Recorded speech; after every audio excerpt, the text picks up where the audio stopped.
Good evening! It is a little earlier than I usually stream today, but nice to see you guys! Going home from school right now. Oh, no worries, no worries. I know it's a bit earlier than I usually stream, so thanks for making time to come in, even if it was like just for a bit, just to say hi, claim your bunny biscuits and all that. I appreciate it, I really do.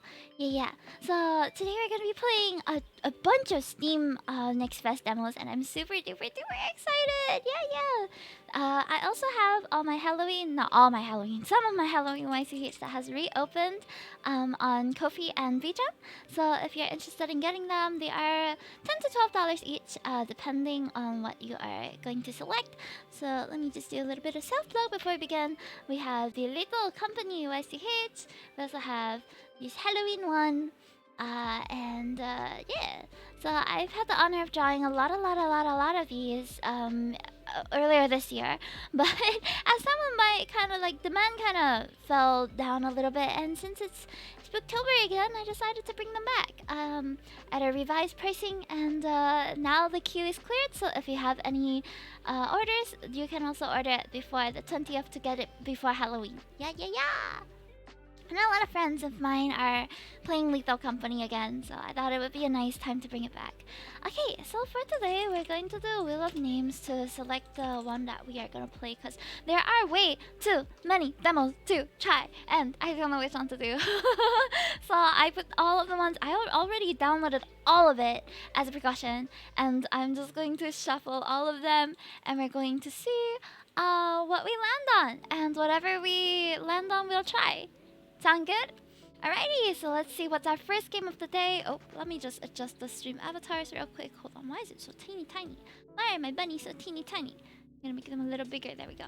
Alright, so we're just gonna be doing this until 7 p.m. tonight, and then I'll be going for a dinner break at 7 and be back at 8. Okay, we have a Stranded Spark. Interesting. So what we'll do is we will also watch the trailer for it, and then we'll see how it fares in the trailer. If it doesn't feel like something I want to play, then we might skip it. But this, all of the ones I've already kind of vetted through, so I have an idea like what I wanted to play already, or at least I've at least seen the Steam page and it seems interesting. Okay, Stranded. Oh wait, this is the gameplay. Hold on. Is it trailer? Do they have this trailer? Wait, what's going on? I think they don't have it. Hold on, let me grab Steam real quick. Hi, Benings! Welcome in. It's Steam Next Fest right now. I'm looking for a Stranded Spark. Ah! Is it the demo? Oh, 1 minute trailer. Hi! I just dropped my piece of paper, so I'm gonna grab another one. Hi, Saberface! Wow, it's been a while since I've seen you. How are you? I'm just looking for some spare paper. There we go. You got some? We're gonna be playing a Stranded Spark today.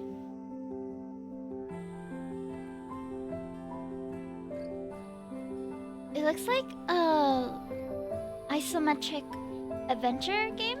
It's a little bit surreal. Seems quite fun. I wonder how long the demo is. I don't think it's that long. I'm good, how are you? I'm good too. We're gonna be trying this game in a bit. So cute.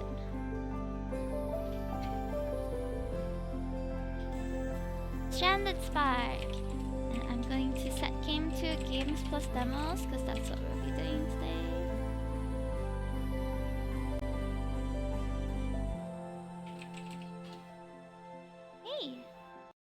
With that, let's start the game and get to it, shall we? So I'm gonna be just enjoying all the games today at breakneck pace. So let's see. Stranded Spark. Hey, this is a demo. That means things can and will be changed in order to improve the game. Okay. How's the volume, everyone? Is it okay? Ooh. Okay, doesn't seem to have any running speed. This is as fast as we can go. There's a little crab here. Oh, I'm seeing a little creature in the distance. Let's go say hi. Oh, it's a guy. Hey, guy. Mom, I'm sorry, Mom. It's got that Animal Crossing dialogue sound. I was the best swimmer once, and I decided to swim around the world to make my mama proud. But I failed. Ah, I failed, and I got drafted onto this island, and now she's ashamed of me. What?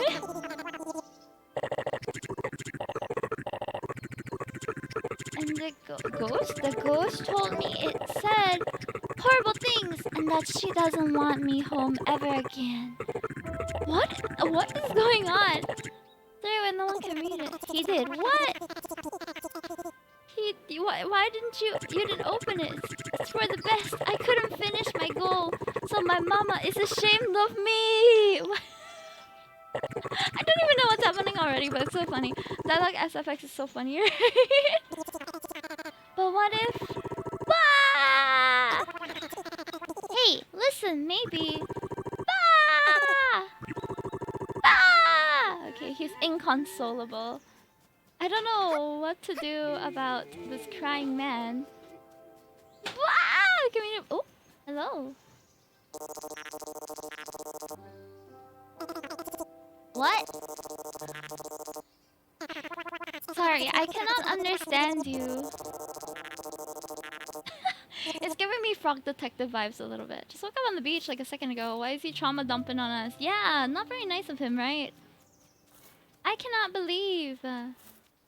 Oh, okay, there's more things to see here. There's some inscriptions on the walls and stuff. Just now there was a leaf with 1 dot, and now there's a cloud with 3 dots. What? Interact? Interact with what?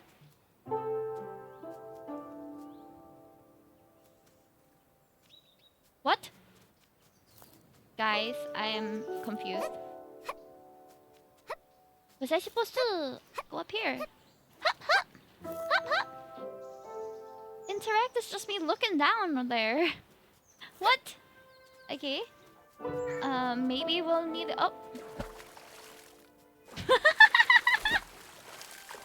She can't swim. Oh, okay. I keep falling off the cliff! I'm not trying to do it anymore! Okay. I don't know what I'm supposed to do. I'm interacting, but... Am I supposed to get this thing out of here or something? Okay, see you. We're gonna try and figure this out. I'm very confused. What if I just end up stuck here, guys? I guess if we end up stuck here, we can just leave, I guess. We can try the next demo. It's a charming game, I just don't know how to progress. Okay, we have 1 dot, 1 leaf, 3 dots, and a cloud. And... nothing near the robot? Oh! 4 dots and a sun! What?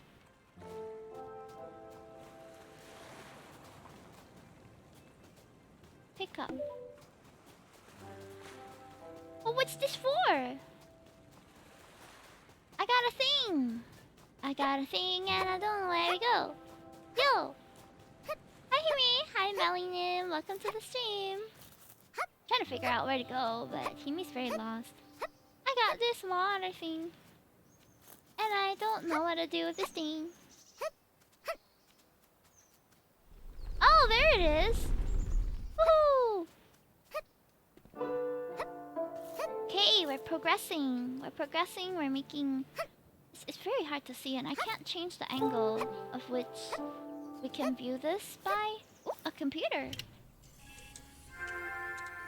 Oh! 1, 2, 3, 4. Oh! Wait. 1 is the leaf. 2 is the moon, probably, because we didn't see that one. 3, 4. Yay! Tomato Industries thanks you for choosing our personal computers. Did I pick this up? The picking up mechanic is a bit difficult. I have to get it just right in order to pick it up. Wait, where did I go? Oh, I think I have to give it to the robot. Probably.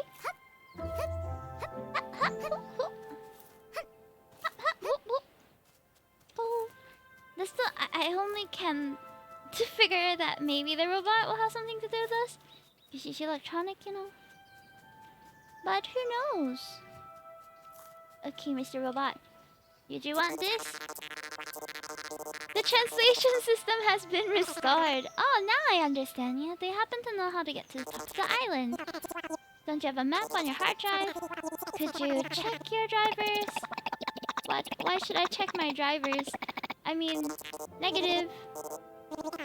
Are you faking your robot voice? I just heard you talking normally. What? I'm working on it, okay? My creator gave me a human voice when he and me were living together on this island. But he's long gone, so now I have to take care of it. And no one takes me seriously without a robot voice. I think your normal voice is fine. You shouldn't fake something that you're not. I should apply that to myself, too.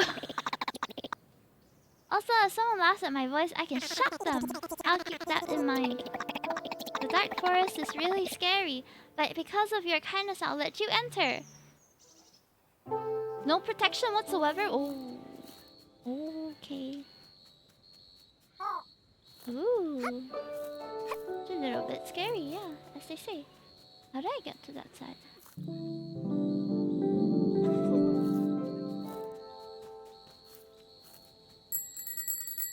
Okay, I think I'm gonna hide the stream avatars, guys. Not because I don't like seeing your cute little bunny characters, but because it's distracting me. I keep looking at you! Okay, a moment.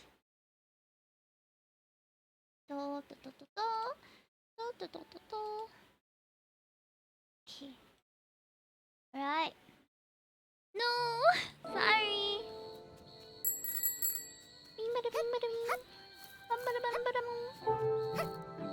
Oh!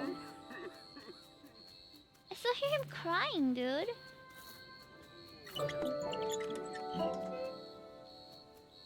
Oh, is that the notes? That the note that his mom gave him? Oh! Little snake. Snakey snake. But heading out, heading out, heading out, giving this to the crying guy and seeing how it goes. Hey, Mr. Crying Guy, found some notes. Maybe this the note that the devil wrote? Recognize his handwriting? Ah!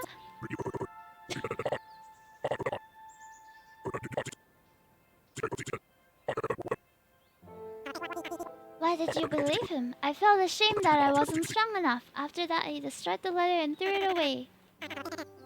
I was drifted to this island too. I was floating in the ocean for so long after I was casted away by the one I loved the most. I almost completely gave up. I had to get the strength to get up again. I felt that this couldn't be the end. I think it has been a misunderstanding. If I can get back, maybe I can ask for forgiveness.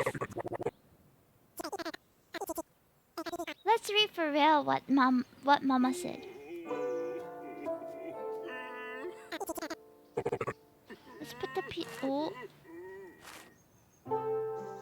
I'm not very good at these puzzles. Oh, hold on. I have to move this one down. He keeps crying. Is this the top or the bottom? I can't tell. I'm guessing that's in the right place.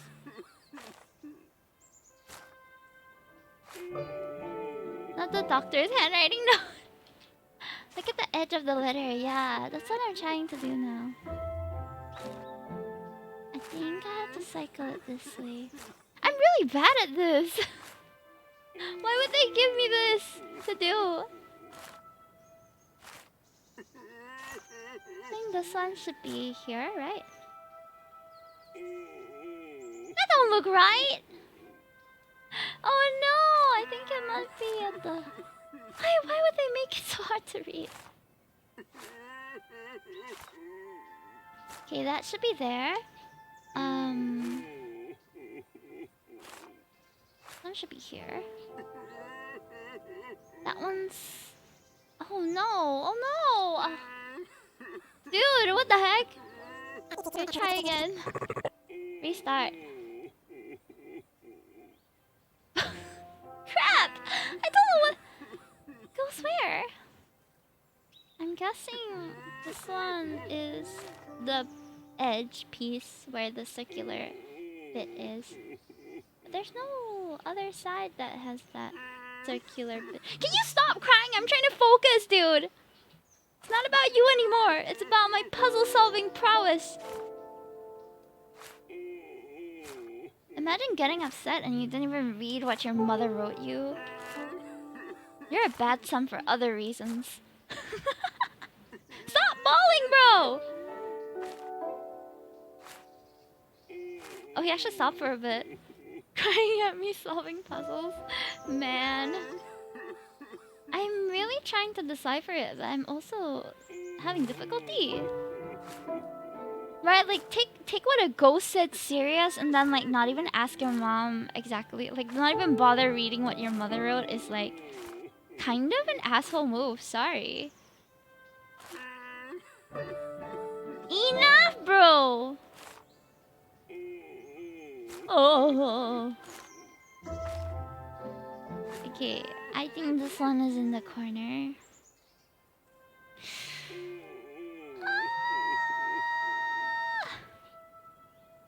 I'm crying, guys. I don't know.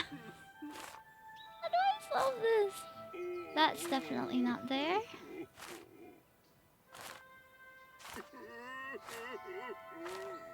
Getting more used to the controls, cause they're making you push the other way. Bit weird. Nope, that doesn't go there. I'm sorry, chat, that you have to see me struggle like that. I think... Hold on. That one at the bottom goes up.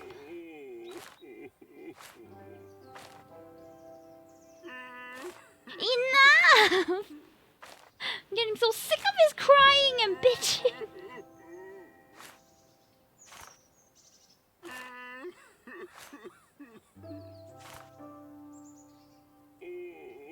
We almost got it. We almost got it. I just need to move the last piece there. He's gonna make me cry at this rate.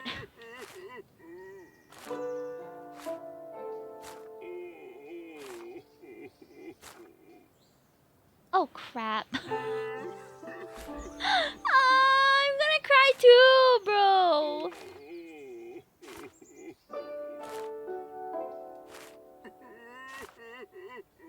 Okay, I think we got it. We got it. No. No, we don't. What the heck? Wait! I thought I got it! What happened? Does this go there?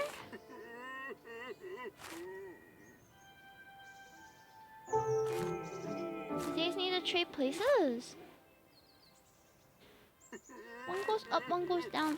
It's just there! Why can't it go where I want it to go? Top middle one, yeah, but how do I...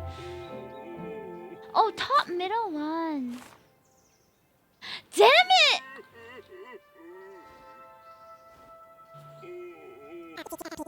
Let's see if I can get it back together. Alright, I don't think it's supposed to take us that long, so I'm restarting because of that. This one goes to the corner. This one goes to the other corner. Just gonna shift it all in order. Maybe we'll reach it faster.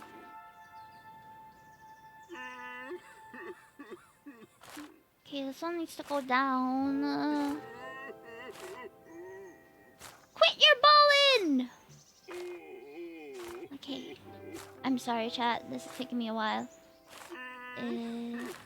Oops, wrong one. Okay, okay, okay. We are getting there slowly.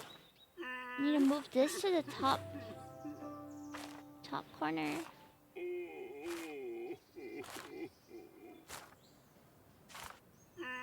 Okay, I think we almost got it. This one needs to go up, actually. How do we make it go up?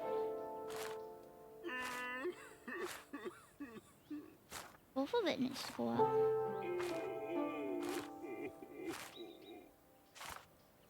okay, I got both of them up now. Now the last few. Okay, I'm not stupid.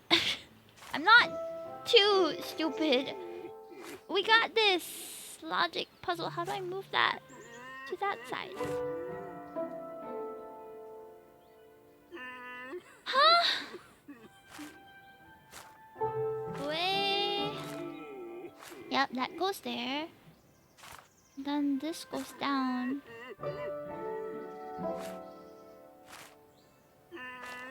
Moving it in circles is not helping. I think I have to... Guys, how do I play this stupid puzzle? I have to swap the middle two. The one in the middle and the right middle.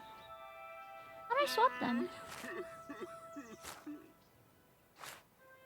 Okay.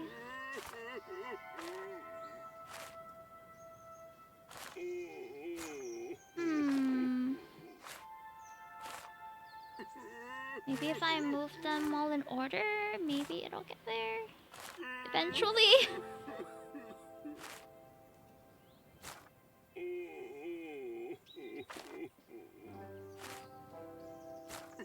Gotta do more swapperoonies. We're so close but so far.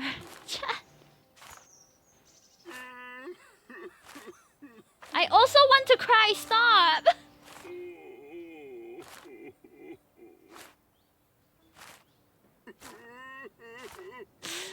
It's still not in the right place. Okay, hold on. How do we swap places? Right and the left. After this, I don't want to play already. How do I swap that one down?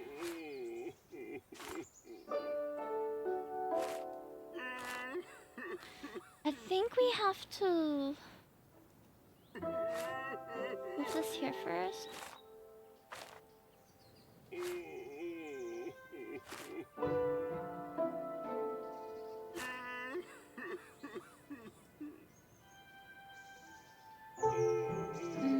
This one has to go up first. I think.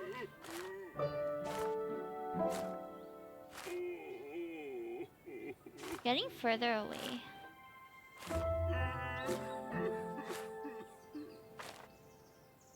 Guys, I'm so sorry for anyone who's watching the VOD in the future. Like, streamer struggles with puzzle for way too long.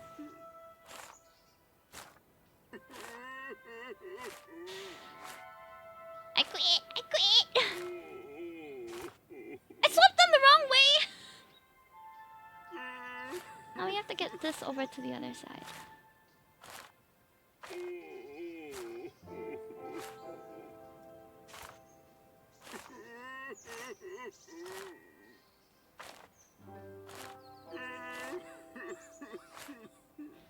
I think my issue is I don't want to move the top. Because the top is already correct. I think I'll have to move the top, guys. Otherwise, there's no way I can get it up there.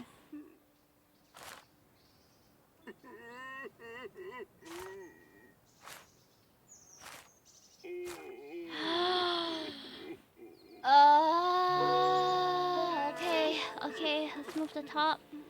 Hopefully, it's the right move. Doesn't feel like the right move.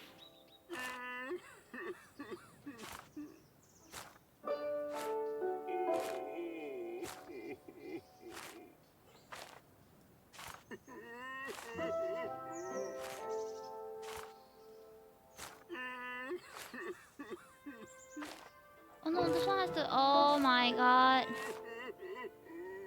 Oh! How did we get here?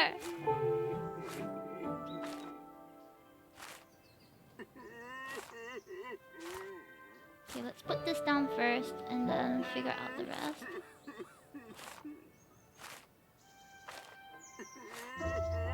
Why is there always one piece that Alice plays?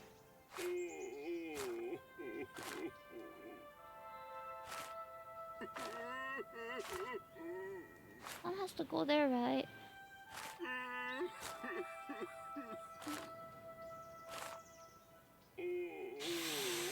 Ah!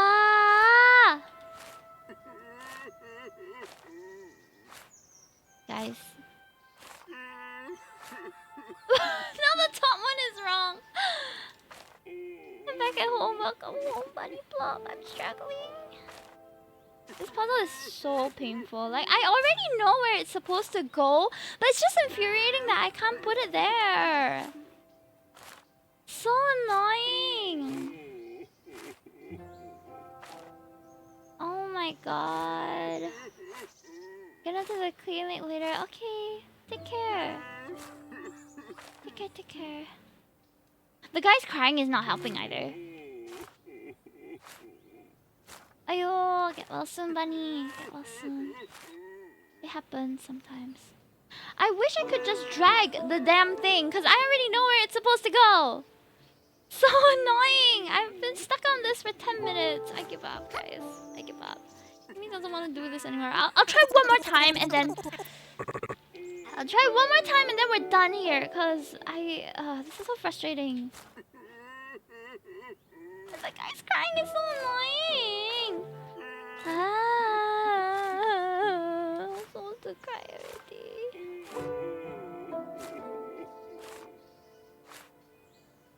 Where's the top piece? The top piece is here.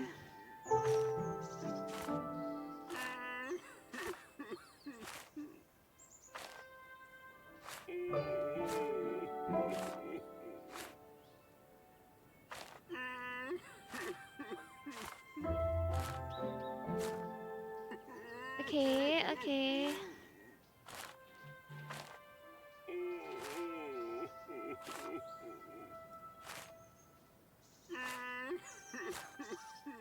It's the same two pieces that are not in the right place, guys. I don't know what to do anymore. How do I move this piece to swap with the piece beside? Way too long. I don't want to do it anymore.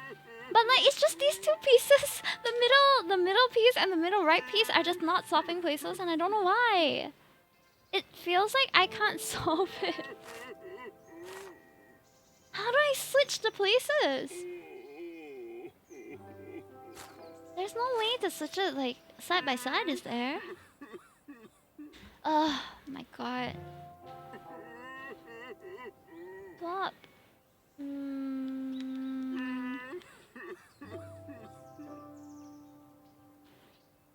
Swap two pieces.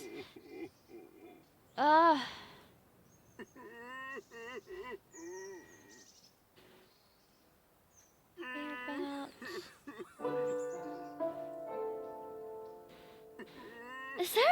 Is it even possible?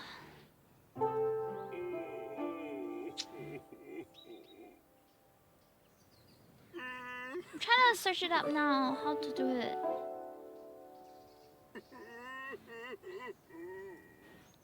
I also want to cry already.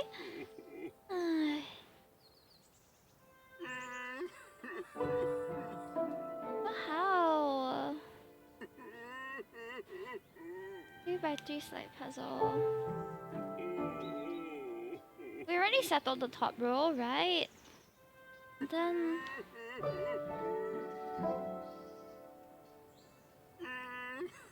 Is there a way?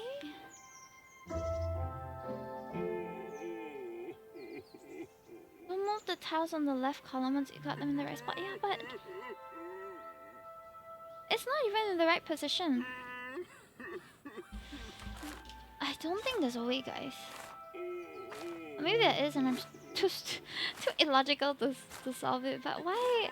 Because everything else is in the right place unless I'm guessing wrongly. It should be the correct place already. Right, guys! Guys, tell me I'm not stupid. Why can't I seem to solve this one? Is there a way? It's already not in the right order. Unless... Man, it's gonna be a long conveyor belt if I do that. And I don't even know if it will work. Because it'll mess up the rest of the puzzle. It's not able to move that way.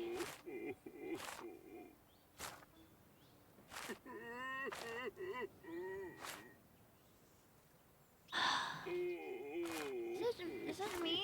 Do I not know how to solve this? Chat, I'm so stuck. Alright guys, that's it. I have spent enough time on this game demo. Maybe one of these days I'll figure it out, but I sincerely don't know how to solve this. Like, do I have to just move a bunch of stuff? Like guys, I need to take a picture of this because someone needs to help. Okay, let me take a screenshot of this first. Okay. Wait, is my screen showing full screen? Hold on. Looks a bit shifted. Why? Main screen. Right off.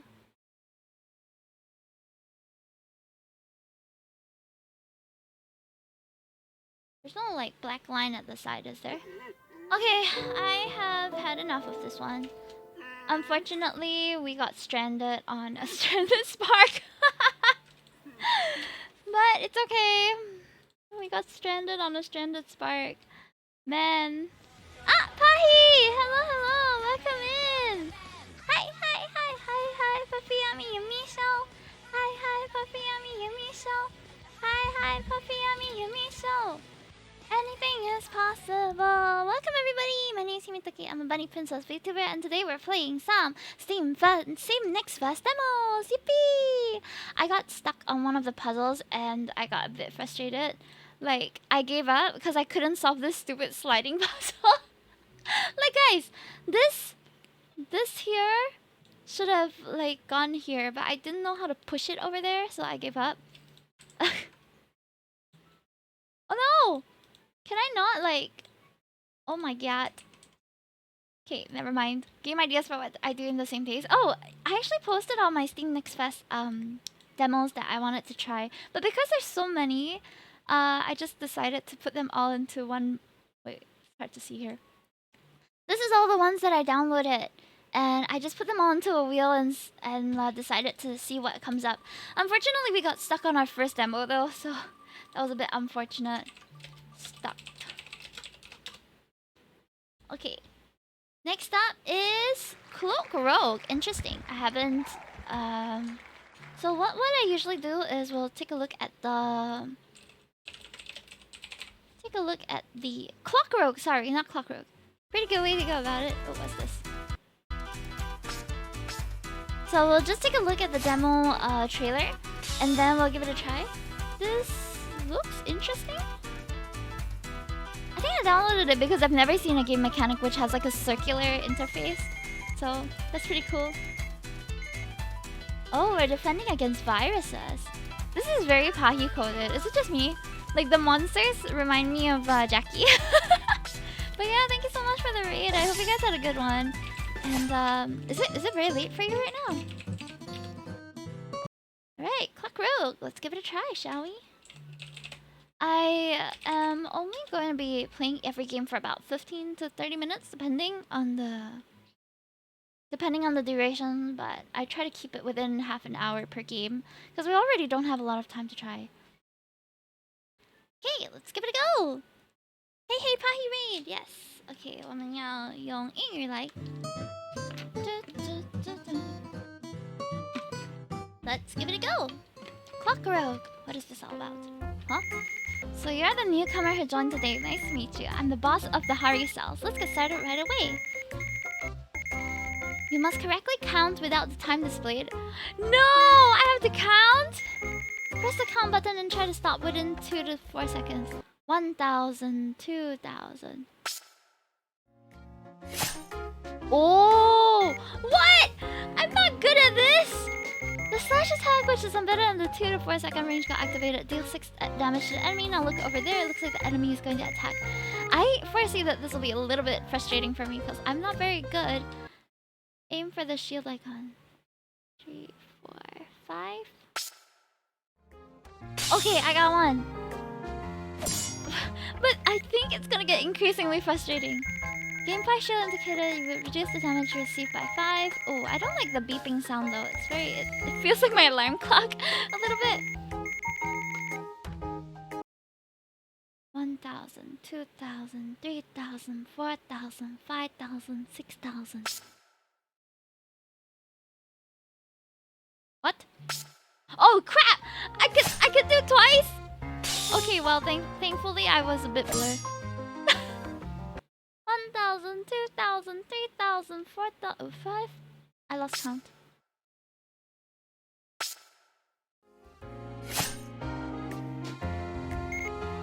When you defeat an enemy, you can embed an attack in the clock. You have 3 options, each has a specific time to be embedded.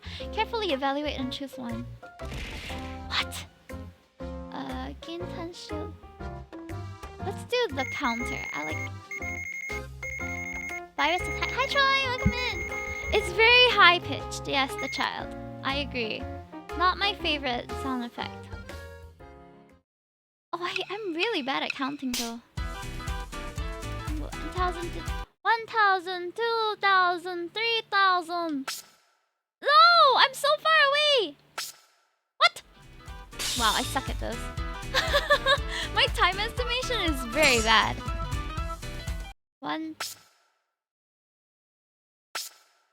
Just...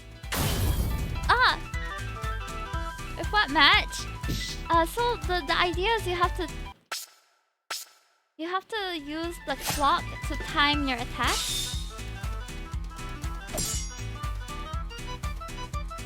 I need at least 4 seconds. 1, 2, 3, 4. Okay, we're getting better at this. 5, 6.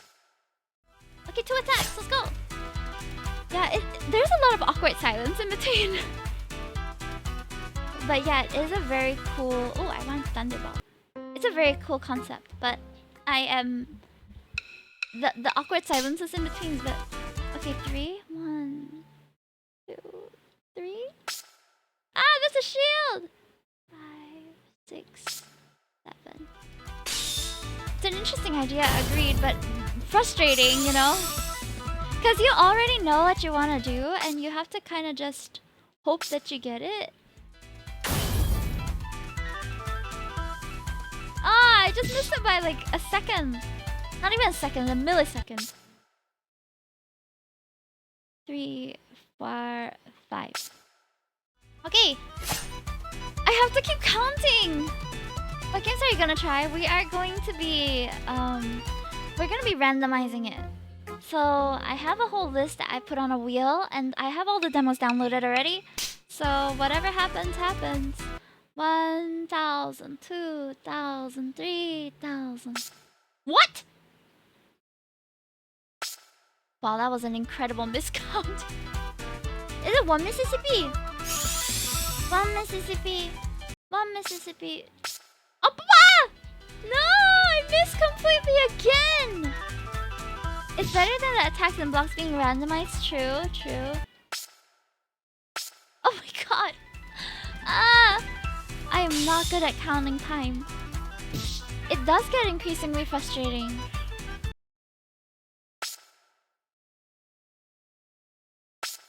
Okay, we got 2 attacks and throwing for content. No, not true! I am trying. I'm trying and I'm just bad at this. 3 Mississippi, 4 Mississippi? Ah! I still miscounted, but close enough. For the content, no, there is no. You got my support, thank you. Okay, this is the last stage. Hopefully we can do it. Check clock. Oh, if I land on these stupid bubble things, I have to take damage. The awkward silence in between is so funny. Oh, I took damage! Ah! Let's see level 50. Oh my god. Shh, Mink! My cats are yelling at me. Like, yes, I know I'm throwing, but still. Stop it. Stop rubbing in my face. We are going to die. We're going to die. We're going to die. Ah! Oh! Oh, we actually cleared it. Oh, Clockwork, everybody. Good. Short and sweet demo. That was good. I was raging low-key. That's a very interesting concept. Yeah, that's it for the demo. I mean, this is just a demo, so. Woo! Okay, we made it through that one. That kind of made up for the last time we spent on Stranded. Okay, let's go. Next one we're gonna try is bum ba bum. Ooh, I've been wanting to try this one. Lost but found. It seems like a very comfy game. Okay, lost but found. Okay. Ooh, it's a bit loud. Where you operate like a lost and found office, I think.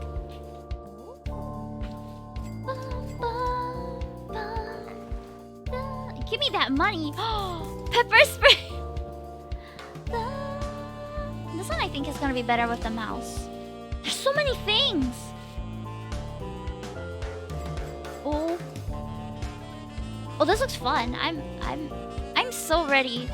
I'm so ready. Wow, people are just losing clothes left and right. How? First of all, oh, you get minus if you give them the wrong item.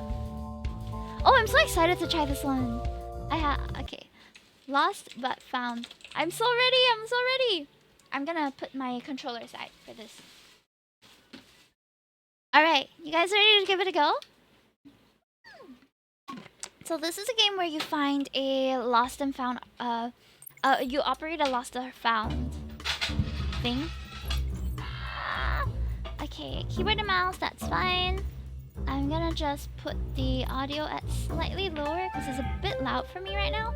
Airport vibes. Yeah, I mean it is an airport. If you look at the side here, seems like it is an airport over there. Okay, I'm gonna put myself like down here instead. I think it's easier for you guys to see the game. You can mine materials and collect them faster by placing your storage and entrance port. What? You should place the items on the table, otherwise you'll be penalized. Okay. Cat in a cage? Someone lost their whole freaking cat. I lost my gemstone. Okay. Ooh, you can get cash. Nice. Let's go. I lost my Amsterdam. I think that's Amsterdam, girl. I don't know what. Kids book. T-shirt. Let's put them in order of like stuff. T-shirt. Ooh, okay. Who lost their cat? Full-on cat in a cage. Just lost, guys. Just straight up lost. My kids book. Okay. Okay, I need. Where's my Nico overlay? Hold up. One moment. Is there a pause? Okay, one moment. It seems I don't have my stuff flying across the screen. Okay, should be here now. There we go. That looks good. Okay, I'm gonna put it underneath me. Hold on. Dragging. Okay, got it. Hime, howdy! Harry Cheese, nice to see you! Cat in a cage! Oh, this guy just freaking lost his cat! Full on cat in a cage, gone. Gonzo. Big wallet, there we go. Pen, tie, lipstick, all the small stuff I'm gonna put it together. That seems like a bad idea. Let's spread it out a little bit. Baby diaper, I don't have. Oh, so if we find the baby... Wait, what? Is it used? I don't want to use one. Ew. Who lost their icy? I lost my backpack. There we go. Oh, we have trading cards. Interesting. This is quite fun so far. Pepper spray. One common trading card. There you go. We don't even like... So what? People don't really... We don't even like... card them or something. Beesh! He just left with my money because that stupid dialogue box just popped up. My money! That was mine! I'm gonna find you and spray you in the eyes. Bow tie, here you go. Okay, we've got a bunch of stuff just all over the place. It wasn't apparently. I lost my hoodie. Here, take it. Okay. Baby diaper? We still haven't encountered a baby diaper. Looks like a chill game. I lost my backpack. That's a cute backpack. Okay. Give me that cash. It's an interesting game. I'm liking it so far. I think it's gonna get a lot harder as time goes by with more items on the board and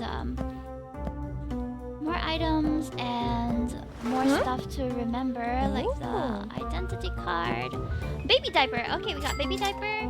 How do I call again? How the heck do I call? I lost my common traded card. Okay, here. 5, 7, 5.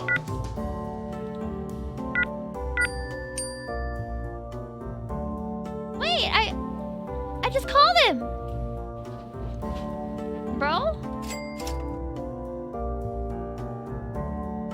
Where's baby diaper guy?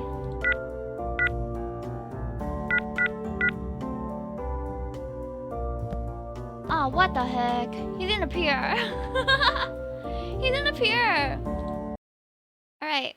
You can put items you want to buy in the cart. You can also sell the items you previously put in the box. Ooh. Drag and drop a customer's number. It calls the customer automatically, then destroys the paper. Is it one-time use? That looks useful. Earn money when you deliver items faster. Don't tempt me! I think this one's the most useful thing though. Oh, it's straight away. Oh, okay. It just bought it. Hello, I am security. Sometimes I will ask you for items such as secret files. If you help me, you will have some... This feels illegal, sir! Like, excuse me? Where do I get secret files? Wait, what? Put the items you... I did not...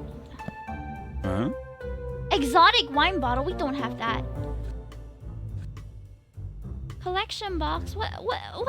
I didn't read that. Glossary. There's nothing. Madrid. Okay. Let's call the baby diaper guy. What? Oh, okay. They call them automatically. Nice. Oh, is there like a loading? Exotic wine bottle. Take the money he made. I'm taking it. I'm taking it. Teddy. Oh, here it is. Oh, so every day there's more stuff. Oh my god. Neck pillow. Wait, it was there just a while ago. Oh. The game says a bit broken. Well, it is a demo. So. Give me that money. Frick off, bro. Ain't no way you're taking my money. This is my turf. Amsterdam. Don't have. Wait, so if they like miss their flight, do they just stick around? Hoodie. Okay. Potion. What are people doing here with potions? And what do I do with the collection box? I missed. You've lost your pen like yesterday, bro. Clock. Thermometer. Cash. Mumbai. There we go. Big wallet. Dog in a cage. Oh my god. People are leaving their pets here and there.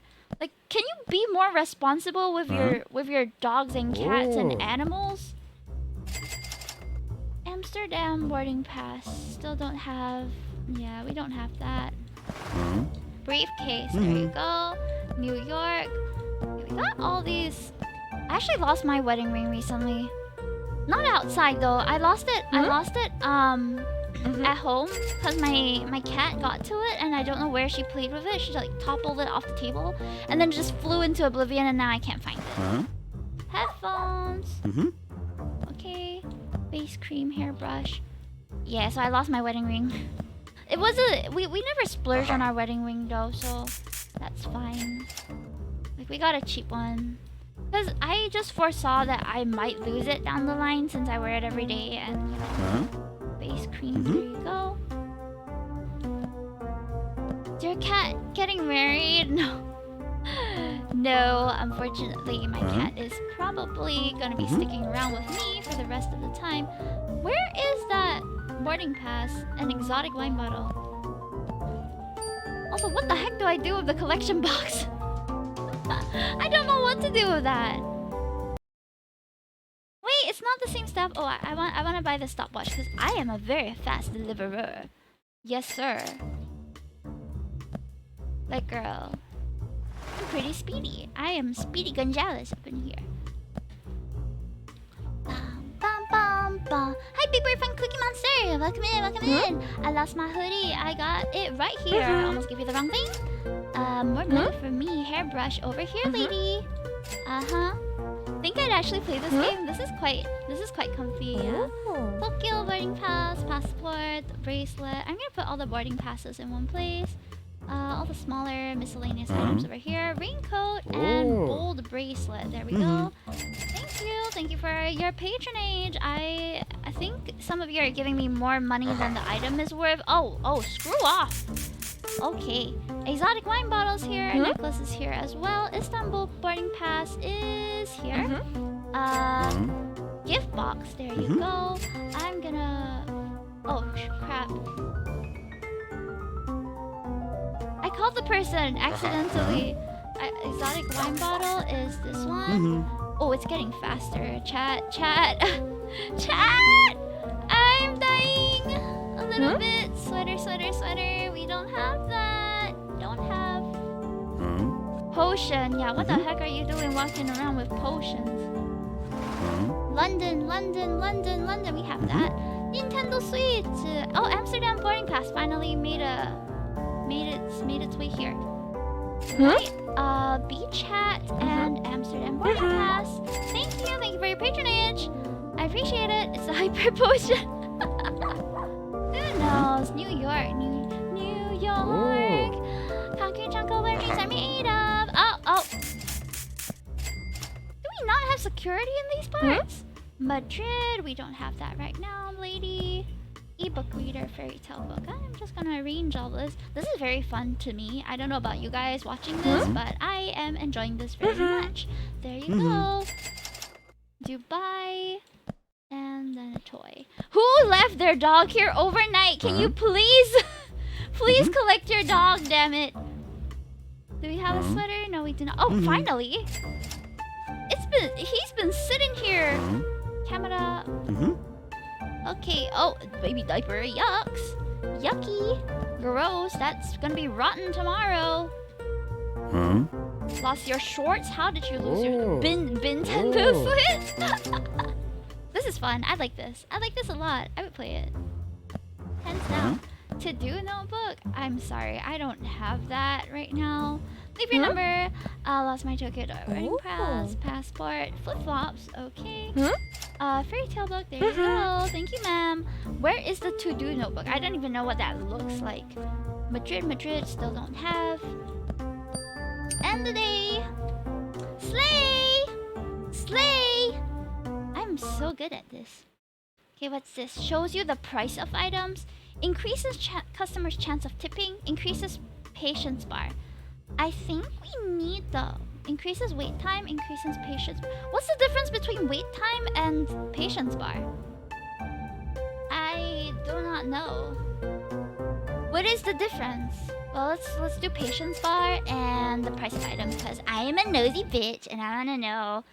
Hello, I'm a black marketeer. This business is getting more and more illegal? What the heck? Sometimes I will ask you for items such as game consoles. If you help me, you will have some advantage. Good luck. What? I don't think that's very nice of you to say. I can like scroll over stuff. Hand sanitizer. There you go, sir. What are you doing bringing a whole bottle up in here?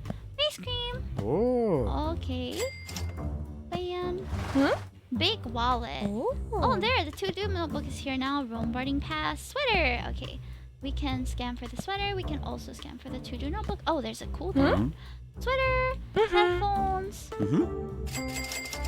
There's a wait time. Ahime. Hello. Welcome in to Damn Daryl. To-do notebook. There you go. Ooh, top secret files that I'm just gonna put on the table. Give me that money. Screw off! Screw up again! I like this. I'm gonna put the secret files like right here. Where am I customers. I lost my secret files. You lost your secret files? That's not something you can just lose, sir. Excuse me. Everybody's so irresponsible in these parts. Except the burglar. The burglar is actually doing his job. He keeps on bothering me. Throw the diapers at the thief. You can do that. Lost your tie. Hat. Souvenir. Essence boarding pass. Okay. Do we still not have Madrid? How? This guy is the most persistent mother. So annoying. My secret files. I lost my secret files. I want actual paying customers, not you. Not you. He took $30. Lost my suit. Here you go. I'm gonna put this right here so that I can grab it right when he comes. I've been putting it at the back burner. Put it right here. T-shirt and headphones. More hand sanitizer. Credit card. Let's put that here. All the clothes I'm putting. Insurance documents. I don't have that. Jewelry. There's so much jewelry though, girl. Dubai. There we go. Oh, Madrid boarding pass finally made an appearance. Damn. Madrid boarding pass. This is fun. Ethan's Madrid phone. Oh, there it is. Nice. I should really put all the electronic stuff together. Exotic wine bottle, brushes, headphones, kids book, beach hat. There you go. Putting all the kitty stuff together. Headphones. I like this. I like this game. I like this game a lot. I can play this for hours. I foresee. End the day. I still don't know what to do though. Punishments. Money lost to thief general. Go shop. Allows you to change the background music. Ooh. Well, that could be for next time. Increases the wait time. Extra 20 seconds to the day. Sounds good. Change background music. Sure. Is there other background music? How do I do that? Ooh, okay. We got some funky stuff up in here. Bum, bum, bum, bum. Dun, dun, dun. I don't have that. Sin said, yeah. I'm just having fun with this. Oh, another one. Lipstick. I'm just wondering how it could... Collection boxes basically put to sell when the day ends. Oh! Oh, where's my pepper spray? After this day will end it. Da, da, da, da. I'm just having a lot of fun. Sorry. Quick! Load it up! Load what up? What am I supposed to give you? I forgot. Oh no! Why does everybody have a botanic atlas? You guys all traveling here just look at plants? Wherever we're located. Like, what the heck? Briefcase, keys, pipe. Oh my gosh. Okay, this is getting a bit intense. Kids book. Wait. We have 3 botanic atlases. Just waiting to be collected. What the heck? Kalimba, wooden hairbrush. Okay. Gloves, sunscreen. He wanted the electronics. Oh, IC card, lipstick. There you go. I'm stressed. We're getting right at the portion where we're stressed, guys. Another botanic atlas. Can you guys? Are you guys all like students at some botanic atlas university? What is going on? Credit card. About time you came to collect that, girl. Imagine leaving your credit card here. Oh wait, we have 1. I can give you 1. 1 Teddy Slimy and face cream. That's Slaughter scarf. Camera. One of the electronics. Essence. There we go. Hairbrush. Reminds me of Papers, Please. Papers, Please, I think is a lot more. Is it this one? Just threw him some random stuff. So it's just getting rid of things. Oh. Interesting. I'll change the music again. Oh, I guess there's two. Give me the money. No. Hit book wedding ring. Oh. The luggage took up so much space. Da da da da da. What? Why the mom? Give it. Ah! Gaming laptop, yo! Imagine forgetting that. About time. We're the freaking Atlases. Sunglasses. So many different kinds. It feels like they just take whatever I give them. Okay, so if I just put everything inside the collection box. Hold on. Oh, can I like put them together? Oops. Hello? Can I not put this in? I just put a bunch of stuff in there. What if we just sold everything? Cause bitch, I don't wanna deal with this. Why can't the raincoats go in there? Hello? Hello? Hello? Oi! Lost a whole gaming laptop. It's probably worth a pretty penny. Is that all I can? Is that all I can sell? Okay. Demo's over. Alright, so that is all for the Lost But Found. I enjoyed this a lot. I enjoyed this very much. I played through the whole damn demo. Fun game, yeah, exactly. Alright, next up. Let's see what we have next. Lost But Found. Okay, hold on. I need to set my recording down. Okay, next up. The next game that we're gonna try is I think it's Mushroom Musume. That's a long list. Yeah, that's why we're randomizing. Mushroom Musume. I think this one is a VN. Mushroom Musume. Okay, let's watch the trailer first.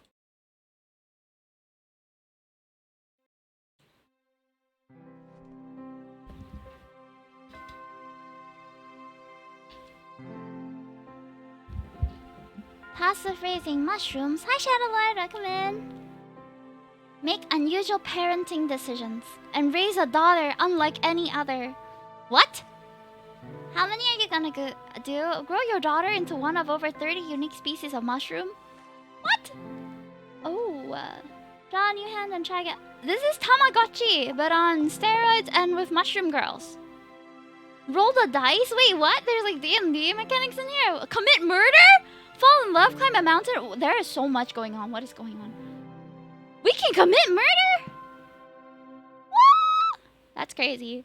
That's crazy. Okay, so let's give Mushroom Musume a try. From what I'm assuming, it looks like you raise a mushroom girl, and then you get to decide what she does with her life, I guess. So let's give it a try, shall we? Yeah, that's crazy. It sounds kind of crazy. I'm gonna change my hair for this.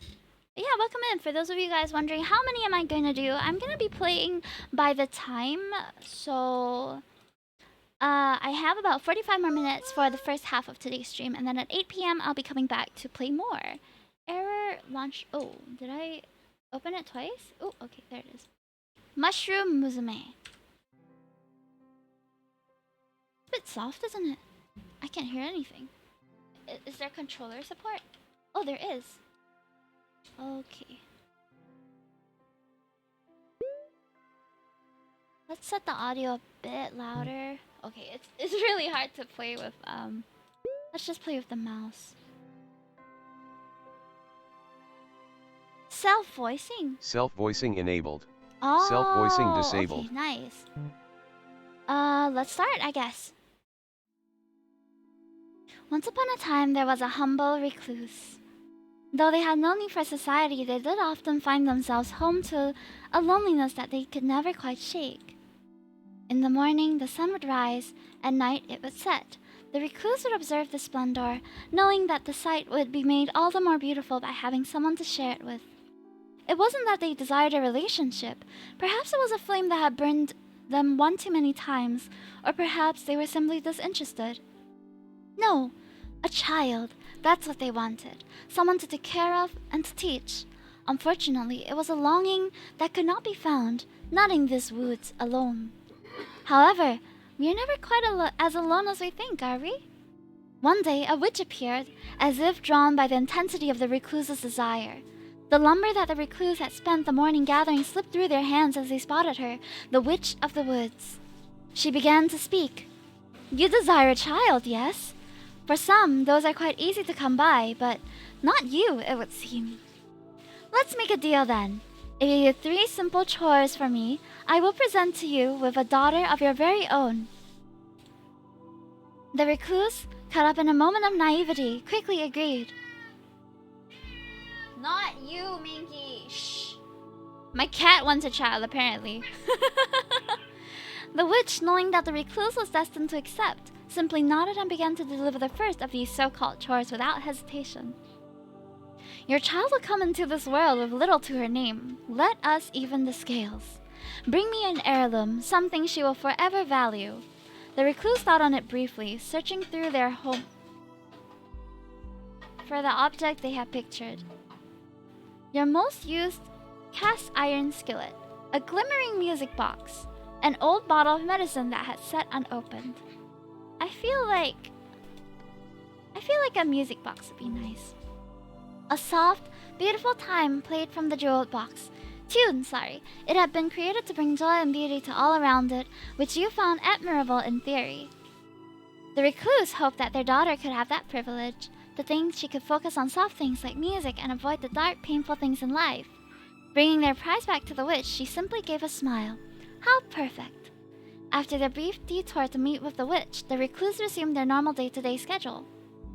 Are we the recluse? I think so. The second day, the recluse slept more soundly that night than they had in ages. Having a purpose again soothed them, even if they had found themselves caught up with a witch. They elected not to think about it, though. Instead, when the morning came, they simply did what they had to do, which is to say, they got up and went to meet with the witch. Upon watching the recluse's approach, a sardonic smile lit up the witch's face. You completed your first task admirably.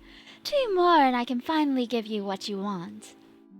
She paused for only a moment before delivering her next message of import. Growth struggles to be achieved without presence.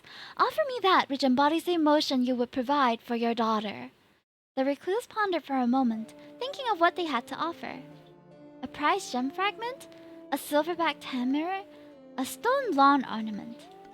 I feel like a gem fragment would be nice.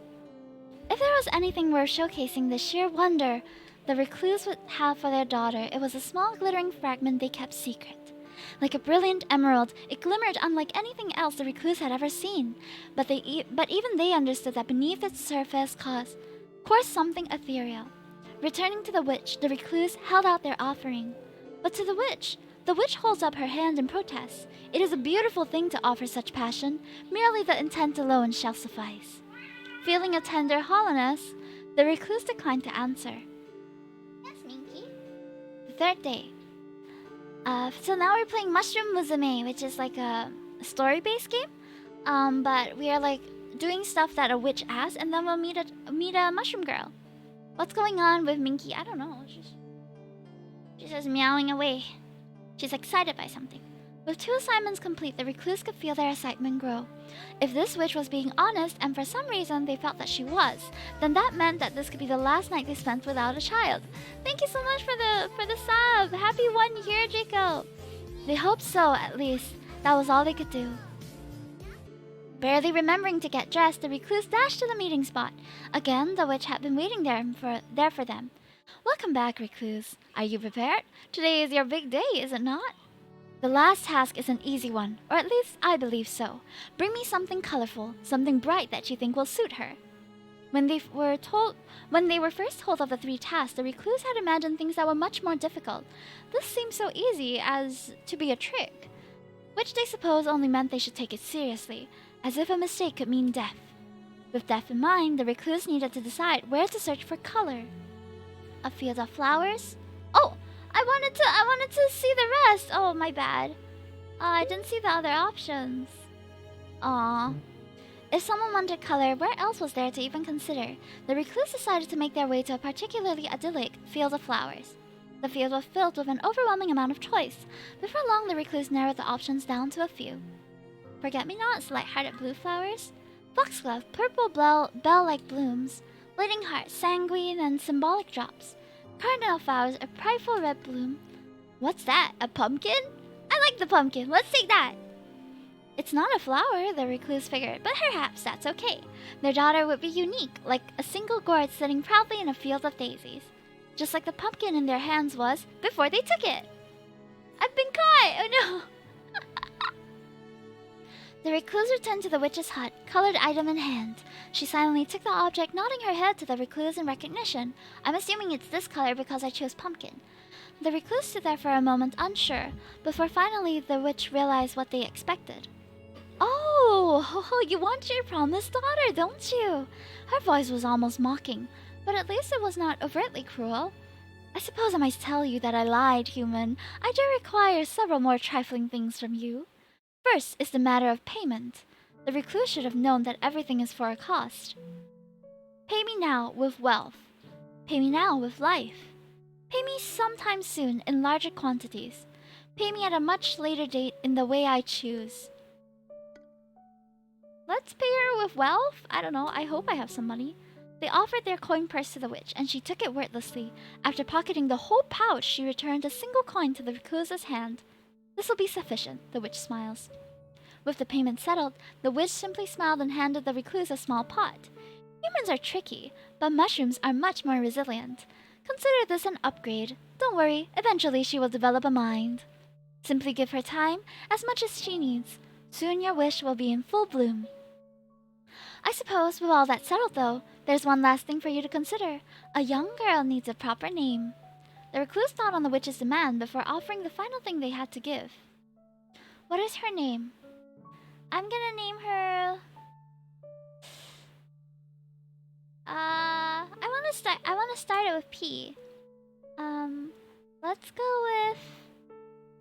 Petunia, even though she's not a flower, she's a pumpkin girl. Then she walked away, only fate knowing if the two should ever meet again. Chapter 2, Cultivation. Though the recluse was unsure of the specifics, they did realize that it was important to heed her instructions, care for the pot and the dirt and everything that lay within. So the recluse geared up, as any parent should, and assessed the things they needed to raise a child. Finances, in case the nearby village had goods or services that you could not provide. Nutrients for the child to help it grow strong. They would need plenty, as it would be depleted on a daily basis. And finally, the recluse's own stamina could not be ignored. One cannot burn the candle from both ends indefinitely. Thus began the longest growing season of the recluse's life. Ooh. One day you wake slightly earlier than usual. In your somewhat somnambulant state, you hear an ethereal croon originating from your garden. When you go out, you spot it. A small fairy clad in pumpkin is sitting among your crops. Build a small fairy garden in your daughter's room using supplies. Offer a coin to gain their favor. Catch the fairy and sell it in town. Excuse me? Hunt the fairy to use as food?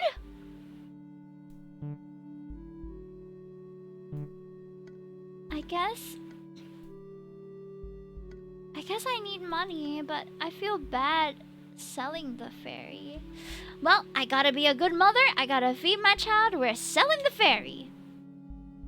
Using a butterfly net, you capture the pest and store it in a spare wine bottle you had laying around. The next day, you find your way to the market, where you manage to pawn it off for some coin. Oh, now I'm at 10 kind. The decision being made, life continued. Recently, you've begun to think about your daughter's living quarters, specifically her pot. You have a few ideas how to improve it, but you only have so much time. Which do you decide to move forward with? Ensure that her soil remains ever damp? Use your cooking scraps as compost? Buy some fancy substrate from town? Decorate the pot? Infuse the soil with a drop of your own blood? I'm gonna use... I have some money now. Let's go with use cooking scraps as compost. Recently, when cooking, you've noticed some waste. Perhaps the peels and scraps that you normally throw into the woods could have better use. You begin to place small fragments of your meal in a special bin. It almost feels as though you're sharing a meal with your daughter, and that thought brings you warmth. Hopefully she likes your cooking. She have a lot of it in her life. Her quality of life has been improved. Life continued. I have no stamina, guys. Huh. Something's happening. Oh! What?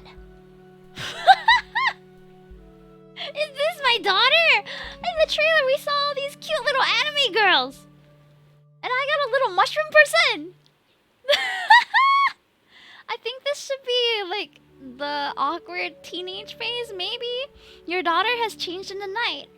Petunia, what happened to you? Oh, here's Petunia. She's so cute.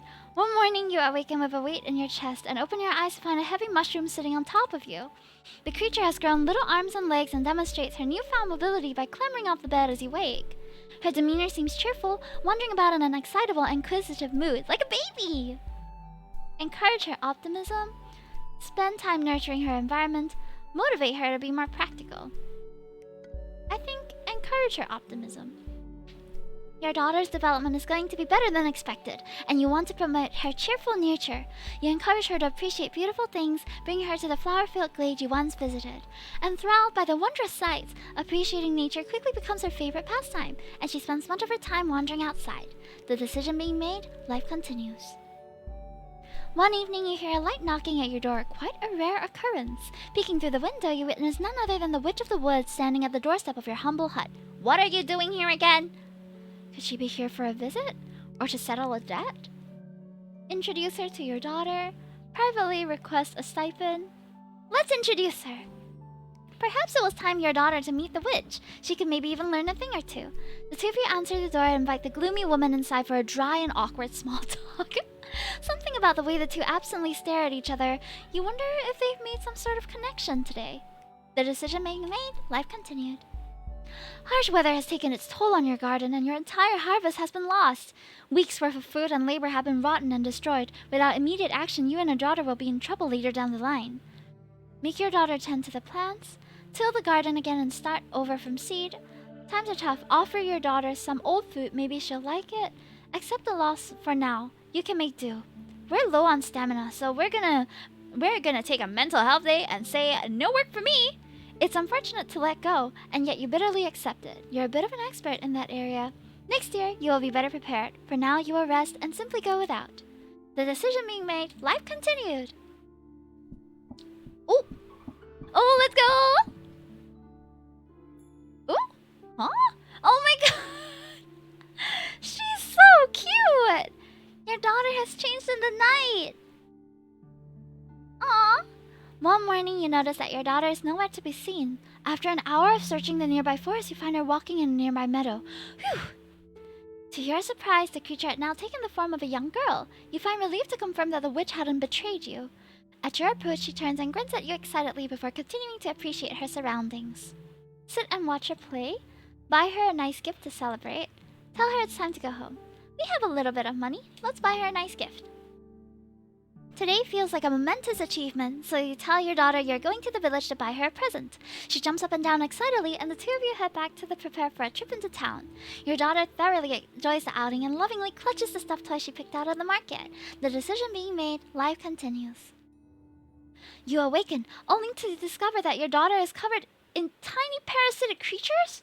For the sake of her health, you should probably find a way to get rid of the little pests. Give the child a thorough rinse. Buy some fine healing pesticides. She's all organic, leave them be. Encourage her to embrace the change. I think we're gonna need to use our stamina a little bit. After a moment of contemplation, you gather the requisite components for a soapy bath. Your daughter, thankfully, seems to enjoy the experience. The creatures are dealt with. The decision being made, life continues. We're at 2 nutrients. Your daughter needs food too, and you've just run out. You have to find something to feed her soon or she'll surely starve. Spend the day gathering nutritious substrate. Let's go with gather. You spend the day foraging and digging into the woods and return with a heap of mushroom food for your hungry daughter. It's a little hard to be sure, but it seems like she's thankful for your efforts. Okay. An end? One night, you find yourself struggling to sleep. Your mind wanders as you continue your current place in life. You live peacefully with your daughter for many moons. Initially, it was strange. Well, it never stopped being strange, but you were always thankful for the company. Besides, the affection you felt for her was like any parent would feel towards their child. It was normal, at least. Sorry for the sneezing. My husband is having a sneezing fit. Your thoughts turned to the concept of time, particularly how you were once alone and how you're afraid that you will be again someday. Your daughter has had more and more curiosities about the outside world. It's only a matter of time before she wants to strike her own path. Should we keep sneezing? Thank you for the 7 months, Kitashi. I hope you will be fulfilled now. You hope you've done enough. Ultimately, you find comfort in what you've done. You may have had many failures in your life, but there's one thing you know you can die proud of. An intervention. The recluse lay sleeping in their bed, and the daughter lay sleeping in her own. However, on this night the witch has decided to intrude. It appears that her interest is with the child. She immediately stakes her spot at the end of the girl's bed. With a surprisingly gentle hand, the witch reaches out to feel the child. She sees her small size and her underdeveloped appearance. You poor thing, the witch murmurs, speaking softly enough such as not to wake her. That human has no idea what you need to grow, do they? Perhaps, just this once, I shall offer assistance. Take this gift of wisdom. Do not let others take advantage of you, sweet girl. The gift was delivered by a simple, delicate kiss upon the forehead. The Witch of the Woods wished the child a gentle good luck before disappearing once more into the night. What? And a new beginning. Telling the recluse that you wanted to see more of the world wasn't an easy conversation. Oh no! Our daughter's growing up! They're gonna leave us as an empty nester! As they grew older, you worried about leaving them on their own. Thankfully, your concerns were unwarranted. They were happy that you'd grown enough to want to move out. They'd even offered to help you build your own home close to theirs. You were welcome to visit any time, obviously. Faster than you would have anticipated, the two of you built your home together. They showed you all of the tricks they knew and made sure to impart as much knowledge as they possibly could. Finally, the day arrived. You were officially on your own. Well, it's not really horror, it's more of like heartfelt almost. They showed you all of the tricks they knew and made sure to impart as much knowledge as they possibly could. You were scared a little, but also excited. It felt like a new chapter was just beginning for you. Oh, Petunia! Petunia had evolved into an elegant, pumpkin turkentail. She's so cute. So, according to the devs or according to the trailer, there's about 30 different daughters that you can raise through this game, depending on your choices that you made. And this is my first. Her name is Petunia, but we will stop here for the day. This is Mushroom Musume. Oh, wait, there's more. There's dampness, mycelium, robustness, potency, humanity. She's pretty balanced, if I had to say so myself. Oh, there's a lot more to unlock, huh? There is a lot more to unlock. Oops, I misclicked. Alright, so I'm gonna go ahead and assume there's a lot more to this game that meets the eye. But for now, I'm happy with where we ended up. Cards and tokens. Interesting. Oh, my family is Mystic Bond. You've developed your rapport with your creator, the Witch of the Woods. Your bond with the witch has been deepened, and the recluse will always live in your heart and for the time being next door. That's so cute. Okay, so henceforth, I'm guessing that you play as your daughter, right? Well, that's gonna be interesting. I'm not gonna stick around to see all of what this is about. We're gonna just do a quick save, and if you want to try it out, this is called Mushroom Musume. I think there's going to be a lot of replay value in this game, so I'm really, really enjoying it so far.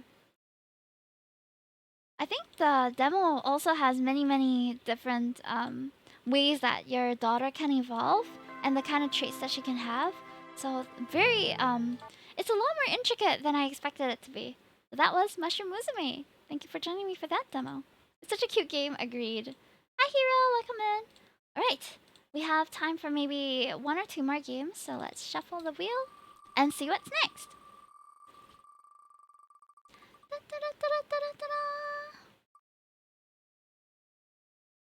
What is this? Sweep Maidens. I don't remember putting that in there. Sweep Maidens. Okay, let's watch the demo first. The trailer, sorry. A Minesweeper game. Oh, it's a Minesweeper game! Is there no sound? Oh my!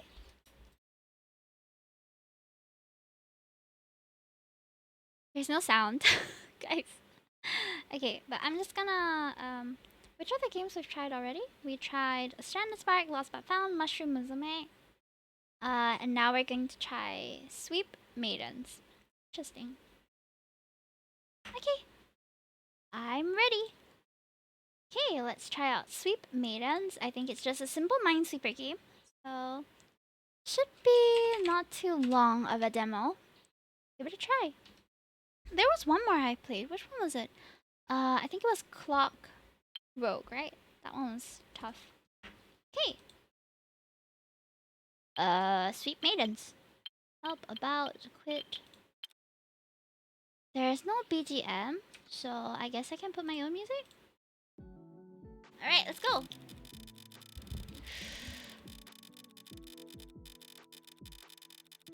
What? That's a big plot. Ooh.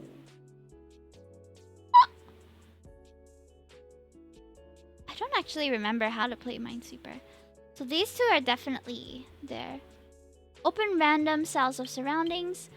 Scan will mark random nearby darkness cells. Seals nearby darkness cells when fail to click. Slowly seals darkness cells after time.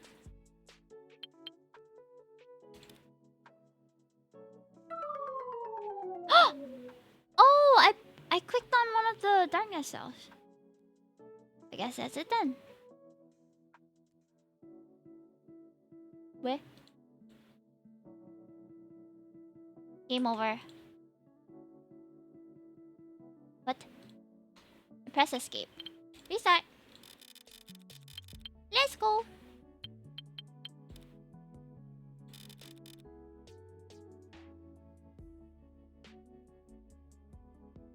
Oh, I can just use any of them over time.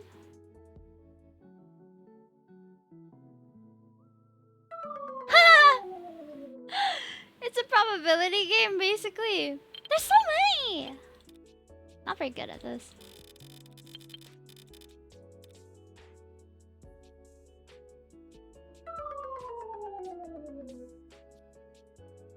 Okay. Well, it's Minesweeper. Gonna try easy mode and see what that gives me. Am I already on easy mode?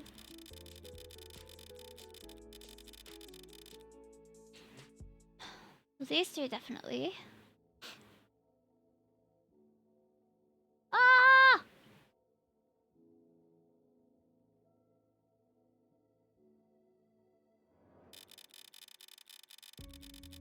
Okay, we're trying to look for the empty spaces. No! Okay, well, this isn't really my kind of game, unfortunately, so that will be it for... That was very quick. That was Sweet Maidens. Okay, let's try another one.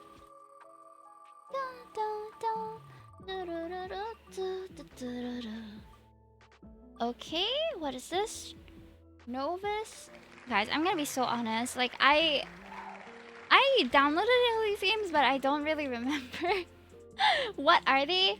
I just decided to download all the ones that seemed interesting, and then I would just play it if we landed on it. So that's how I'm doing it. Okay. One moment. Thank you for the follow. Welcome in, Lamprey Sandy. A sandal? Okay, I downloaded this one because it reminded me of Adventure Quest. It looks a bit like Adventure Quest to me, but with cards as your moves. So, welcome. So that's why I downloaded this one. I have it already. So Novus Orbis. Let's go. Hi Necro! Welcome in. Nice to see you. How are you? Are you playing any games from Steam Next Fest? I'm doing that right now. So we're gonna be playing for another like 20 minutes, and then I'll take an hour break to go and eat dinner. Yeah. So I've tried about 1, 2, 3, 4, 5. This is the 6th game that we're trying in the past 2 hours. Not bad actually. Looks like Slay the Spire a little bit. It's taking a while to load up. Yeah. Can we get a shout out for Necronival, please? So far, all the games that I've tried are it's like kind of hit or miss. Some of them I enjoyed, some of them were not really my kind of game. But I think I enjoyed most Lost But Found and Mushroom Musume so far. You have no memories of what you used to be. All you know is that you live in a world where nothing is certain. All you do is repeats. Nothing you do feels meaningful. It's almost like something intangible is playing with this broken world and playing with you. This game is Novus Orbis. Yeah, over here. So let's give it a try. I'm gonna put the music and the SFX a little lower and then we'll start a new game. This is the demo version, so I don't know. Okay. Locked. Win with the warrior wants to unlock. Okay. Kind of creepy. It has a bit of that vibe, yeah? Okay. But it looks a lot like Adventure Quest. That's why I wanted to play it. Tutorial! Let's go through the combat basics. That's your HP, okay? That's your SP, what you consume to play cards. These are your cards. See the number at the top. It's the cost. Try to play a defense card. A defense card. This one? I click again to use it. Alright. Your SP is now down to 3. You also gain block. You can check your and your enemy statuses at any time. Before you play one more card, see this number? It's the enemy countdown value. Every time you play a card, it goes down by 1. When it reaches 1, it will turn into the enemy's intent. You get a hint of what they're going to do next. When the next card is played, it will perform its action, which means it will attack next. Let's try the weak spot card. For single target attack, select your card and then your target. Okay, simple enough. You dealt damage to the enemy, but since it was blocking, you didn't do any direct damage. What? No way! Because you use a card, the enemy countdown value will go down by 1, and we're gonna get slapped. It broke your block and damaged your HP. After an action, the enemy's countdown will go back to original value. You don't have enough SP, so we entered. Okay. It's defending for 50. What the heck? You will discard all your remaining hand and all your enemy's countdown will go down by 2. This time enemy blocked instead of attacking. Then drew 5 more cards. If you don't have enough in your draw pile, the discard pile will be shuffled back into it. Also, some statuses like block are lost at the beginning of the turn. A potion card, an item card, and a consumable once you use it is gone forever. Use it now. Let's recover some HP. Let's use a time parry card now. Time parry. Skill cards can have many effects. In this case, you gain a block and you can draw one more card. There's one more thing you need to know. That's your combat meter. There are cards combos values. When the current combo value is the same as a card combo value, oh, this one over here, the card will be highlighted. It will be stronger. Okay, interesting. Let's go with kick this mother. Yeet him! Just play a highlighted card. When you play a card with a wrong combo value, if you end your turn, the current combo value will go back to 0. Okay. That's it. Claim your cards. Okay, let's go. So annoying. We don't have enough SP, so we're gonna skip. Okay, this one seems quite alright at 8 block points. Deal 1 damage.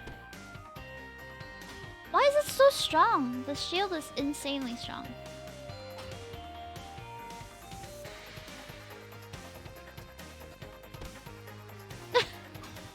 No. Okay, so this is a turn-based card combat game.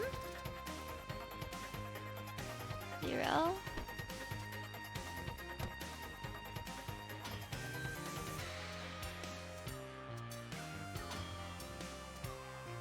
Alright! Quickest way to get stronger. A blessing. Okay. Oh, we can choose. There's 2. There's a death one. Let's go to the question mark one. A chest. Removes 5 evasion. 3 protection. Gain 20 HP. Take... What? 5 evasion charges from all enemies and deal... Ooh, I like that.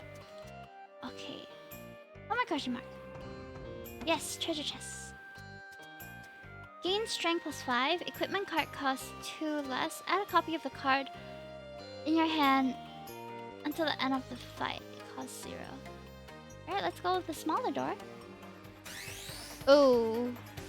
Permanent... Oh. Okay, let's do block points first. 10 to the Earth Elemental.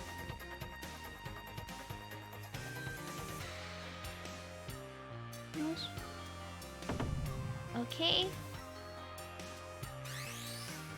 Alright, next. Thalia, welcome in, welcome in. We're playing, what is this? Novus Orbis. It's pretty interesting so far. We have enough. Add block points.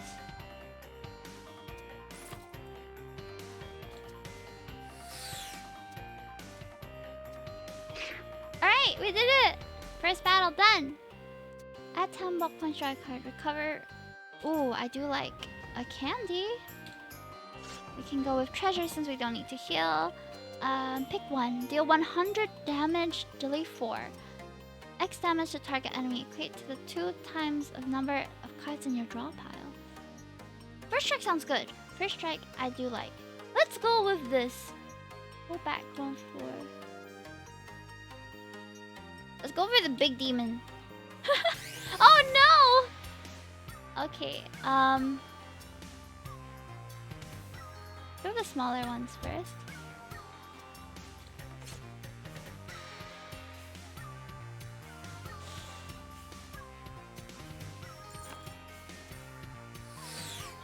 Okay, what I'm gonna do is I'm gonna add block points and end turn. Oh! Okay, there's another little creature at the side. It's the same one as the one over here. Okay, attack. They're both attacking me. Okay, okay. Add block points. Recover 15 HP. Good. Add block points. Deal 10 damage to target enemy. I ran out of cards. Okay.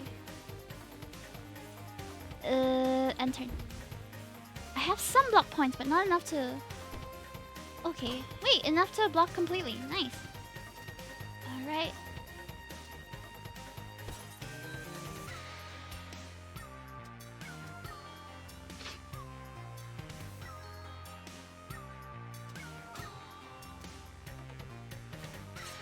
Okay, next.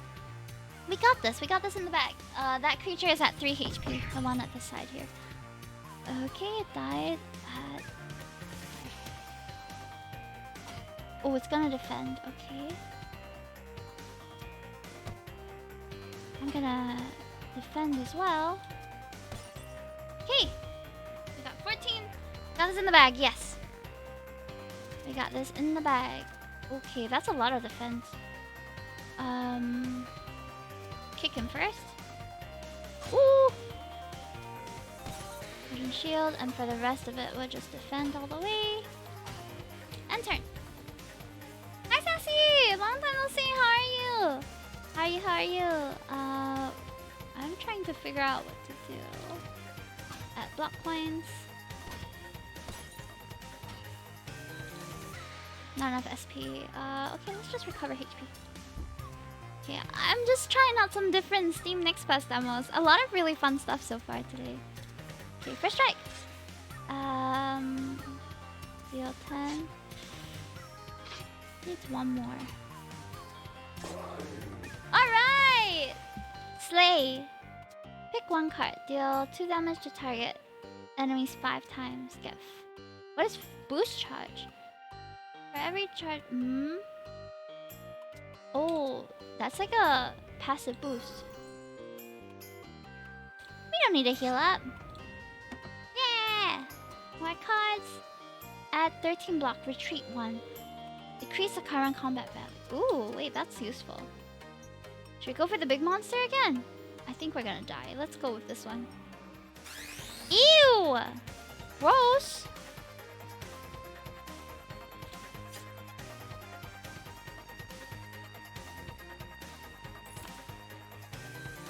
I wanna do this one. Slash. We are going to defend. No. Yeah, let's defend. Slash. This one. At block points, retreat 1. Ooh! Okay, we have just nice one more. Alright, we've almost halved all of the enemies. Ew, yeah, ew, little wormy worm. I know you guys can't see this one. This one's a 2 HP, so we should be fine. It's called Hachitachi. Deep worm. Deep worm. Slash. Okay.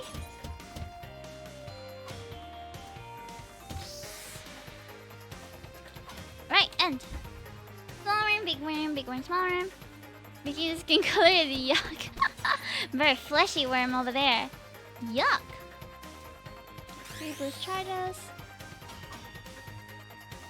Add block points and let's slash this one first.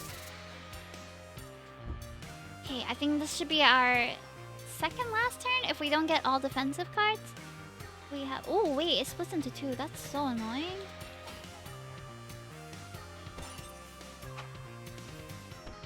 That is literally so annoying.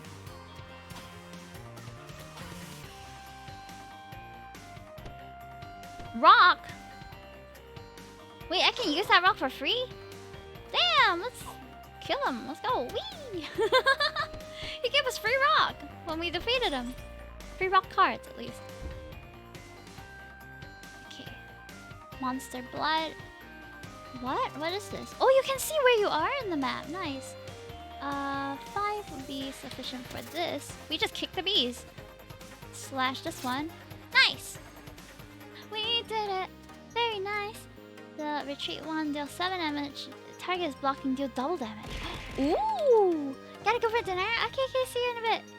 Ooh, I want the mystery one. What's over there? Got some items, probably. A fancy bottle. I could feel it was some liquid. Cannot use? What? 8 strength times 5 status. Gain 20. I want this one, even though it's weird. Sure, I'll take the 20 damage thing. More questionable stuff. Ouch. I attacked the dummy and then I died. I didn't know he was dealing damage to me. I thought I was dealing damage to that. Okay, Lamau. The dummy wins. It's true. Press any key to restart. It's not working. Well, so that is Novus Orbis. Basically, he made a fool. But this is interesting. It's quite fun. I don't see myself playing it for the long term because it's just not typically my kind of game. But it's very cool. Very cool. Like, items that basically does nothing though. Plus, no, the plus 20 HP is max HP. So you increase your maximum hit points, but you take some damage first. Do you accept any demo suggestions by the devs? I can take a look, but I already have so many on my list that I downloaded. So, whether I do play it or not depends on whether we land on it. I think that's the fairest way for me to do it because there's just so many. There's so many that I want to try. Dummies from FromSoft. What is FromSoft? Okie dokie. So, we'll be back at... I can still chat with you guys for a short while before I go out for dinner. So, hold on. Let me just... Here we go. Dark Souls. Ooh. FromSoft. What is FromSoft? Interesting. Yeah, I'm enjoying this stream very much so far. I think it's been a very long time since the last time that I played indie games. So it's been nice to just have the whole day to just, you know, spend playing it. I'm enjoying it a lot. There are a lot of games that I have downloaded. I'm mostly someone who enjoys games that are not very long. So this is the list. I actually have it all on my Discord over here. If you will, Lamber Sandal, if you would like to or not really request, but suggest your own game, or if you want to share, I would be super happy for you to like post it up here, and I'll take a look at it as well. But I already have a lot that I want to give a try to, so I'm gonna put a tick for the ones that we did play so far. So we've tried Mushroom Musume, we have tried Sweet Maidens, not my favorite kind of game. Oh wait, we have all of them in a row, surprisingly. We have Norbis Orbis and Clock Rogue. What else? There was Lost But Found, very, very fun. There was also Stranded Spark, but I got stuck. The dummy name is Luigi. Oh man. Okay, so these were the ones that I have gotten to play so far. How many did we cover? 1, 2, 3, 4, 5, 6. 6 in 120 minutes is about 20 minutes each. Not bad. Yeah. I'm doing right now. No problem. No problem. Go ahead. Go ahead. This is where I got stuck at, and I was like, I have to move this over here, but I can't seem to do that, so I got a bit frustrated, just a little bit. But yeah, these are all the ones that are in my list, and after my dinner break, we'll see which ones we're gonna try. I'm gonna be away for maybe about an hour or so, probably just an hour. If there's more that I want to try, then I might play for longer. So far, I think this is the best way for Steam Next Fest, especially since nowadays they have so many games. There are so many games to play, and there's so many that I personally want to try as well. So it gets kind of hard to make a decision. So when I just leave it up to fate like that, it's the best way for me. I know that there are people who want to cover like as many as they can, which is totally understandable. But I also have my LIX, so I'll probably download some of the demos on there to play on the go as well. And during my commute, I'll just give it a look-see, you know? So many games, yeah. Like, I feel like the most recent Steam Next Fest has just so many. Like, I couldn't even go through every game in detail because there were so many to look at. I recommend Marvel Snap. Marvel Snap. Is that... Oh, it's a digital collectible card game. I am not a fan of Marvel as a series, nor card games for the most part. I think the only card game that I really thoroughly enjoyed was Inscription. Even that one I didn't play to completion because I struggle with card games quite a bit. I'm not really someone who thinks ahead very much. Like, I'm very much in the moment sort of a player. So when you give me puzzles and things where I have to like foresee my opponent's moves, your girl gets very confused. I recently started playing Magic the Gathering with some friends. I don't buy my own decks or anything like that. They just gave me a deck that was like a starter one, and I just use it for fun. But even then, I don't really play MTG much. It's not really something that I know how to play. As in, I know how to play it, but it's very long. Magic the Gathering is a pretty long game. I much prefer D&D so far. D&D, Morkborg, anything TTRPG, I've enjoyed thoroughly so far. I started playing it because the Aslan shut up about it. That was me with Love in Deep Space. Inscription is so good though. Agreed. Inscription is really good. It is a level of challenging that is a bit hard for a dum-dum like me. Like, I am not a very smart, look 5 steps ahead kind of player, so I really struggled with Inscription. I think I only defeated like the second big boss, and I just couldn't move forward because it was so hard for me. So I really admire my streamer friends who know how to play TCG and who do that as like their main thing. Like, that is incredible to me. So like Debs, Miwa. I think Zayla has been playing Inscription recently too. I played it a couple of Halloweens ago, but I still like it. It's just got enough of the creepy vibe for it not to be the main thing, and it's just like a good taste of it, you know? MTG is a workout, agreed. It's a very long drawn out game if you're playing with so many players. Like, my friends who are playing it, they like to play it like commander style or something. 8 players! Bro, like, just one round of moves is so long. I just kind of sit there and like wonder how long it's going to take. It takes a very long time. I prefer board games and games that are not so long personally because my attention span tends to waver after a while. Okay, so it is already 7 p.m. I am going to head off for a quick dinner, but meanwhile, I hope you guys enjoy the vibes here. Commander deck can last 1 hour with just 4.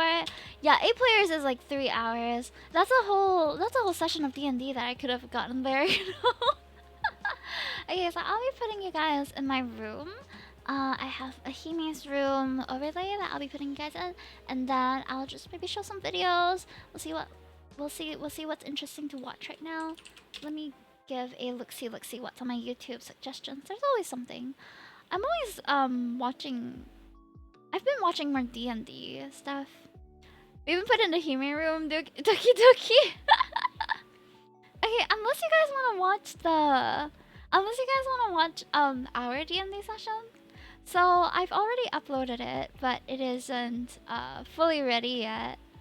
I can give you guys a little taste of it, cause I'm just awaiting the thumbnails and some of the descriptions for me to publish them properly. Bang Long, I'm about to go out for dinner, then you guys claim English mode. This guy, no sense of timing one, you know.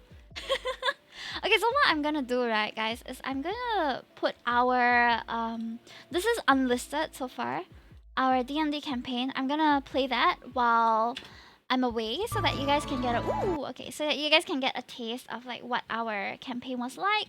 It was very fun, trust, and just a hype up for like when we are going to publish it properly. Okay, so let me just put my Hime's bedroom. Oh, overlay is loading. Overlay is loading. I'm going to put my model away real quick. Ooh, ah, ooh, ee, ooh, ah, ah, ticking dang, walla walla bing bang. Ooh, ee, ooh, ah, ah, ding dang, walla walla bing bang. Where's my VTube studio? Okay. 我放我的 VTube studio 在这里, okay? And then, yeah, I'm in my service as for over here. Not my jumpsuit. Okay, so I will be playing our D&D campaign. This is the very first episode, so if you did not catch us playing, this is where I adjusted all the audio, everything nicely, okay? No, not quick nap. I'm gonna have dinner. This is my old be right back message. Hold on. Let me also set game to just chatting, I guess. Or can I put it at D&D? Do you think it'll be fun? Dungeons and Dragons. Kinda not. Wait, wrong one. Nani? What is the is it Dungeons and with the Dragons? Wait, I couldn't write Dungeons and Dungeons, Lima. I meant Dungeons and Dragons, sorry. Okay, wait, so here Hime is away for dinner. Steam Next Fest demos resumes at 8 p.m. guys. I'm literally starving. Are we getting a babysitter? You guys are gonna get the our D&D campaign that you get to watch. Hello everyone! Okay, enjoy! Hello everybody. Welcome to the stream! Right, you're back! Welcome to the stream! Meow meow! Very excited today. Our first campaign! Woohoo! Yes, how's it meow meow? Perhaps the last. What? I kid. Alright, before we begin, welcome to Vito Fantasy! Now, you may have recalled that we had a D&D one-shot last December, right? Or was it November? I can't remember. It was last year. It was last year. And we killed Santa. That's all I remember. Oh, yeah. It was bad. Unintentional kill of Santa. So that's where my presents went. Hopefully this round will be better. We're more prepared. That's what I can say. It's time to go boss up, yeah.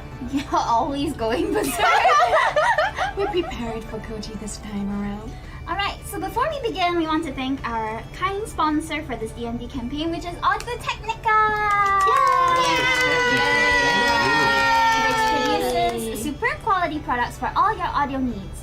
For this stream, we are using the AT897 shotgun microphone and the UMX mixer. So explore their range of products at audio-technica.com today! Yay! Yippee! Can you guys tell the quality of the audio better than last time? Definitely better than last time. Anything would have been better than last time. Yeah, the last time I think it was very screechy. It was very, very... Especially the one next to me. We get too excited when we are... Right? Okay, so... Oh, sorry. Oopsie. Oh! An accident happened. Okay, we're good. We're good. A flood has happened. He may cause the flood. story starts off. The village got flooded. You know what? We're gonna go with that. I see. That's how it's going to be. We have a spill. I spilled something. Because it was all caused by Hime. Sorry, my rampage of rabbits just... I see. So that's how it is. It's okay. It's okay, we got the absorbent. It's okay, I'm a geisha. I can do this. I can clean up the table. Oh man. Waiting table. Wait a minute. I have skills. I have the Skills in hospitality. Hey, so last time we got brand new DM, yeah? And can you introduce yourself, yeah? Hello everybody, I am Gabriel. I am with Crits and Fumbles here doing a nice game here for these little chaos gremlins. I am not Chaos Gremlin. The one next to me is. No, yeah. Ari's a chaos. You're just throwing out names at this point. Yeah, you just throwing out names. Oh my god, you want to show Mr. Leo off? We the have camera? Mr. Leo as well. We have Mr. Leo. Mr. Leo. We haven't thought of a I'll voice strangle for him. yet. Let me eat me. Okay, so for your reference, our characters are where we are at. So this is me, Ari, and then this is Me Hime. here. Cat. Yeah. Cat. That's just we're just gonna call you Cat from now on. And then we have It's okay, I'll call Necromancer you as well. Kochi. The one, the only Necromancer. She's very prepared for her role today. Look at her I nails. had to cut mine Oh, short. It's okay. It's too long already. We love long Alrighty. nails. But yes, in case you need to know whose hand is whose, you just Gabriel, do you refer. want to show your hand too? Sure. Yeah, do you want to show your This gives me additional to my rolls. Nice. This helps me control chaos. Gabriel here is also a panda that's a pirate, I heard. We will. You will see his avatar shortly in the next episode. Yes. I not be in this episode yet, It's but not I ready will. yet. Technical difficulties. Yeah, we've been having some difficulties. Some. It's not a stream if there's no technical difficulties. That's true. In any case. So, ladies of Vido, are you guys ready for your second session? Well, your first campaign. Yes, The yes. first campaign. Alright, wonderful. Let's go. So, we begin in the land of Raphilia, a land that is known for its half-breed races.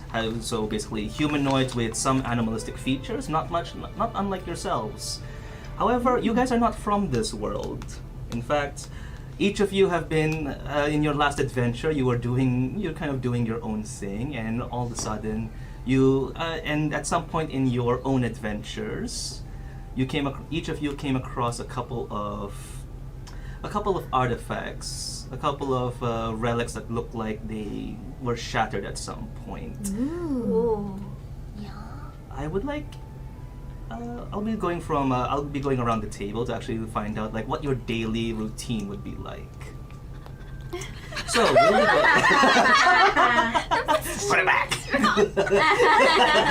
So first we're gonna be going around the table. The table, not the map. So we're gonna be going around the table. So Ariel, what is an everyday like for Ariel? Converting Mr. Leo to a vegetarian. Oh my god, the abuse is real. I feed Mr. Leo. She feeds him Impossible meat. Impossible. I'm a little angry. I want to turn him vegetarian. We're trying to save the world. One carnivore at a time. So I like to see myself as a mini vigilante where I help people in need. So I'll go around, see like who's abusing their power, and then snap their heads.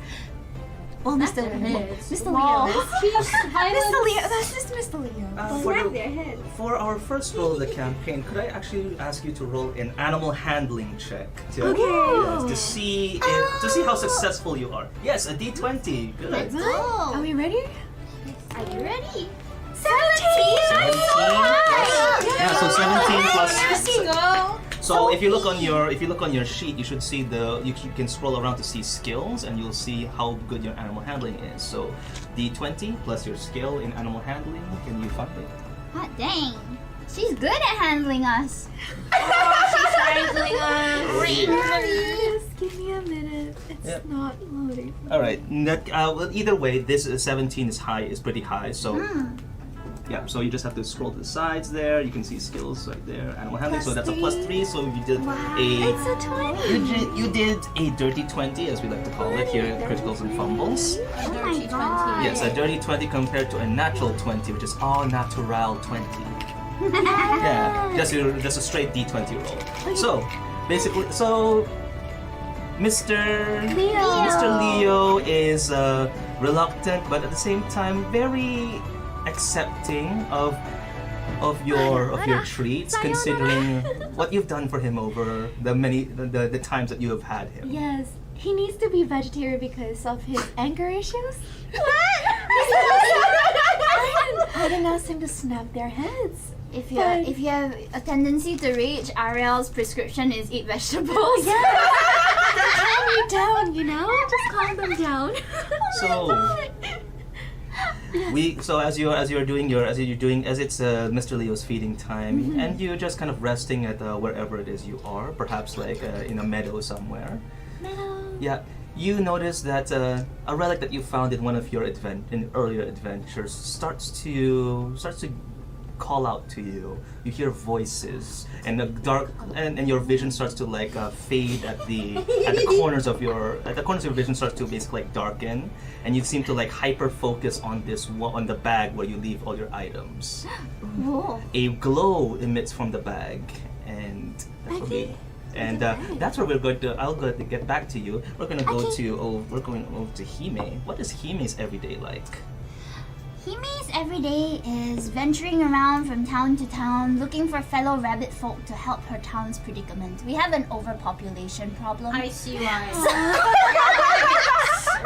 So I've been sent on a mission to look for a solution for that. So that's what I've been trying to find. A campaign that stop at 2. Stop at 2 or off with their head. You'll have to speak with the Prime Minister about that. Here's my father. Yeah, exactly. You're supposed to Me and my many Daddy siblings man. are just venturing around looking for solutions to this problem. All right. So, you're just moving around town. You're just wandering about on the roads.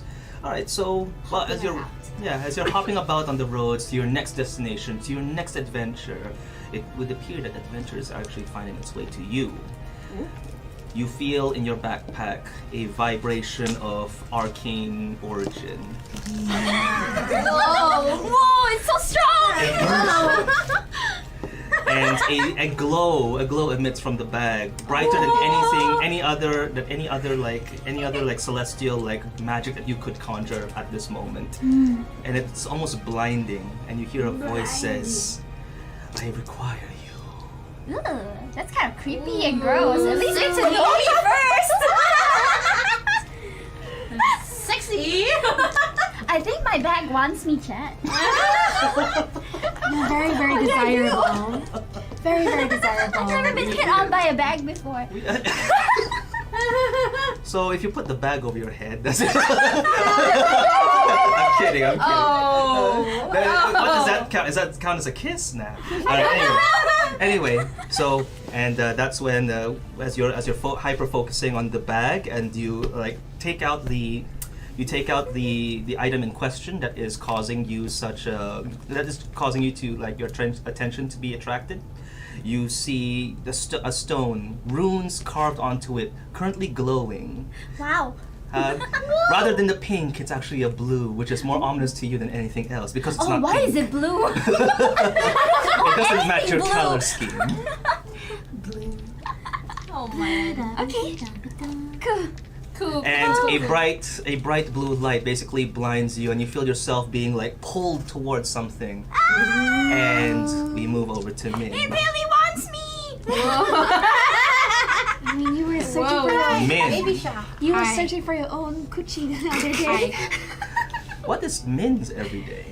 My everyday is sacrificing people to the Dark Lords. You mean the Shark Lords? The shark lord. Whatever you want to call them. I don't think they're sharks, but sure. We usually call them merfolk. Merfolk. But Oh my God. you can call them slaves. Slaves. True. Yeah. You usually call them slaves. True. I call them my minions. My losers. Hey Losers. Hey losers.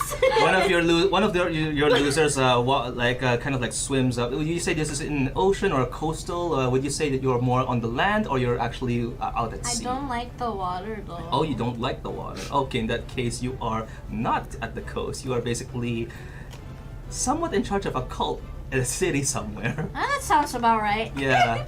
So in the darkened alleys of a city in your homeland, one of your losers, actually kind of like creeps up to you and says, "Mistress, the sacrifice is ready." Wonderful. Wonderful. Bring him to me. Yes, of course, mistress. And he kind of like slinks off into the shadows, bringing 3 more of your losers with you, to you, and the sorry soul that you have chosen for your sacrifice. A elven-looking male, all cut up, one eye kind of scratched out, and I'm so worried. yeah, one kind of It's not scratched Mr. out. Leo, I promise. It wasn't. And you do see all these dark symbols that you would recognize as a learned person of the arcane, kind of scorched and carved into his flesh. And they say, "We await your word, mistress." Okay, first of all, what did you do to his eye? Second, I swear he was like that when he came in. It was like that when he came in.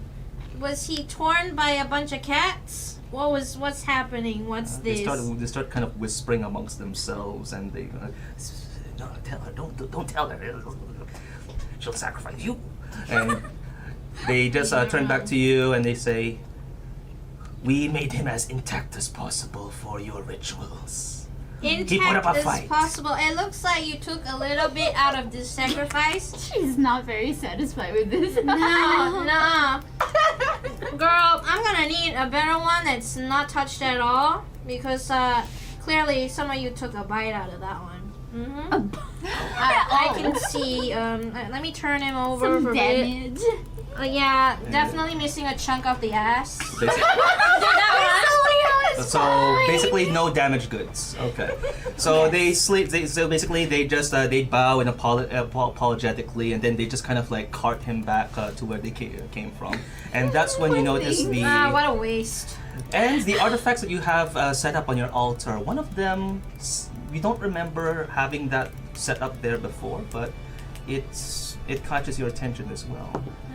A marble stone with runes carved onto it. This one, however, you're not entirely sure. You can make me an Arcana check. So roll a d20 plus your Arcana skill. It should be on your sheet, the Arcana. You just have to like scroll side to side. Oh dear. Oh dear. I rolled a 1. You know what? That tracks. That's our first one. I told you, it's because they took a chunk out of the ass. Yes. I don't know what's happening here. So, with that, so you're not entirely too sure about this, and it frustrates you. You should know this. Magic bends to your will. This is how the thing should be. Exactly. But you do not know. You don't know this. You don't know what these runes mean. You don't know what this magical artifact is, and basically you grab onto it almost so tightly that you think you could possibly like break stone, but your strength doesn't allow that. As a blinding blue light basically it blinds you, and then it just pulls you. It pulls you into whatever realm you can perceive with your Where arcane. was the missing ass? You echo as you disappear from the ritual chamber. I'll get you! God damn. Took a bunch of ass out of my mans. So it's Kochi's everyday like? Alright, so the other day I saw this a very big castle with a very, important king living in it, yeah? And then I realized he has a very huge pond with a lot of delicious fish inside, yeah. So Pond? Pond yeah, with a he has G, a right? pond. Pond. Yes, yeah. Okay. Alright, so I see went your there words and through. blew the whole pond up so I can get the fish from it, yeah. Dynamite fishing. That's what you do every day. You have a It problem. works! It's food supply. Okay. So She radiates the Sacrifice her? ponds. Can we sacrifice her? She radiates the ponds with her Might be berserker. useful. Then again, they might spit her back out if we sacrifice her, so never mind. So, just like any other day, just throwing a bunch of alchemical explosives into the king's pond. One of the caretakers and one of the maids actually comes out to see what all the racket is. the caretaker actually brings out a giant crossbow, and it's actually just like, God damn it, not again! And I would like you to roll me an athletics check. You gotta dodge damage on your first roll. 6 plus athletics on your skills. So you just go to your sheet, and then just like you can just scroll to where skills are. Athletics. So 6 plus 5, 11. So 11. So 6 plus 5, 11. So essentially you. So as he readies to aim at you and takes a shot to basically just ward you off like you would when some like trash panda decides to go into your trash, and takes a shot at you. However, his aim is not the best, and as a cat, how would you respond in this? Situation? I'll throw a rock at him. You throw a rock back. Roll me an attack. Just roll your strength. Okay. Oh God. So, he shoots at you. He shoots at you. So you grab a rock from the pond and essentially, Of course. you throw it back at him. You throw it back at the caretaker, trying to scare you off, while the mate and the caretaker goes down with one shot, immediate headshot with that rock. Oh God, what did you do to the poor man? The maid just screams in horror and then just goes, "Guards! Guards!" Oh God. You notice that as you're getting your bounty, your fish, after defending yourself, it was clearly self-defense. He shot at you. You're gathering your fish, and as your pack is just off to the side and you're putting fish onto it, you notice one of the fish starts glowing blue. Fish is The glowing. fish is It's a shiny Pokemon. What's that? Luminescence. You are drawn to this fish, and you start digging towards the fish, but it's not the fish that's glowing. It's a rock. Apparently, it's a rock that is that one of the fish swallowed. It was rather big, and it's a bunch of. Isekai with you.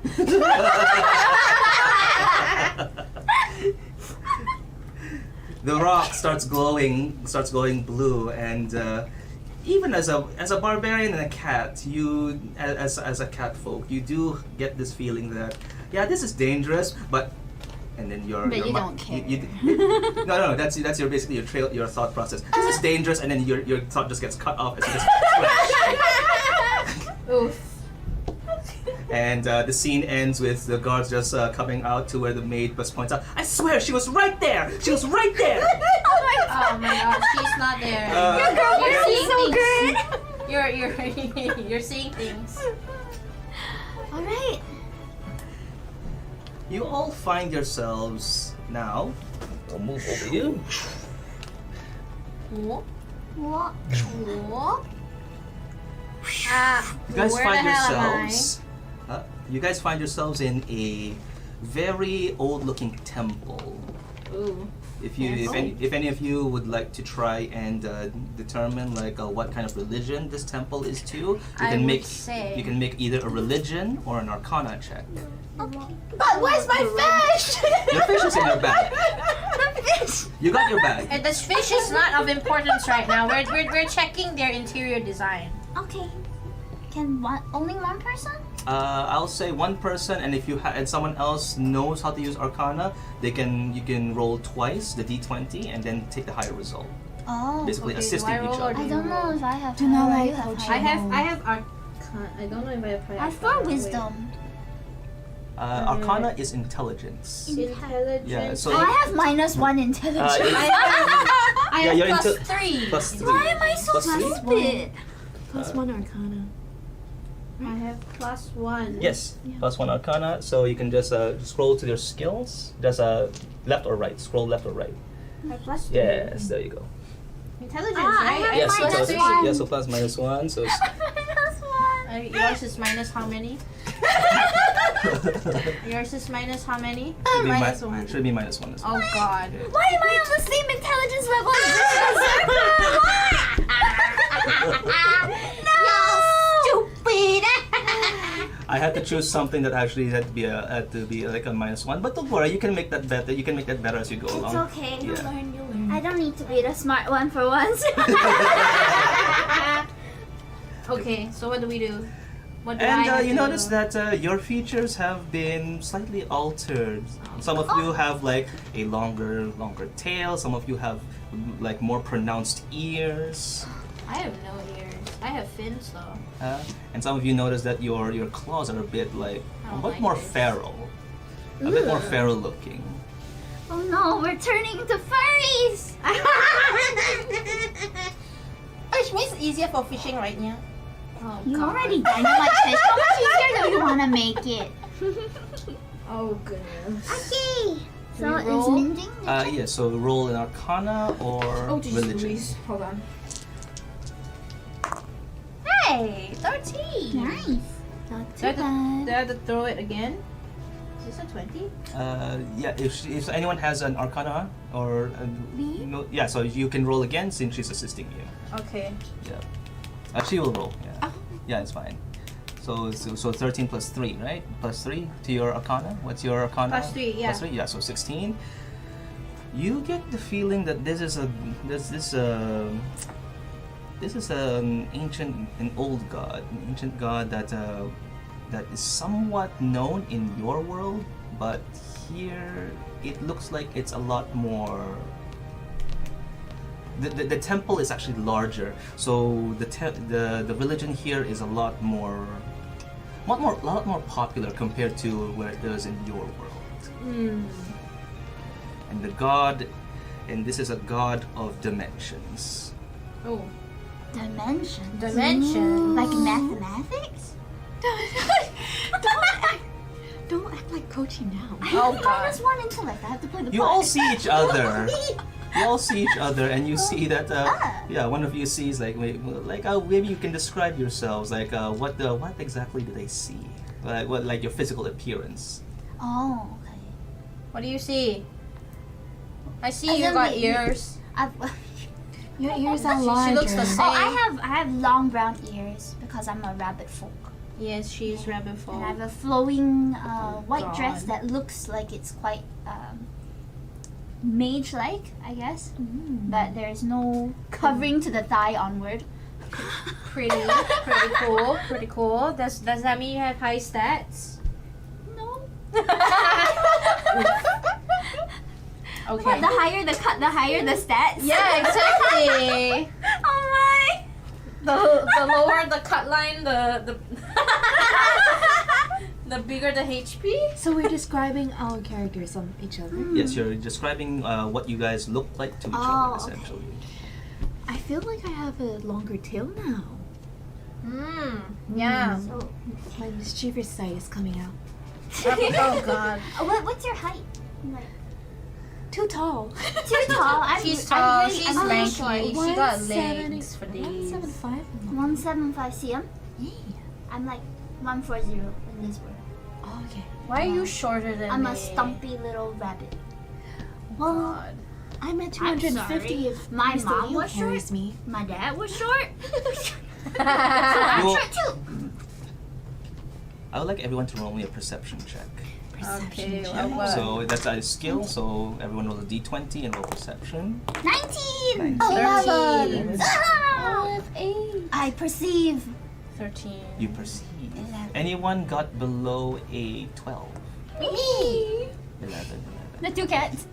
Oh God, the two cats, of course. Do not call me a cat. I'm a lioness. A lion Oh, is also a cat. lioness. What are She's you also a talking cat. You're about? just a bigger cat. You're so I'm a big ferocious feline. Cat. Ferocious. You all notice. Oh God. Well, two of you notice, and the others don't. Oh goodness. What? The other two don't. They're Kochi and Ariel. She's looking for her Don't. damn fish. Impossible me. And she's just playing with her tail. I'm perceiving. We're the only two who's like, whoa, what's going on? I'm just with Mr. Leo. Comparing our Mr. tail. Leo, is Mr. Leo summoned right now? Yeah, he's just look at the tail. we're Mr. comparing Lee, when we- tails. We'll be having. so Oh yeah, Mr. Leo is also going to be somewhere just we'll Do deal we with need a the token for him? I have a small lion looking thing. Yeah, we'll have Mr. Leo's a small. So basically, you see a whole bunch of these shadowy looking figures, but you recognize them as Who the goblins. hell? Oh shit! I hate goblins. You recognize them as Let's take goblins, this but one. these are This size, different this size. somehow. Oh, do we need a bigger one? Up to you. This is bigger. Mr. that Leo the looks like Mr. a Leo? pumpkin. Can we use this to indicate where Mr. Leo is Yeah, standing? sure. Mr. Leo will stand next Next to to you. this It's a girl. bit flimsy, yeah. That one will fall. Oh, sorry, Mr. Leo. You're kissing the ground for a bit. It's okay, we're comparing tails. Right. Oh my gosh, Mr. Leo's adorable. Yes, he's adorable. Alright. So actually roll me one for Mr. Leo as well. A D20, and then I will get the Such stats a for big Bob. D22. Mr. Leo got more than me? 14. Mr. Leo actually smart. That's That's where all your why intelligence it went. went. Yes. Y'all split intelligence. Like part of it went to him. Mr. Leo got 14, everybody. So 14 plus his perception is a 3, so 17. So Mr. Leo actually just goes into a protective stance in front of you, between you and this pillar, where you see a whole bunch of a small pack of goblins that look a little different compared to your respective home worlds. These ones they're covered in shadow, and they have these weird looking shadow tendrils that kind of like slick off of them like oil. Hi. I would like everyone to start rolling for initiative. Initiative. Alright, initiative, yeah. Which dice is that? 20 or so? D20, yeah. Initiative is D20. 4. What is this? Ten. Is this one? Is this one? That's no, that's a 20. What? Whoa! Nice. Yay! Do I need to Alright. Mr. Leo as well? Mr. Mr. Leo will just go follow after you, you. I guess. Yeah, we'll Okay. just go after you. We'll keep it Okay. simple. Yeah. Alright, so I that. got a 10. She's the lowest. She got a 4. She got a 4. Why is the berserker with low initiative? Expected it. I didn't notice anything wrong Is a yet. side quester. She doesn't want to fight. She just cares about her stupid fish. Yes. My Alright, fish, so- my fish.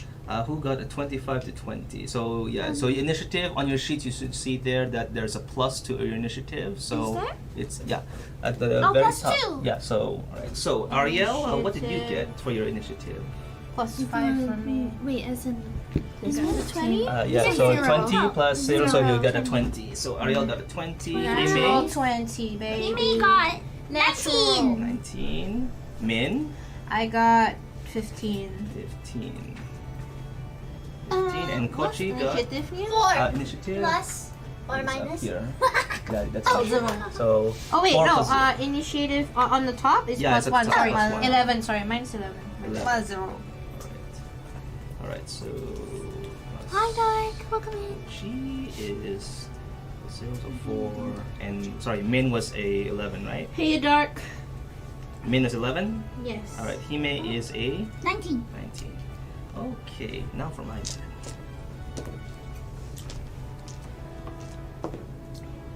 Oh, Kochi is not going last. She's not going last. I rolled poorly. Oh. Oh Goblin scrubs. boy. Oh, Oh. Neos.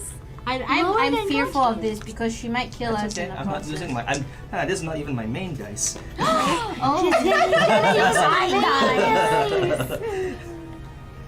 So we begin the combat with Ariel and Mr. Leo. Mr. Leo.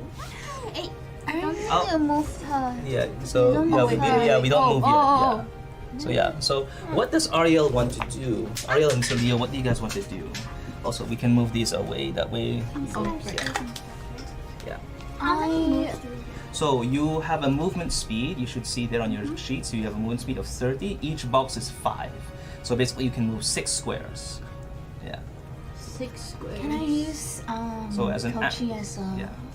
Kochi is a shield. as a shield? You can move behind Kochi. So for me, my pattern is I will only rescue when people are in need. So I'm gonna. Are we not all in need right now?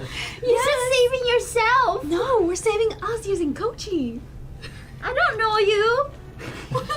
Yeah, you don't know her yet. Wait, do we? Oh, We don't haven't know seen each other. haven't It's seen my each other. first time seeing you, girl. She's acting so familiar, chat. My back This wants is me. I like being close. Yeah, to she's Sarah. Girl just- wants me. Everyone's just acting so familiar. Do I have a choice? Do you have a choice? Yes, you do. You can choose to fight or hide. Mr. Leo's too big to hide, so I will fight. All right. What? How do Nice. I? Do Alright, I just go so- to the middle? So you have a bunch of stuff called cantrips on your spell list. So spells over here. Yeah, cantrips. Basically, these are spells that you can use repeatedly. You don't have a limited number of them. Spells, however, you do have a limited number. So right now you can do a firebolt to actually like deal some damage to them. You have to hit them first, or you can try to do, or you can try to just you can try to actually stab them. Not recommended, but it's also possible. Last resort usually. All right. What have they done so far? Have they threatened us? Well, or- they look menacing. They're standing Look there menacingly. menacing? You can try to talk to them. I Yes, guess. because I do have one that's friends, right? Yeah, you can try.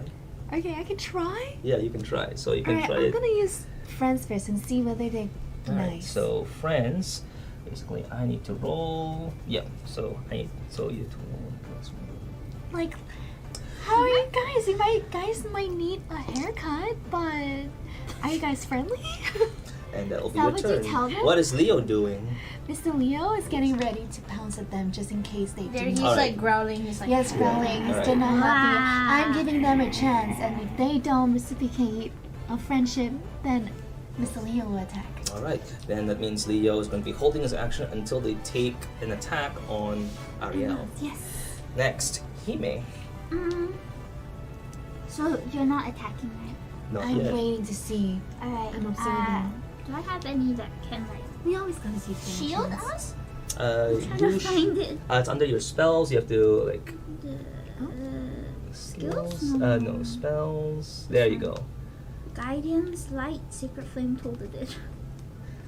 Bane, bless, burning hands, fairy, fire, guiding bolt. should Why is have- it also offensive? Huh? Shield of faith? Yeah, Shield of Faith. That's how Shield you of protect Faith? someone. Yes, Okay. that's a bonus action, so you can cast that on someone and you can do something else. Oh, okay. I will. Can I cast Shield of Faith twice? Yes, you can. No, you can only cast it once. Oh, once Yeah, only. because it's a bonus action and it's a level spell. Okay.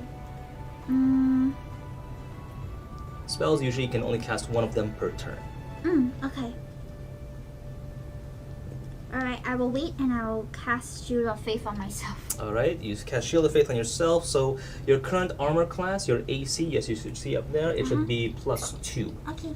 Yeah, so you cast that on yourself. You now have an action left. What would you like to do with your action? For your action, you can go to attack someone, take a shot with your weapons.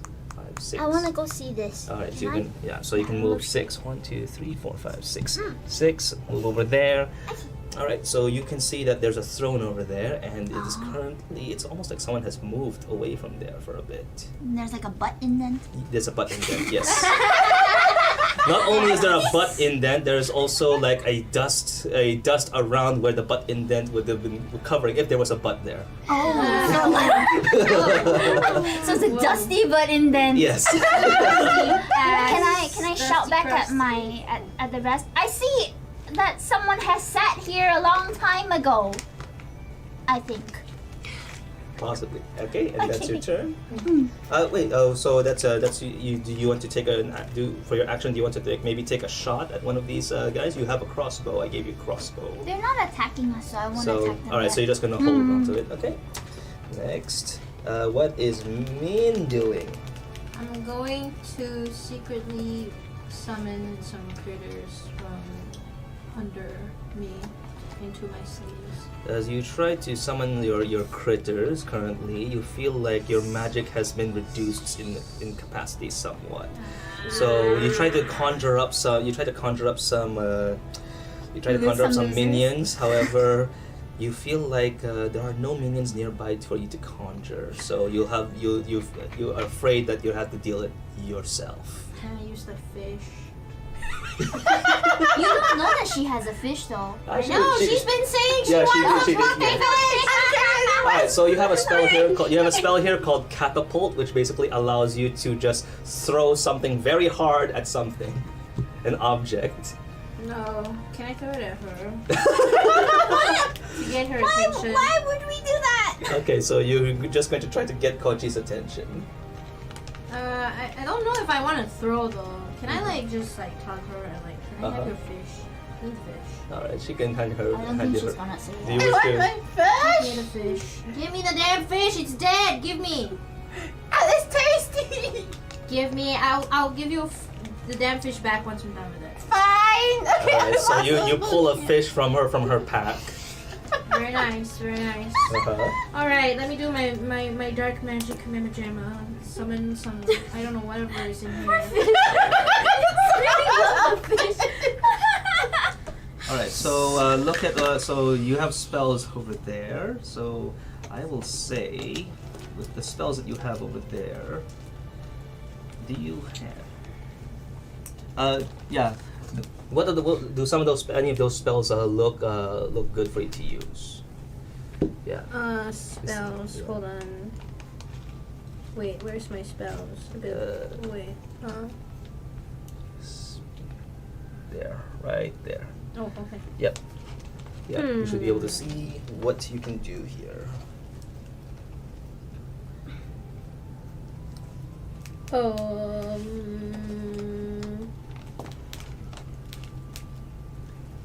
What's Unseen Servant? Unseen Servant. Ah, there we go. So you can basically I'm gonna say that we can style it to where you actually use the Unseen Servant to actually. Unseen Servant basically is an invisible creature that has like very low hit points, doesn't really attack much, but it can like interact with stuff for you.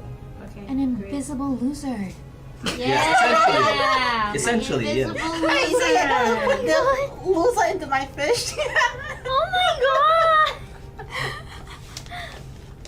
I'm not gonna put the loser in your fish. Don't worry. I'm taking the loser out of your fish. Your damn fish is a loser.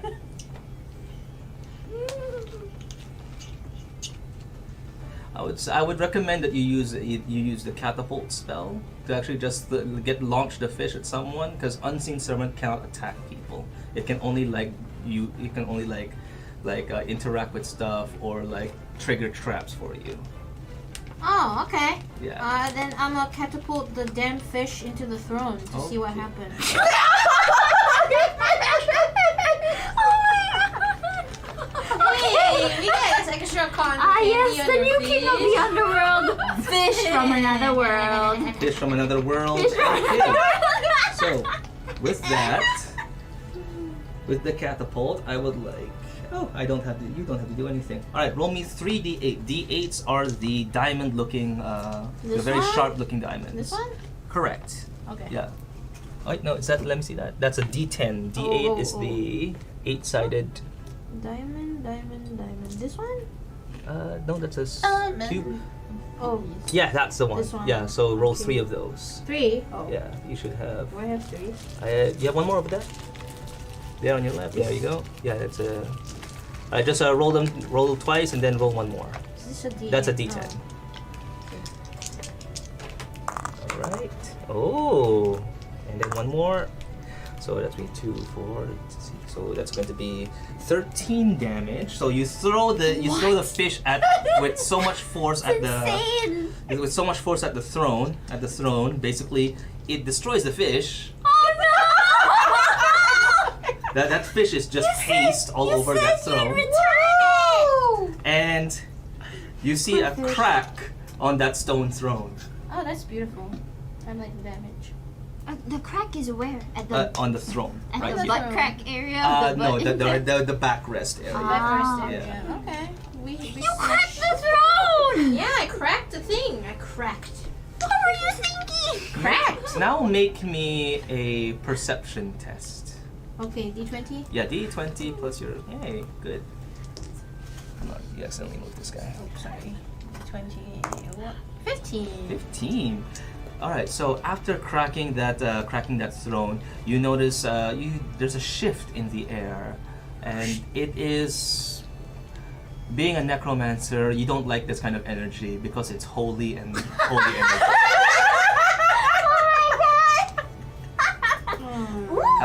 You guys, on the other hand, those of you, the two of you, Hime and Ariel, it's a comforting energy, almost a protective energy. I like It's this divine throne. energy. It's got it's a tinkly feeling. Oh, I man. like it.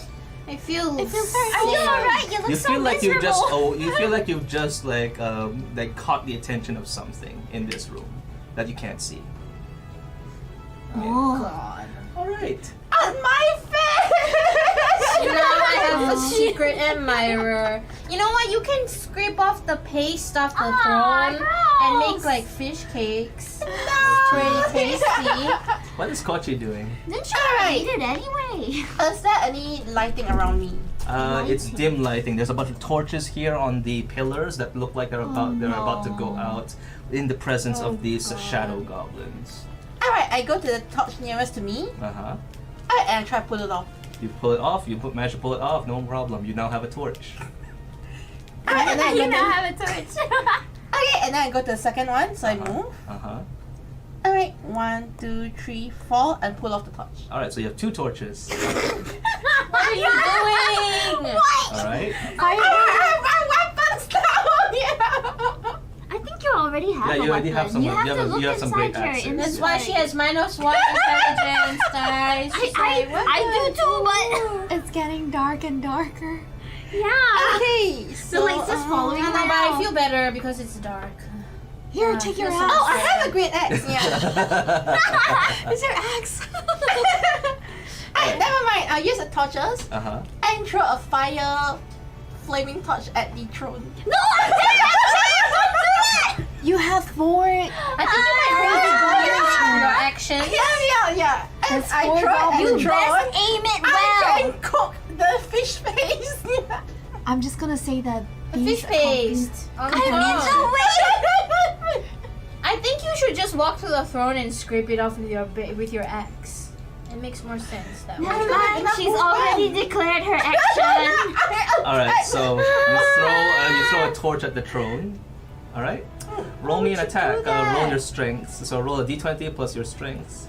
But okay, You're I mean, gonna I'm damage fine I with got that. 6. 6 plus your. I'm gonna get damage on the first turn, guys. Don't worry, she's if she rolls a 1. Hey, but the fish missed you. Alright, strength. Missed me. You better not Alright, fail. so it's only- The fish is not as dangerous as a Yeah. flaming torch. I wouldn't mind if I got hit by a fish. 3, And then 9. it turns a paste on your body, So like. yeah, you do a 9. I did 9. So unfortunately, you don't get that far because these torches are not really aerodynamic, made for throwing. So you managed to just managed to throw it like there, like halfway. She almost. One she thing you just notice barely though, missed when you remove the me. torches and then throw one of them there, you notice that these figures go smaller. Smaller. Yeah, the shadow goblins start growing smaller. Oh, they're shadow goblins. So why keep them? They're so cute. Alright, hear me out. So if you remove all the torches, they grow small enough to eat. I don't think that's. I don't think they're as yummy as fish. Your turn has ended. Now the shadow goblins take their very turn. If there's happy. something else that Kochi wants to do, No. okay. The last time Okay, you just threw a second, something in my talk right direction now. too. No, not yet. All right. So with that, shadow goblins come and they seem to be attracted by the light. So you're currently holding onto one left. So one of them actually goes up to you and is going to take an attack onto you as the holder of the torch. Uh-oh. This one goes over to you. Goes over to you, Min. But I'm in the darkness. Huh? There's no light. Huh? There There's is still no light. light. You still have. You're not dead yet. So there's still the light of your soul.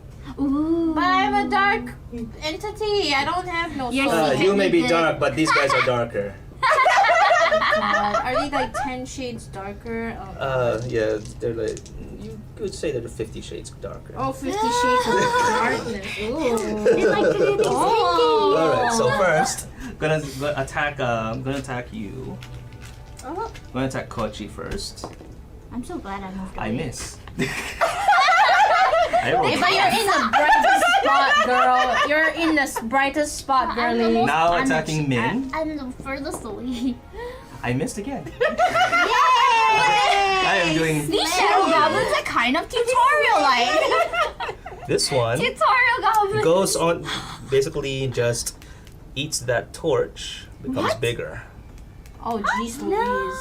Oh, Nanny! This one You goes need to, to persuade him. this Come one on, goes over Brady. to I you. don't think they're very This one goes over to open you. to negotiation. Yeah, this one goes over to you. You have such a bright soul, and it looks like it's going for your throat. This little shadow goblin Okay. I see. goes for your. It basically just does a claw attack at you. Oh dear. Are you dare threaten me? You I missed hit. two No, and I you hit. She hit me. I hit. and of all the ones that you hit. Unfortunately. Oh god. Oh no. So, this is already that- starting off really strong. Wonderful. So you take 4 points of necrotic damage as it touches onto you, and you feel like the light in your soul grows a little bit dimmer, and it feels cold. But what is Mr. Leo doing? Leo now makes an attack, so go ahead and roll a d20. Ooh. Leo. Oh no, that doesn't count. Huh? That doesn't count. Okay, it doesn't count. It's a 17, but it doesn't count.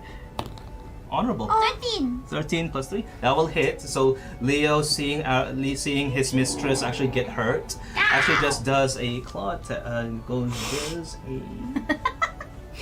Actually, roll twice. Roll twice and take the higher because he has something called pack tactics, and you are part of his pack. 12. 12. So 13 was higher. So you basically do a hit. And now I need to make a strength save. Leo is going to basically try to knock this thing down.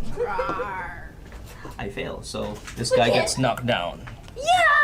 Mr. Leo knocks that guy down. Is it because I haven't fed him impossible meat yet? Good job! Okay, now roll me. Let's go. Now roll me a d6, which is the cube-sized dice. Cute. Yes, Dang that's the one. Roll a d6. Oh yeah. All right, so Mr. Leo manages to knock it down. Doesn't do too much damage, but you see that the shadow goblin doesn't look too happy and is currently just kind of looking a little dazed on there. Next, we go back to the top of the round. Ariel. Yes. Kill them! Clearly, negotiations are not. Clearly, negotiations off are the not. table. It's not working. Yeah, they're not. It's They're off not. the working. table. It's time to do You gotta get him, Mark. Alright. Or whatever your name is, I don't know you. Question, will the fire... Can I ask questions? Yes, sure. Will the fire, because they are attracted to fire, so will my firebolt make them stronger or weaker? have to find Yours out is a yours is a magic fireball, and it just goes out immediately. So it does damage. So Okay. you're not casting like a light. Okay. So Fireball. I can't do much.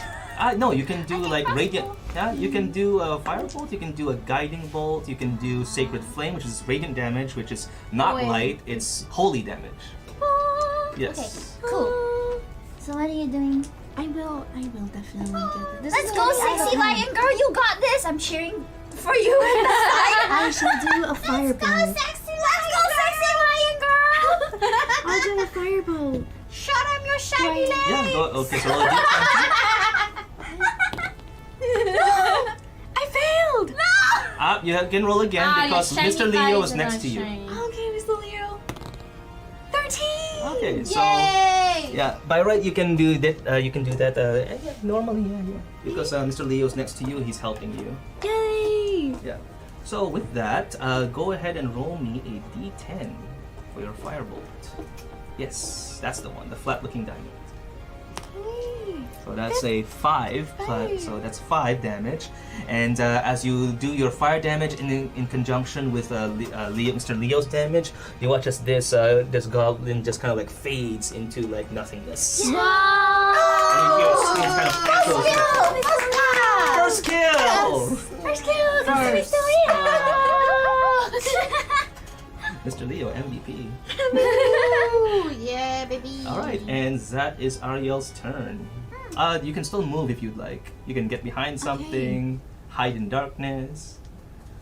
Are these pedestals? Those are pillars, yeah, so you can hide behind those. Yeah. Yeah. They're like, they hold up the roof, yeah. What's the condition of the throne? The throne is currently cracked and covered in fish guts. You want to help Kochi collect the fish gut? No, she'll do it herself.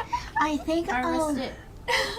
I think I'll go ahead and confront the bigger The bigger one. Alright, so Oh, she brave. you calling out the She's bigger got the one. spirit of the lion. because they triggered me. Eye of the what? lion. So I tried negotiating with them and they didn't want to negotiate. They didn't want to be friendly, so it's attack mode right now. Screw them.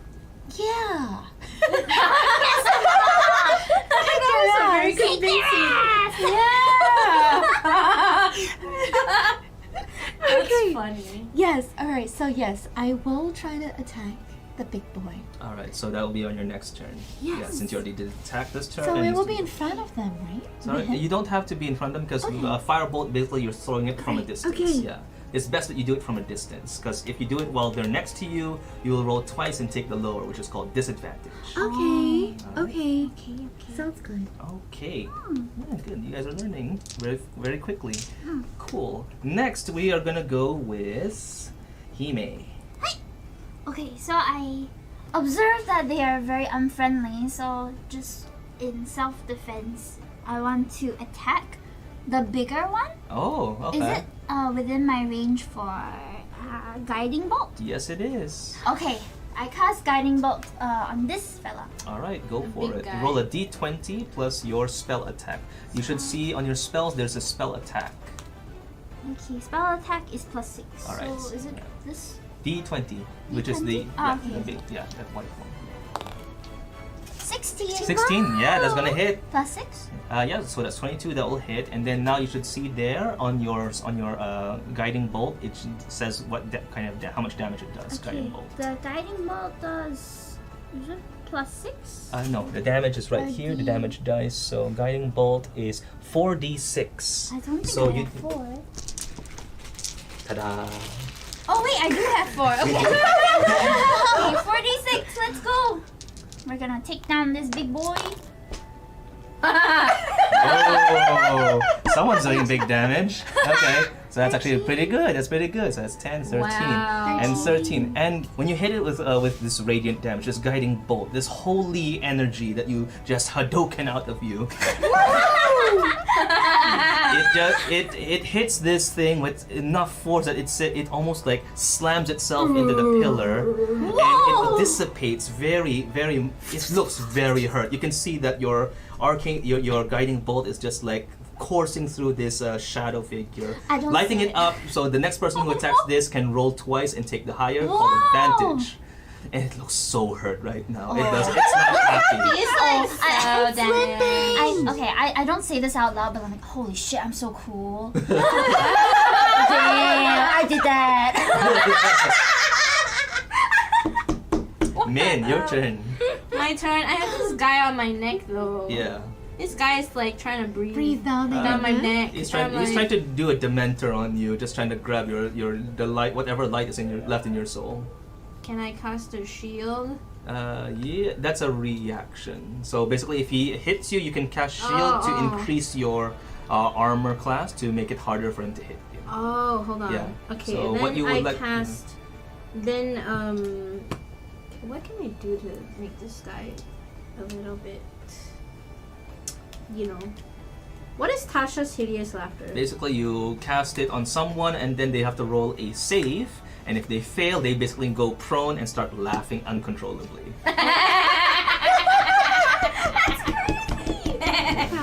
It's a mind altering spell. So That's basically, maniacal. Can I do That's that funny. to him? yeah, sure. I sure. can. Yeah. Oh, let's Alright, go. so you're gonna do so. I am going to roll my save. They're going. What you should see there, a save DC on your spells at the very top. Save. There is. Yeah, Oh. save DC on the right. I don't see a save. Spells? Are you on spells? Yeah. Yeah, all the way up there. Oh. Save 15, right? Yeah. Yeah, alright. So I have to beat a 15 with my wisdom save, which I do not. So basically, this guy goes prone, is unable. It sounds exactly like that. It sounds like that, except it's echoing like. It sounds like both a man and a woman just kind of like laughing together. Oh my god. Like it sounds like it's a genderless kind of voice, very echoey. Yeah. It has no form. It has no. Yeah. Anyway, Kochi, you that's all from Min. Does Min want to move away from this thing? Yes, please. All right. So I'll where does move Min to want to go? where Don't you wanna laugh I'll move with further up with Ari. With Ari. Don't you want to laugh Alright, so you're just gonna move over uncontrollably there. with him? No, because he's kind of crazy. Yeah. I'm like standing next to crazy people. You drove it crazy a little bit. I drove him crazy. Oh my god. I drove him crazy. Oh All right. So next, Now he won't stop Kochi. laughing. Alright, time for my genius plan here. I told him a joke so funny. Dude. Oh yeah. What do you say for Tasha's hideous laughter? What do you tell him that is so funny? What did I tell him is so funny? Yeah. What do you tell that? I just said skibbity.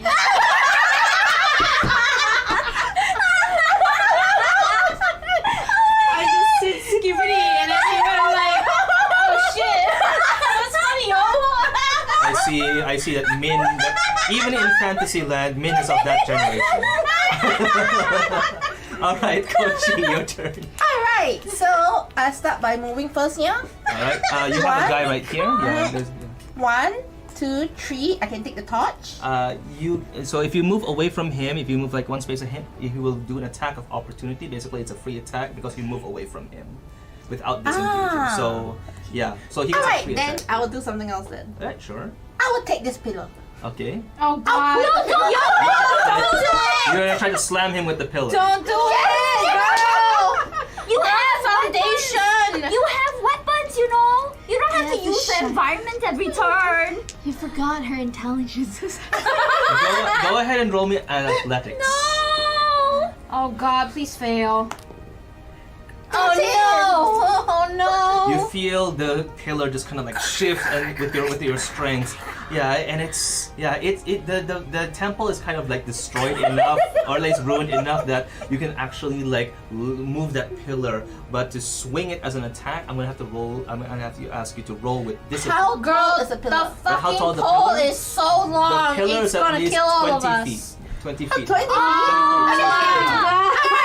Swing it the other way. Now I can attack the big guy. Yeah. You're gonna swing it. 5, 10, 15, 20. He's just out of range. You can move a little bit, but then he'll get a free attack on you. Oh my god.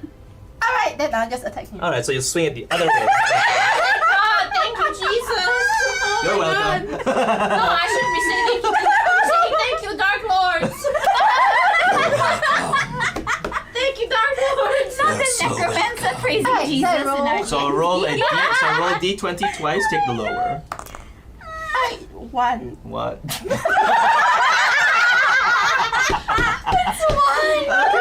So what happens is you try to swing the pillar and you fail to account for the fact that this is a heavy ass pillar and it kind of like falls. It's falling on you, it's falling on you, it's falling on you. I want you to make me a dex save now. Oh my God. very ambitious berserker. 6. Go ahead and roll twice because you have danger sense. 7. Not much difference. She's gonna die and I'm not gonna revive her. We're not gonna revive dexterity her. dear, save, is it? Oh, dear. What's your? Let me have a look. Okay. Hello, welcome back. I hope you guys have been enjoying the first episode of Video Fantasy. We played about an hour of the first episode footage. These will be uploaded very, very soon once all the thumbnails and stuff are done. So do look forward to it if you've been enjoying the campaign so far. Sorry to interrupt. I know some of you might have wanted to watch the rest of it. But for now, we're going to resume our Steam Mix Fest demos. Vicky, did you guys have a good dinner? I had nasi lemak. It was quite filling, so now Kimi is a little bit sleepy. Just a little bit though. I still have the energy, don't worry. Just need to wake up a little bit. Yeah. Alright, we're gonna select game 2. Games plus demos again. Okay. Successfully. Alright. Yes, thank you for the pets. Hello, Bread. How's your dinner? Did you have dinner? I hope you did. Okay, let me just don't save. We're going to spin the wheel to see what we're gonna play next. We already tried about 6 games today, which is not bad, honestly. So let's see what's next. Just got back from school. Oh, welcome home! Welcome home, welcome home. Hope school was good for you today. I'm gonna stand over to the... Oh. And that is going to... Oh! Oh, did it reset? Okay, we have to spin it again, my bad. Let's see, where do we end up? We are going to end up at... Social warfare. I don't remember much from this demo either, but let's get that into the warfare. Okay, so for social warfare, let's load up the social warfare. There we go.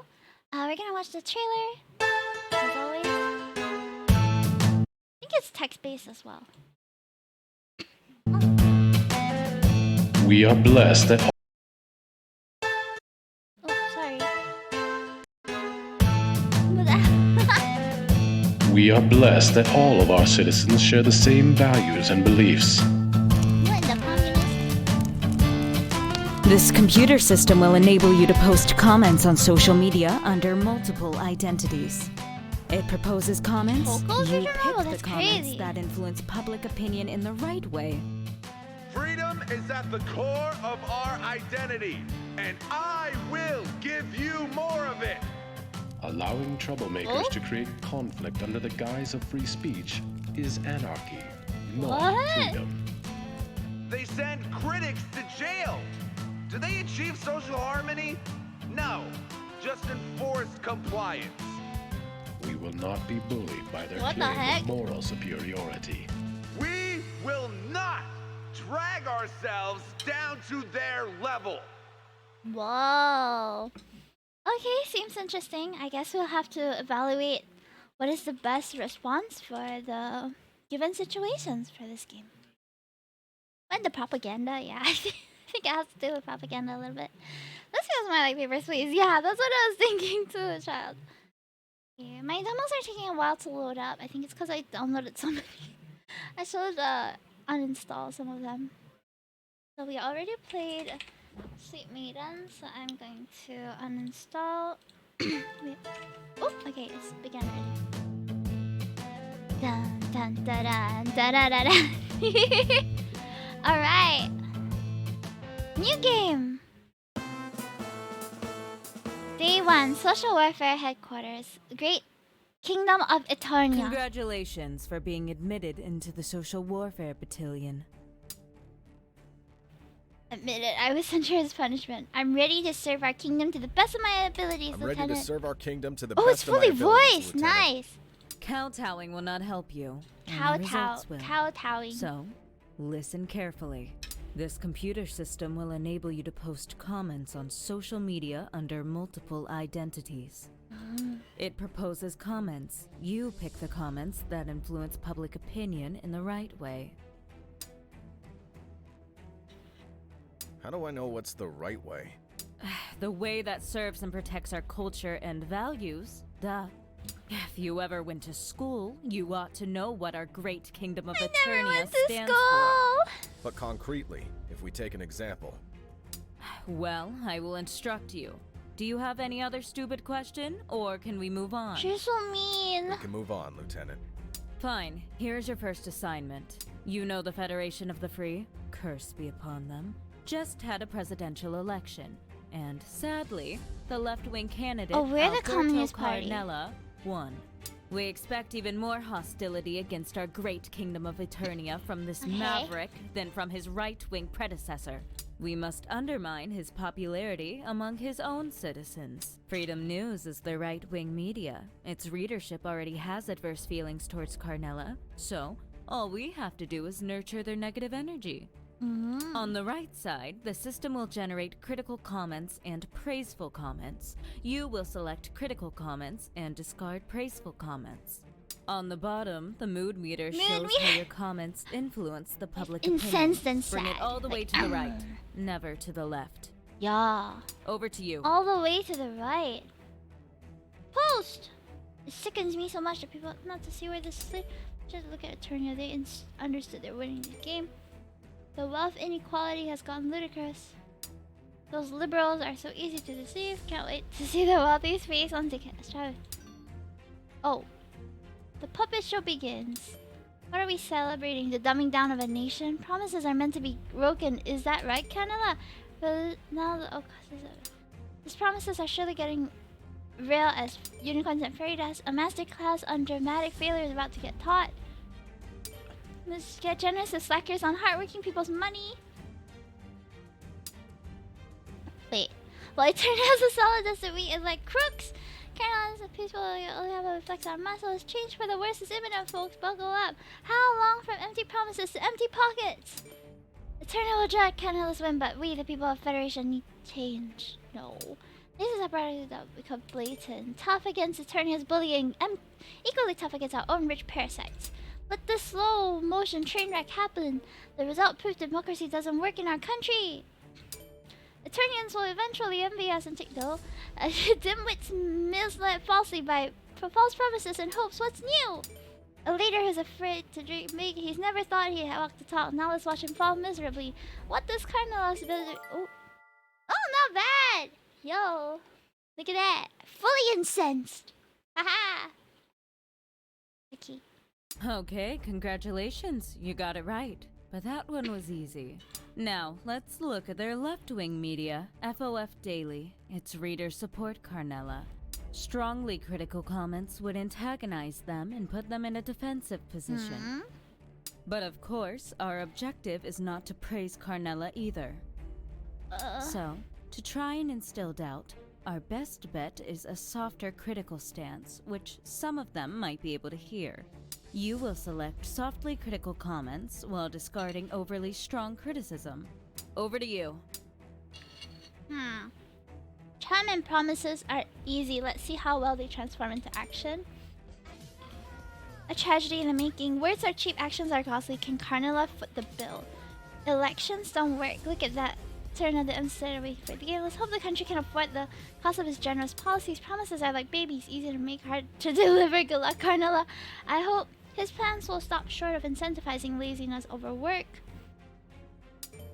Promises are debts, now Carnella owes us results. Fancy words, MCDs, Carnella in a nutshell. Welcome in!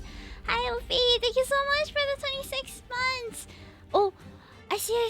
Stay safe! Puppet show begins. No. Extravagant promises don't burn out like shooting stars. Change for the worst is imminent, folks. But I hope Carnella will be as good as he was with words. Got a steep hill to kind of see well it does. Lots of promise now waiting for some follow-through. Because liberals are so easy to deceive. He could start a war just to make people forget about his bro. Isn't the art of politics about making...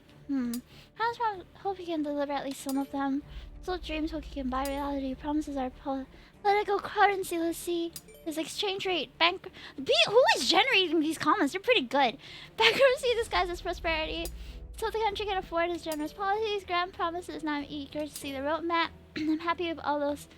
with helping those in need, but how much? I'm not waiting for the moon he promised. What are we celebrating? Dimwits? Nope. Carnella's manifesto reads like a fairy tale. Where's the wolf in the story? Winky face. Empty words don't make a... Ooh, okay. I'm doing okay. My reading comprehension is not too bad. Congratulations. You survived your first day. Yay! So that was it? That was it? You're supposed to say, "Thank you, Lieutenant," whenever I congratulate you. I mean, thank you, Lieutenant. But...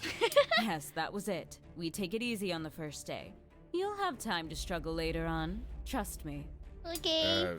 Thank you. Oh, thank you, Lieutenant.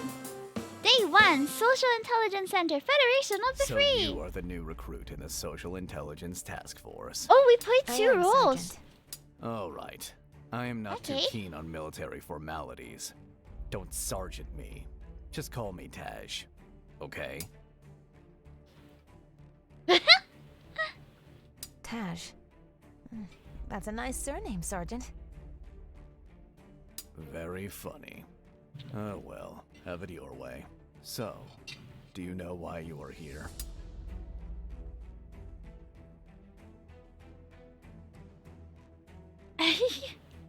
I'm here to protect the Federation of the Free against threats of all natures. Well, you are here to influence opinions on social media. As much as we value freedom of opinion, we do need to control the narrative. Right? Right, Sergeant. Okay. Let's get started. Carnella won by a large margin, and yet there is an outpour of critical comments against him. Some might be genuine, but we suspect a number of them are the work of Eternia's social warfare monkeys. They're trying to sow discontent against Carnella among our citizens. Welcome in. We Oh, have a aren't good letting them do night. that, Thank you so are much for we? coming in. We're playing some indie games today.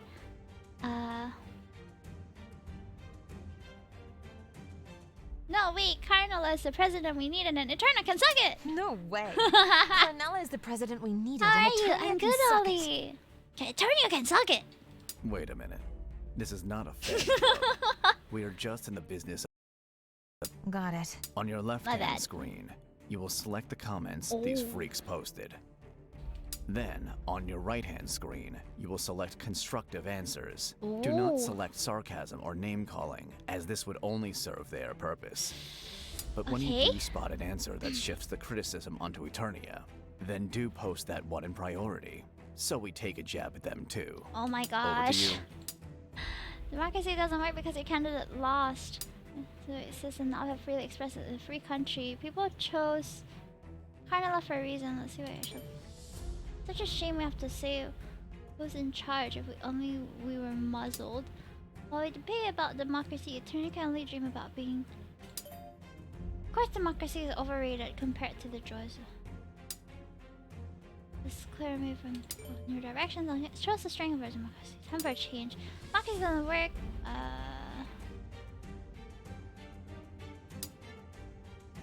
What does Carnella's victory say about our nation's sanity? Just recommends wisdom. We're not saying to stick to our insane demographic ways. Security is a bit of a voice matter. You can shove your sanity, speaks volumes about our nation's desire for positive change. You're right, sanity must be questioned. Yours, that is. Parents make the race code. Listen to sweet change of hope, not fear. Bracing for impact. The impact will dodge that. Oops. Brace for impact. The impact of Karma's tough stance. Eternia's warmongering monarchy. Your ass. You should brace for impact for reason and common sense if it ever hits you. Oop. This victory's not a loss. We ought to stand united. This victory's opportunity.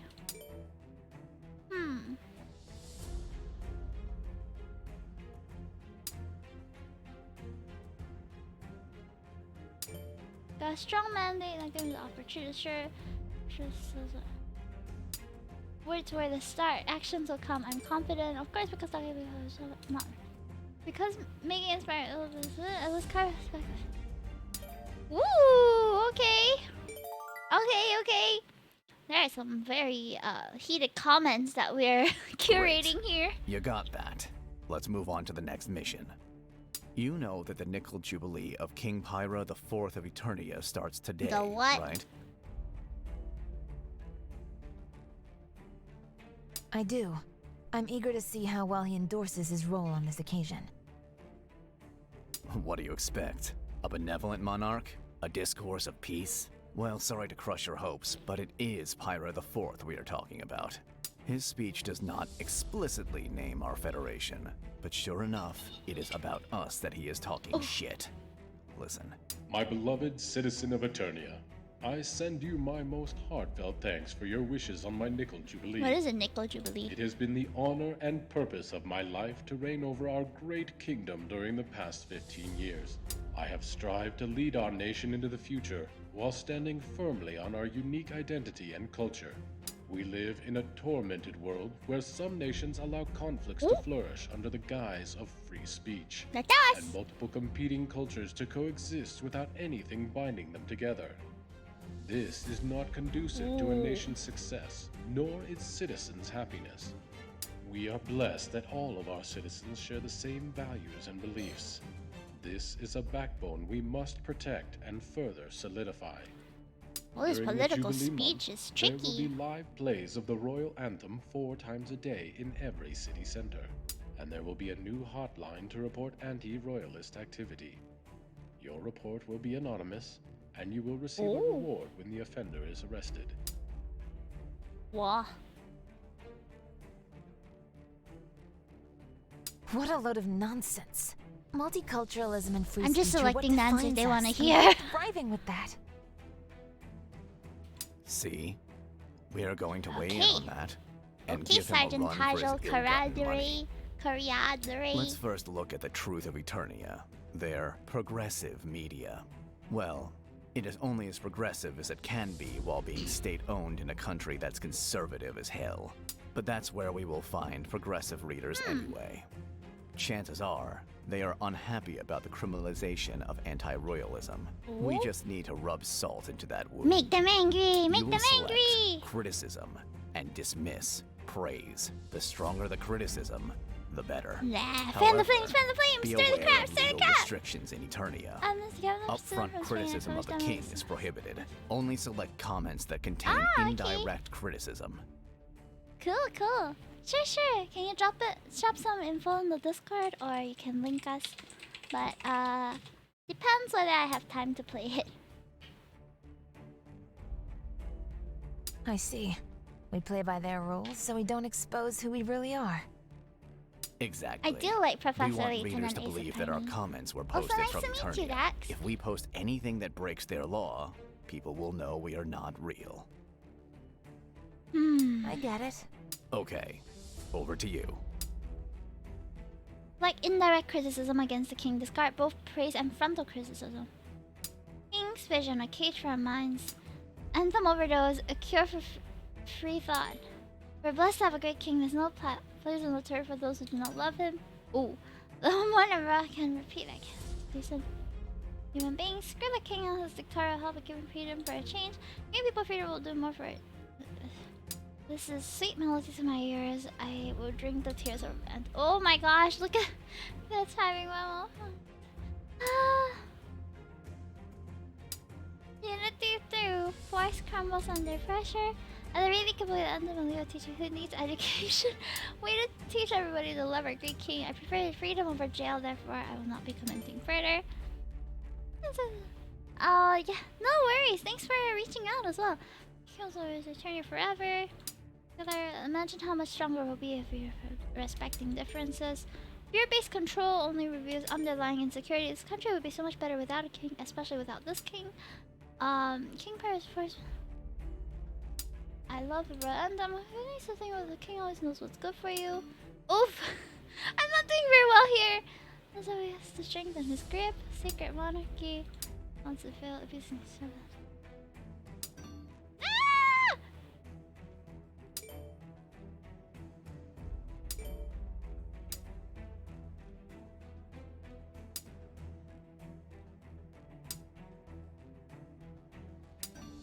Oh no!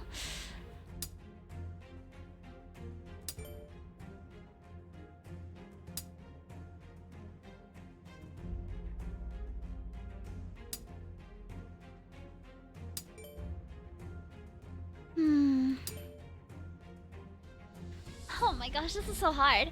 Loyalty is enforced. There's no way to know if it's genuine. Love eternal, love our king. Love the king, love the king. How about asking people what they actually think for a change? Genuine people can't be mandated, and abusive king needs to resign. What can we do? A meaningful discussion is criminalized, and then coercion stifles the true spirit of a nation. I wish our regime could what it takes without being constrained. Harmony through censorship is an illusion. What if they did what it takes instead of claiming through indoctrination? Shared belief makes us unbreakable. King's rule. Okay. For anthem today, keep thoughts away. Coercion into a single way of thought never really works. I'd say the king's losing a 70. One nation, one king voice. Travel make us strong.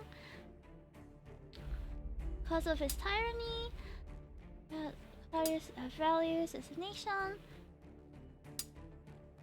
Don't we deserve better than unity by force? Okay. Harmony over chaos. Ah! Sweetest dessert get when they relentlessly shove it in your mouth. Real support is owned, not imposed. Respect dissent is key to real harmony. With that, any time for silence, the government must go as clear as. I hope one day the king will answer for all his crimes. Okay. I was like speedrunning and struggling at the same time. You nailed it. Anti-royalists will resent the king even more, while royalists will be incensed at how people dare to criticize their beloved king.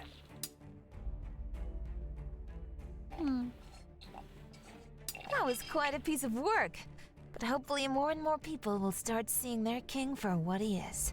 They already do.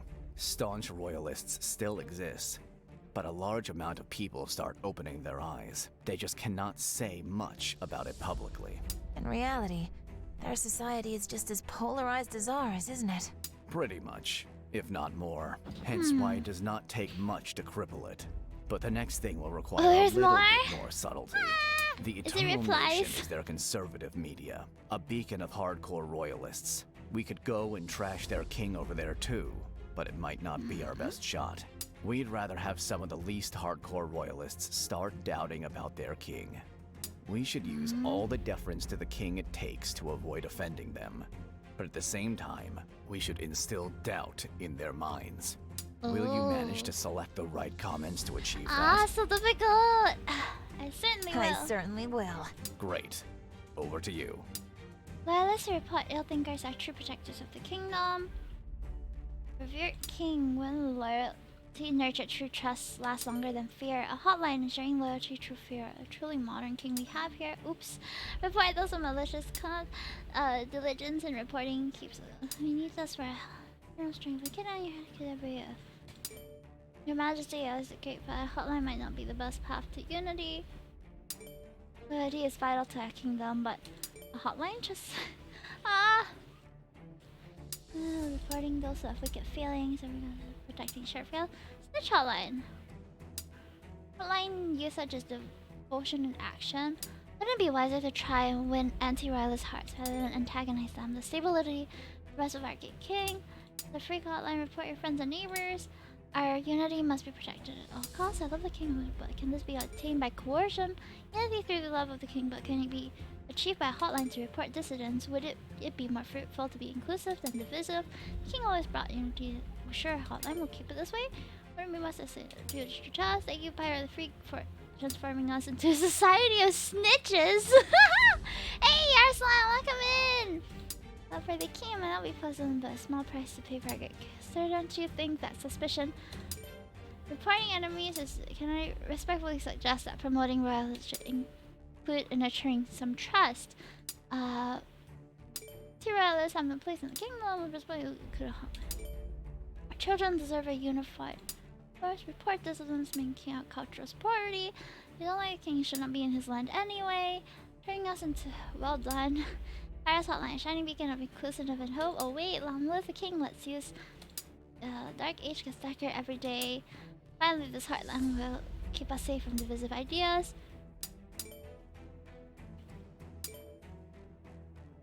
Let's have a monarchy. Okay, done! Welcome back, Theo! How are you, Arslan? Are you playing any games from the next fest too? This has been interesting, but there's a lot of reading. You made it to the end of this day. Make sure to check the full game when it's out. Sweet. So this is social warfare. I'll keep this for later. Whoa, who's that? It's your employer. Alright, so next one is what is this? Vibrant frame. So I put all of the demos that I downloaded into one, and we're just gonna give them all a try. Okay, before that though, let me go to Vibrant frame. Oh, is this a visual novel? I think it is. 청춘 프레임. It's like a manhwa of youth striving for their dreams without despairing over reality. Cute. Okay, let's Let's give it a try.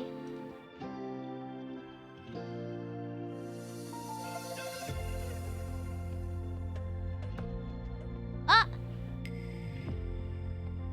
OBS, did you just restart? Hello? Okay, give it a moment. I think some stuff restarted. Uh-oh. One moment. Okay, one moment, guys. Hold on, let me just...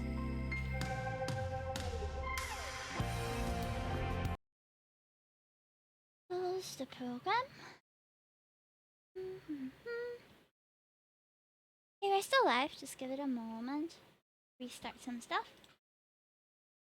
Like my VBridger and my VTube Studio.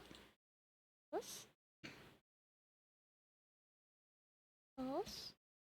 I think alert bait fishing might be affected as well. Hold on, let me test it. VTube Studio. One moment, chat. We encountered a little crash.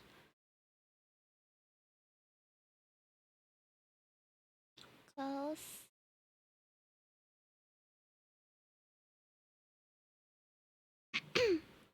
Hold on. Just a moment. We are restarting some stuff.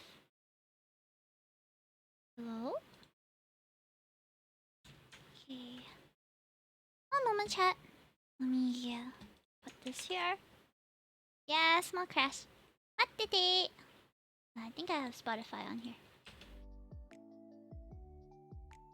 Let me restart some stuff.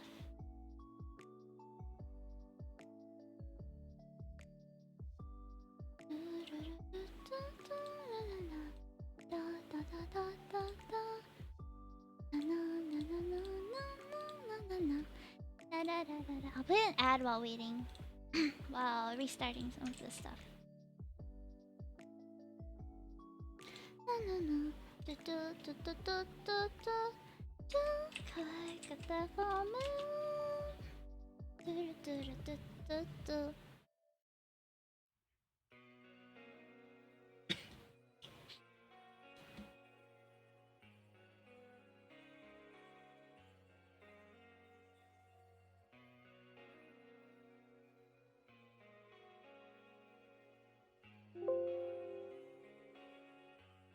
Okay, we should be fine in a bit.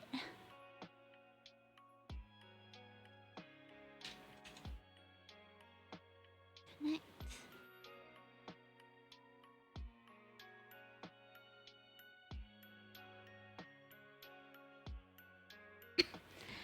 Okay, I think I managed to get it back in order.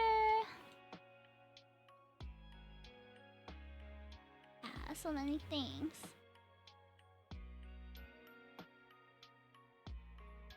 Okay, we should be fine now. Thank you for waiting. Sorry about that. Okay,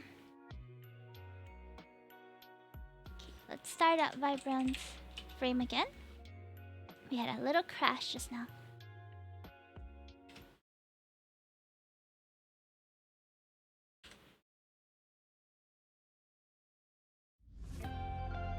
청춘 프레임.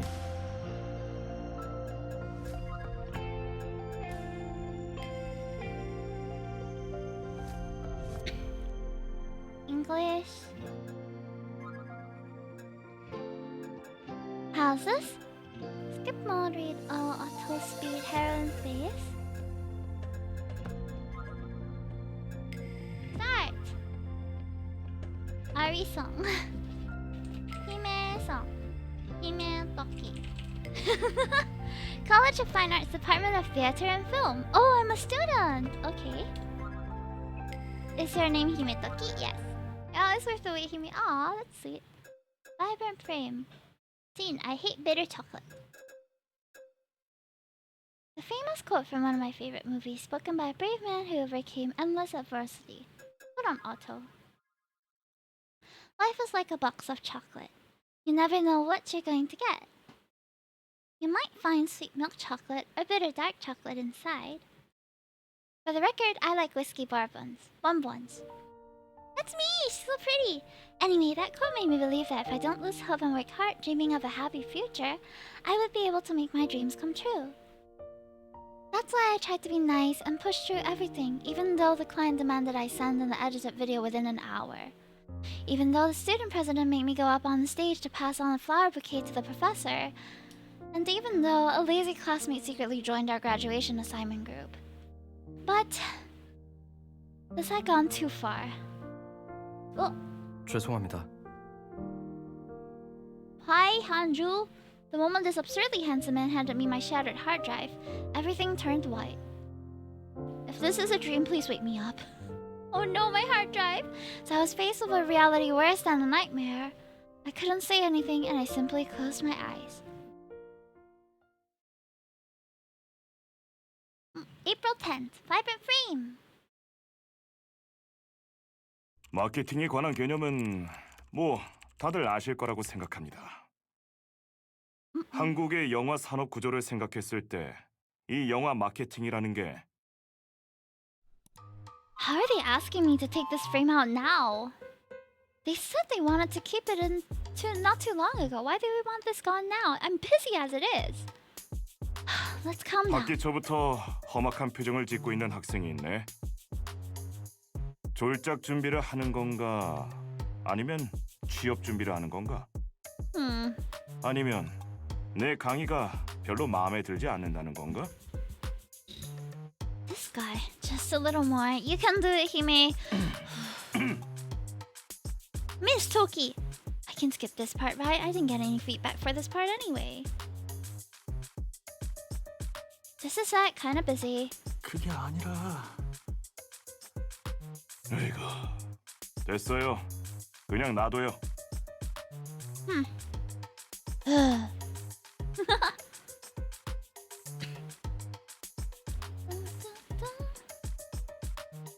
그럼 오늘 강의는 여기까지 하겠습니다. Thank you. Mentoring is done. Send. Oh, I did it. Having finally finished all my tasks after several hours of intense work, I collapsed on the desk. Oh! Ji-hoon, who had been watching me the entire time, let a sigh and said, 이제 끝난 거야? For now, I don't think they're going to ask for more edits. 고생했어. Thank you. 너 정말 정신 놓고 하더라. 교수님이 엄청 째려보셨는데. Oh, I thought I felt someone staring. I couldn't help it. I woke up to a call from the client asking me to make edits to the file and deliver it within an hour. I couldn't say no because this one pays well. 그래도 넌 교수님이 예뻐해 주시니까 그냥 넘어간 거야. Right, maybe I should bring some snacks to his office sometime. 어쨌든 제 시간에 맞춰서 보낸 거지? Yeah. 너 곧바로 학회 참석한다고 밥 먹을 시간도 없을 것 같아서 빵 사왔는데. Aw, thank you, Ji-hoon. Really? Thank you so much. I knew I could trust you. Big bread. Yum yum. 야야, 너 왜 아직도 여기 있어? 전화를 하면 받아야지. 곧 학기 시작하는데. I'm so busy. There's still 30 minutes left. I'm not late. 연락 못 받았어? 시간 당겨졌다고. Oh, come on. No, I didn't hear that. 모르겠고 일단 빨리 와. 늦었어. My bread. No. My bun. 괜찮아. 남겨놓을게. Thank you. Tried to slow down in a weak attempt to turn back, but it was too late. The sceneries are nice. Why does this campus have so many damn hills? Why does the auditorium have to be so far from the arts building? I never should have agreed to this. My lungs are full of air. I trekked up and down this campus for 4 years, and it's still tiring. Whoa. As I was passing by the engineering department, I couldn't help but stop in my tracks. The cherry blossoms are already in full bloom. 야, 뭐해? 늦었다니까? I just want to stop and smell the roses for like 2 seconds. It's my last chance to see the cherry blossoms on this campus. I have to capture them now. I took my phone out of my pocket. Wait.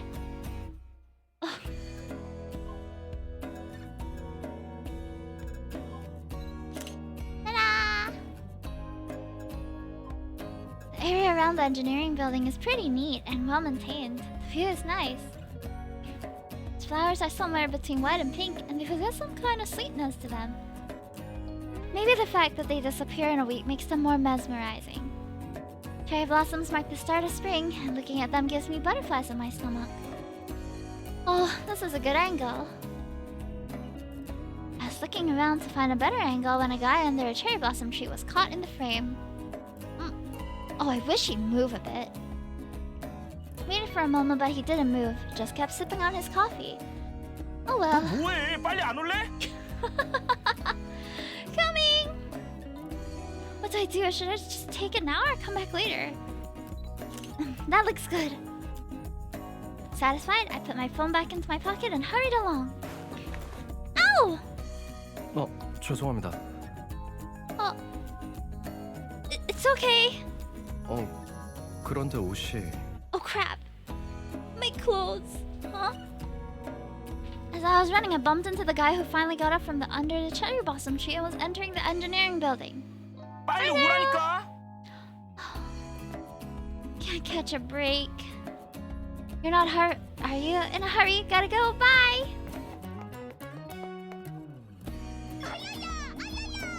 Thank you for the ayaya.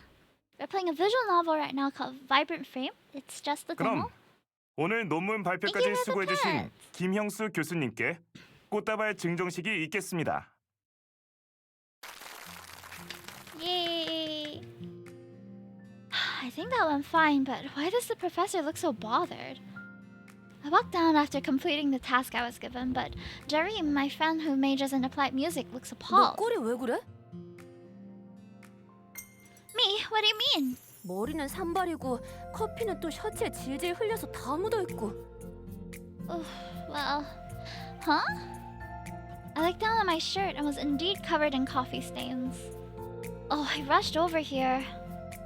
I was wondering why the professor was looking at me like that. I guess it was because of this. 꽃다발 받는 자리에서 주는 사람이 꼬질꼬질하면 아무래도 그렇겠지. Oh, I've just been so hectic today. I have to take care of an urgent file this morning during a lecture, so the professor was glaring at me too. And then I was dragged here and didn't even have time to eat anything. 너도 참 열심히 산다. I guess. Looked up at the time and realized I couldn't sit idle. No time to be tired. Next is the graduation project's orientation. I'll talk to you later, Jarim. 알았어. 이따 봐. 알았어. Oh, we're so busy. I feel tired just playing her. Poor girl. I'm a senior in the theater and film department, and so I assembled a team to create a graduation project. Darim, who was working on sound studios in the Department of Applied Music, and Jihoon, who's aiming to be a scenario writer, and me, the aspiring film director. I was looking for some extra members to help with the project, but... 그럼 A팀은 서지훈 외에 배정현까지 들어가고.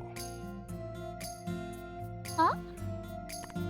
I dropped my pen as the professor included an unexpected name on our team. 저게 무슨 소리야? 정연이? 정연이? I don't know this. This is news to me too. Who in the what now? Jonghyun-bae? I turned to see the person in question who was sitting one desk away. However, she wasn't looking at me.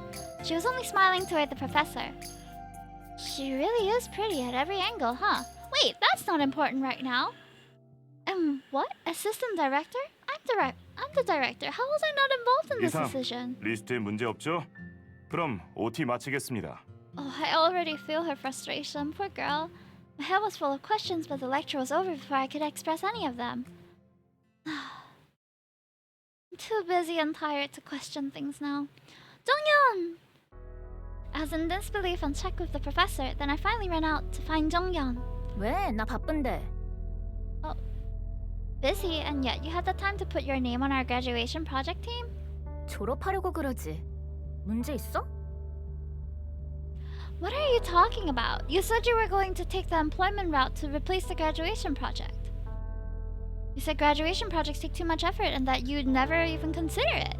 마음이 바뀌었어. 졸작 재밌을 것 같잖아? 뭐 이참에 포폴 하나 만들어두는 것도 나쁘지 않고. 지훈이가 시나리오 하나는 잘 쓰는 거 나도 알고 있으니까. Are you hearing yourself right now? You never contributed anything when you were assigned to group projects and included your name at the last minute. Don't drag my project into your mess. 무슨 말을 그렇게 해? 나 이번엔 제대로 할 거야. 너 아직 못 들었어? 내가 교수님한테 특별히 부탁드려서 우리 예산 많이 늘려놨는데. What? 그리고 아는 제작사 대표님한테 기획서 보여드렸더니 소액이지만 투자하겠다고도 하시던걸? 어때? 나 완전 일 잘하지 않아? Wait, what are you? I'm the director though. I should have refuted it and told her off, but I couldn't say anything. Nothing beats money in this capitalist society. 아, 그러고 보니 잊어버릴 뻔했네. With the most elegant grin across her face, Jonghyun took something out of her expensive-looking purse. 호태 오빠가 너한테 이거 전해주라더라? 저번에 답사 가서 촬영한 원본 영상 넣어놨으니까 확인해보라고. Sorry, why do you have my hard drive? 친하니까 그렇지. 만난 김에 겸사겸사 부탁하던데? 평소 같았으면 귀찮다고 거절했을 텐데 그래도 우리 같은 졸작 member잖아. She's so sus. 그래서 특별히 맡아서 가져와준 거야. Well, I appreciate the help though. Huh. The more she talked, the more I was at a loss for words. With a forced laugh, I reached out my hand to grab the hard drive. Thanks. 잠깐만. What now? 네가 가져가기 전에 이거 내가 먼저 좀 보면 안 돼? No. 나도 이제 너네 팀이잖아. 무슨 프로젝트를 하려는 건진 좀 알아야 하지 않겠어? Read the proposal then. There's no need for you to watch this footage. I'll be sharing them through the drive later on anyway.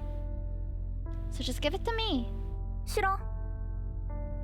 네가 마음 바뀌어서 나 왕따 시키겠다고 드라이브 공유해주지 않을 수도 있잖아? 그러니까 지금 나랑 제대로 약속해. Thank you so much for the 39 bits. 나 졸작팀에 끼워줄 거야 말 거야? You already told the professor. You already increased our budget. Don't you think that's too late to be asking this? You've already forced yourself onto the team. So stop playing around and hand me the drive. 나 장난 아니야. 정말 열심히 할 거라니까. You're missing my point though. I was starting to get annoyed. I was never that close with her, but I never really hated her either. That's why I wasn't going to make a big deal out of her suddenly becoming an AD as long as she got the budget. 야, 너 진짜 너무한다. 이렇게까지 싫다고 할 문제니?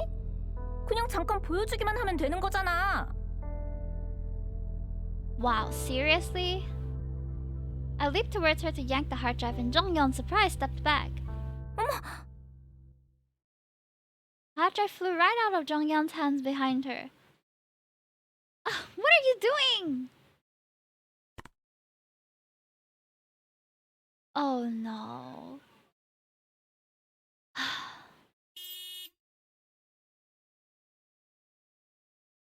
Oh my god.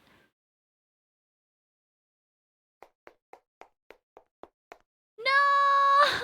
I got this right, didn't it? Man. Oh no!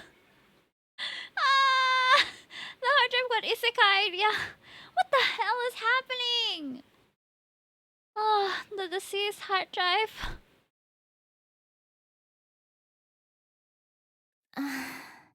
나는 갑자기 급한 일이 생겼네.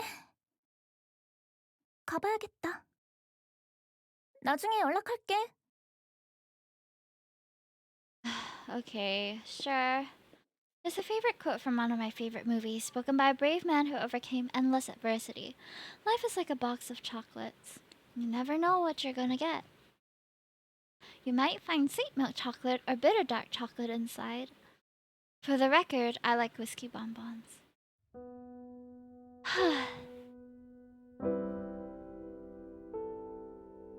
Well, let's get it, I guess.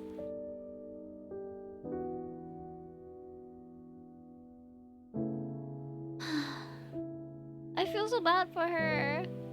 Poor thing.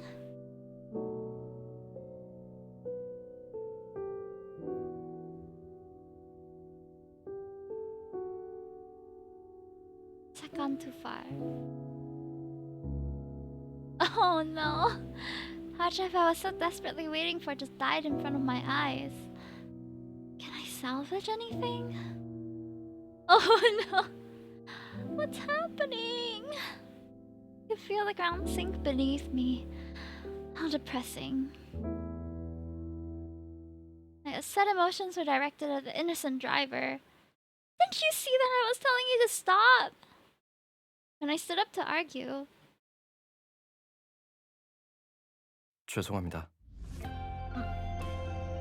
The moment this absurdly handsome man handed me my shattered hard drive, everything turned white. 이거 그쪽 거예요? I was speechless.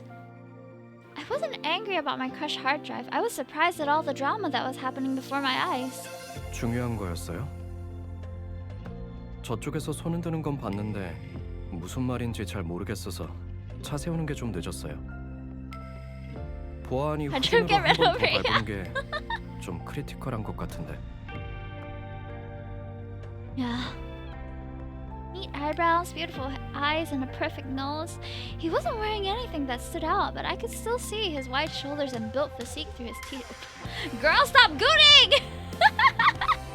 Bro, hi young1_1. Woo! His face made me forget all the rage that was fueling my body. Is that handsome? I could film a whole movie with those looks alone. With my head in the clouds, I blankly stared at his face. And that encounter was the start of our vibrant days together. Yay! Seems like a game for Hime.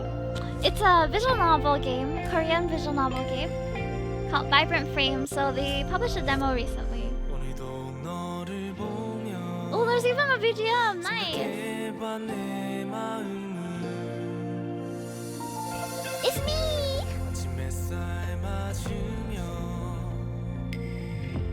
The art is so pretty.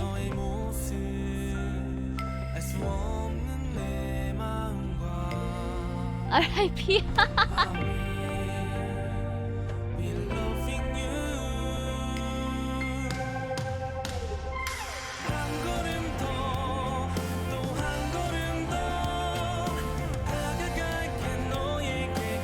Oh, cute.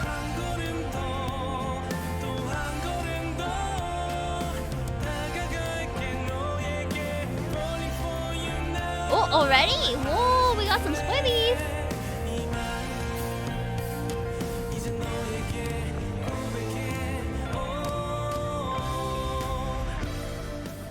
Yay! Can't wait to experience the rest of it when it comes out. Yippee! So that is Vibrant Frame. I probably am not gonna be following the full one. Let's save over here. Oh, yeah, let's save over here. There's gonna be a lot more to play, so if you guys want to check it out, it's Vibrant Frame. The demo's out now. It's free to download. And let's see what we're on next. Da da da da da da da da da da. Yeah, it's a very Hime game. Next up, we have Love at the Milky Way Diner. Ooh, I think this is a visual novel as well, but with a bit more of a twist. Where is my Steam? Love at the Milky Way Diner. Okay, Love at the Milky Way Diner. Okay, here it is.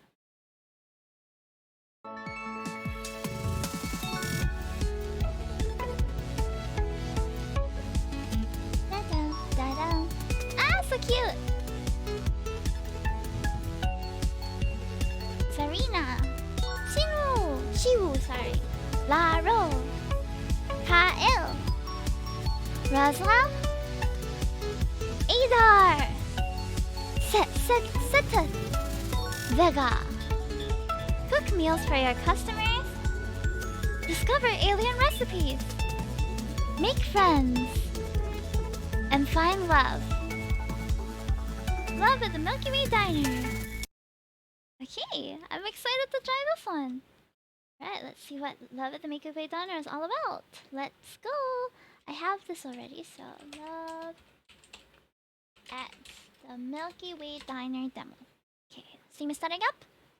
I'm ready.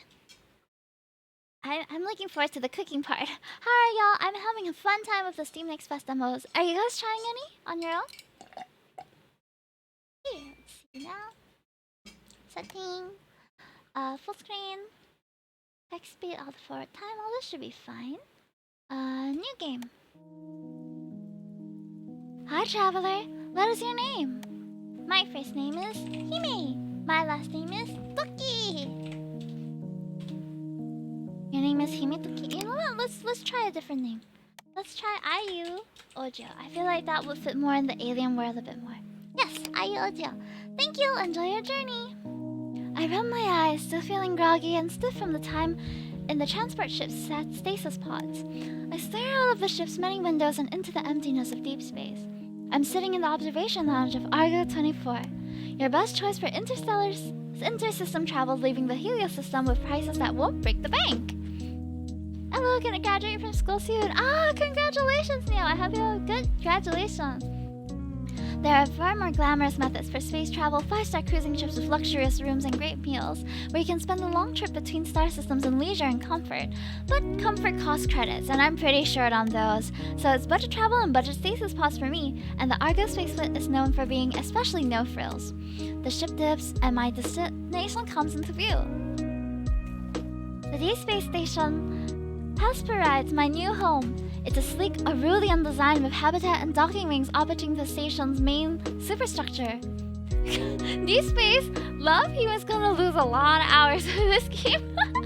Spacecraft zip in and out and around the station like bees circling a hive. Unfamiliar alien designs and unexpected shapes. Thankfully, I was able to utilize an onboard sonic shower and freshen up before making my way here. My stomach rumbles and I pull out the complimentary juice box and small biscuits that were left by my pod for me to find when I woke up. I tear open the package and nibble on the slightly sweet and crumbly digestive. Have the overall volume to be down a little bit. It's a bit loud for me. Okay. The biscuit is plain and the strawberry juice box is warm, but it's my body's first solid food in 2 weeks, and it's a relief to my empty stomach. I watch as one of the smaller ships head towards a spot in space marked by blinking buoys. There's a flash as the ship speeds past them and into the wormhole, disappearing from sight. There are 4 other spots like this in the area around the Hesperides? Stable wormholes, each leading to a different place light years away from here. Attention all passengers, we are now beginning docking procedures for Deep Space Station Hesperides. Please make sure to bring all your belongings with you as you disembark. On behalf of the captain and all of our crew, we thank you for choosing Argo Space Travel. Or Space Transport, sorry. I disembarked from the Argo 24 into a massive arrivals hangar. I'm immediately met with a shift in Artigov. The difference between the calibration of the transport ship and the station is slight, but there's a bit more bounce. Boing, boing, boing.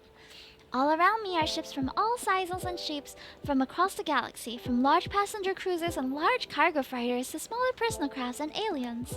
I've never seen so many different species all in one place, hustling between ships, trying to make connections, lining up to collect their bags and moving cargo around. A dizzying flurry of fur and scales and tentacles and tails. It's too much to take in. The Helios system doesn't really get that much interstellar tourism, so seeing other species is a rarity. But this is the Hesperides space station, gateway to the Theta sector and the fridge colonies therein. In this part of the galaxy, humans are the minority. I see empty hangar. Attention! This is the final boarding call for flight X-Ray 6B6 with service to Cash-Raw 4. All passengers should now be on board at gate C32. Out of the way! A voice from behind me calls, and before I can react, I'm shoved hard to one side. I'm thrown off balance by the impact and I tumble forward, hitting the ground hard. My travel bags slide a few feet away from me on the metal floor. I look up just in time to see a Sketrion with a large backpack run and shove their way through the crowd. Hey, watch where you're going! Growls another voice as I heard footfalls jog toward me. The owner of the voice stops in front of me and crouches down to meet my eyes. Hey, are you okay? She says with concern in her deep voice. She's an alien, Atria. A deep voice. I don't know how to do a deep voice though. She had a worried look in her golden eyes. Pulling up next to her is a hover cart piled high with boxes. You're not hurt, are you? I'm okay. I might just have a bruise or two though. I say sheepishly as I rub my right elbow, which bears the brunt of the impact. Here, let me help you stand. She extends her large clawed hand towards me, and I take it. She pulls me up with ease, and I can't help but be slightly startled by her strength. Thanks. I say and crane my neck to look behind her, trying to spot my errands bag. Following my gaze, she turns around. Oh, don't mention it. She says brightly as she reaches down and grabs my 2 bags, throwing them both over one of her shoulders with ease. I'm Kael, by the way. She flashes me a toothy smile. Her teeth, her fangs! I'd seen Kai 3 in vids before, or from a distance a couple of times on Mars, but this is my first time really meeting a member of their species up close like this. She's kind of cool. She's kind of cool, I catch myself thinking. She picked my bags like they were nothing, and I struggled silently under their weight, so she's obviously pretty strong. She has fangs and claws and a wild head of hair that would look windswept if there was any wind. Even her outfit is badass, with her blaster holsters on her hip and pilot jacket. She looks like she stepped right out of a Warp Racers movie, and on top of it she's friendly and kind, rushing over to make sure a random stranger like me was okay. I return her smile gratefully. I'm Ayu. Well, Ayu, let's get you where you gotta go. Do you have a connection to catch? Oh, no connection. This is me. I'm actually moving into the station. Well, really, in that case, I'll bring you to the arrivals. I'm heading there myself. Follow me. She smiles an easy smile and nudges the packed hover cart next to her tail. It whirs to life and follows her as she starts to walk, my bag still slung over her shoulder. Clearly, she still has no intention of letting me carry them myself. I decide I'm just gonna roll with it for now. I still feel pretty rough for my time in stasis. I'm not about to protest. I dust myself off and start to follow her through the crowd. So, Ayu, you're moving in on the Hesperides. What brings you to this side of the galaxy, if you don't mind me asking, that is? We get a lot of folks passing through, as you might have noticed, but it's not every day someone decides to make an extended stay here. I guess you could say I'm making a career change. I'm taking over my late aunt's diner. The Milky Way Diner? Yeah, how did you know? The Milky Way Diner is a Hesperides station staple. I heard it was closing after your aunt passed. It's good that someone's keeping that place up and running. It's an important spot for the community here, and when you're this far away from home, community is everything. That's a lot to live up to. I had no idea it was so popular. You and your aunt weren't close. Then quickly, as if catching herself as she says, Sorry, I don't mean to pry. You don't have to share if you don't want to. No, it's okay. We weren't. Not really, anyways. I only met her a couple of times in my life when she came to visit family in the Helios system. She had her own thing going, her life out in deep space, the diner. My parents never really had the creds to take us out of the system to visit. Then about a month ago, we got word she had a stroke and passed away. And when we got the will, it said she would like one of her family members to take over if possible. Sarah, thank you so much for the 25 months! Thank you! Much appreciate. She didn't have any kids of her own, so here I am. So you just dropped everything to come out here?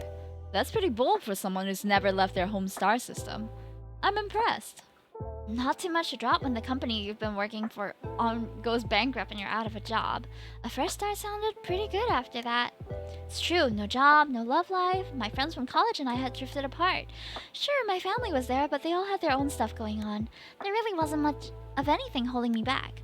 Buying a one-way discount ticket to the gateway of the theater section and running a diner with no experience seemed like a much better option than just continuing to aimlessly drift around home. I get that. Sometimes change is good. Kyle reaches over and gives me a gentle and reassuring pat on the back. You got this. I'm sure the Milky Way Diner is in good hands. There's a warm and reassuring look in her eyes. She's so easy to talk to. I'm thankful to have met someone as kind as Kyle as soon as I arrived. And what about you? You say we get a lot of folks passing through, so I guess it's safe to assume you live on the station? I'm a cargo runner, so I'd sooner say I live on my ship rather than here. The Hesperides is kind of like a home base for me, though.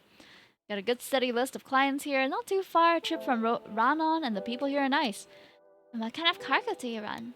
That depends. On? Kyle's ember eyes narrow and her ears switch slightly. You're not a Gabi agent, are you? Kyle said with a conspiratorial edge to her voice, the Galactic Alliance Bureau of Investigation.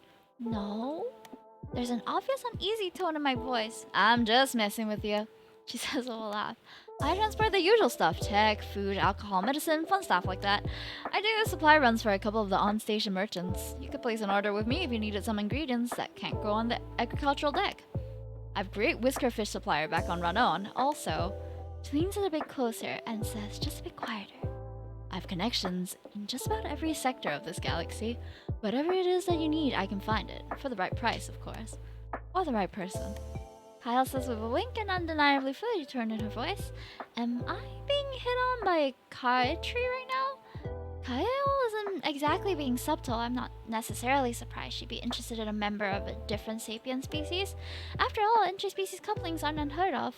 People from different star systems have been living side by side for centuries. There was even a Martian drama series a few years back about a Naru and a human. I'm surprised she's interested in me. Flirt back! Let's get it! We got Riz chat! Hello chat, hi Yantay! Oh, and how would someone like me, for example, go about becoming the right person? Well, you can start by letting me buy you a drink, and maybe who knows, I might just decide I like you. Decide you like me? So you haven't decided yet? I'm hurt! I say with a mock offense, putting my hands on my heart. Kaya lets out a chuckle. Maybe I just want to make sure I was right, to have a good feeling about you. Then I'll have to take you up on that offer, won't I? Maybe I'll even cook you something on the house to really win you over. Can Kaitri eat pancakes? I feel like pancakes are diner food. And easy to make, I think of myself. We can. I've had them before and enjoyed them. I like sweet things. No wonder you had a good feeling about me then. Kyle's ears prick up a bit in surprise. For a moment, I think I might have caught her off guard. Damn, girl! We're risen her up! But she quickly recovers from a devilish smile. Because you're sweet? You said it, not me. Kyle chuckles and leans down slightly so she's closer to my ear when she says, You got me there, sugar. Wah! Kyle literally purrs when she says the word sugar. How do you purr while saying the word sugar? Sugar. Sugar. Sugar. Sugar. I can't purr on command. I feel a tingle run up my spine and my face flushes deeply. Oh, she's good, I think to myself. She leans away from me with a knowing smile. I'll give you a chance to get your space legs before I rush you to the nearest bar. I'll be in port for a couple more days. I'll catch you once you're settled. Riz, yeah! Sheesh, girl! We stop walking, getting into the straight line leading to a kiosk manned by a human in a green uniform. Alright, here we are. She says, putting down my bags. Give me your palm pad. I'll add my contact. What's a palm pad? That way you can place an order with me if you ever need anything from the diner. And let me know when you're free for that drink, of course. If we're in the same system, and we can chat in real time. Otherwise, you shoot me a text or a voice message and I'll get back to you once it reaches me. I know how interstellar communications work, you know. I say with a laugh, handling her my... What is that called? Palm pad! This might be my first time out of the system, but I'm not totally clueless. I know, just a reminder.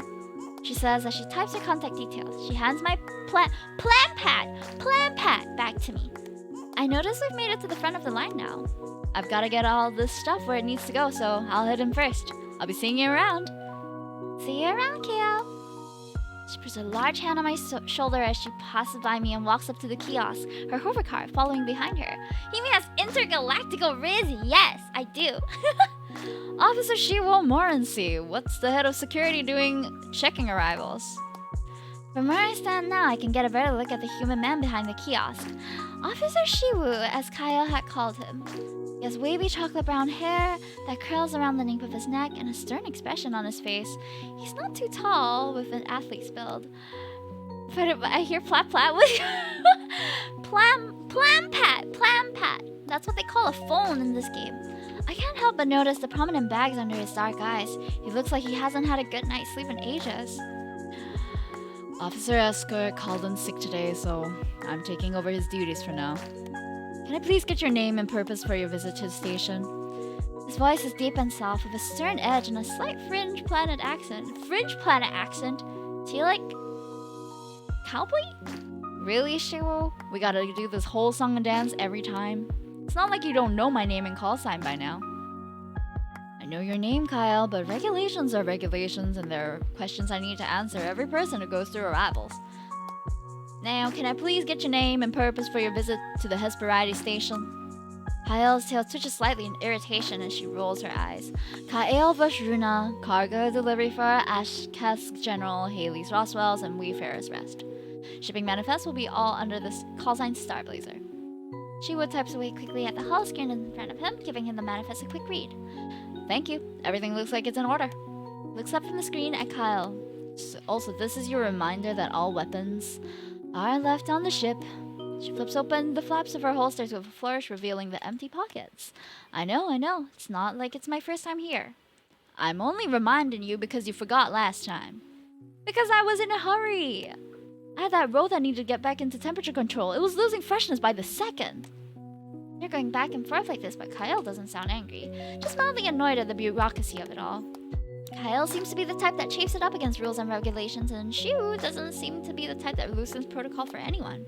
Arms out, just gonna give you a quick scan, then you're free to go. A pair of spherical float droids deploy from behind the kiosk and float on either side of Kyle and her hovercart. Scanning. Please hold still. The two droids emit green scanning beams. Scanning beams? Scanning beams? Scanning beams and float around Kyle, scanning her and her cargo. By the way, you look more exhausted than usual today. Are you holding up all right? That was Shiro's turn to roll his eyes. He sighs a bit and rubs the back of his neck.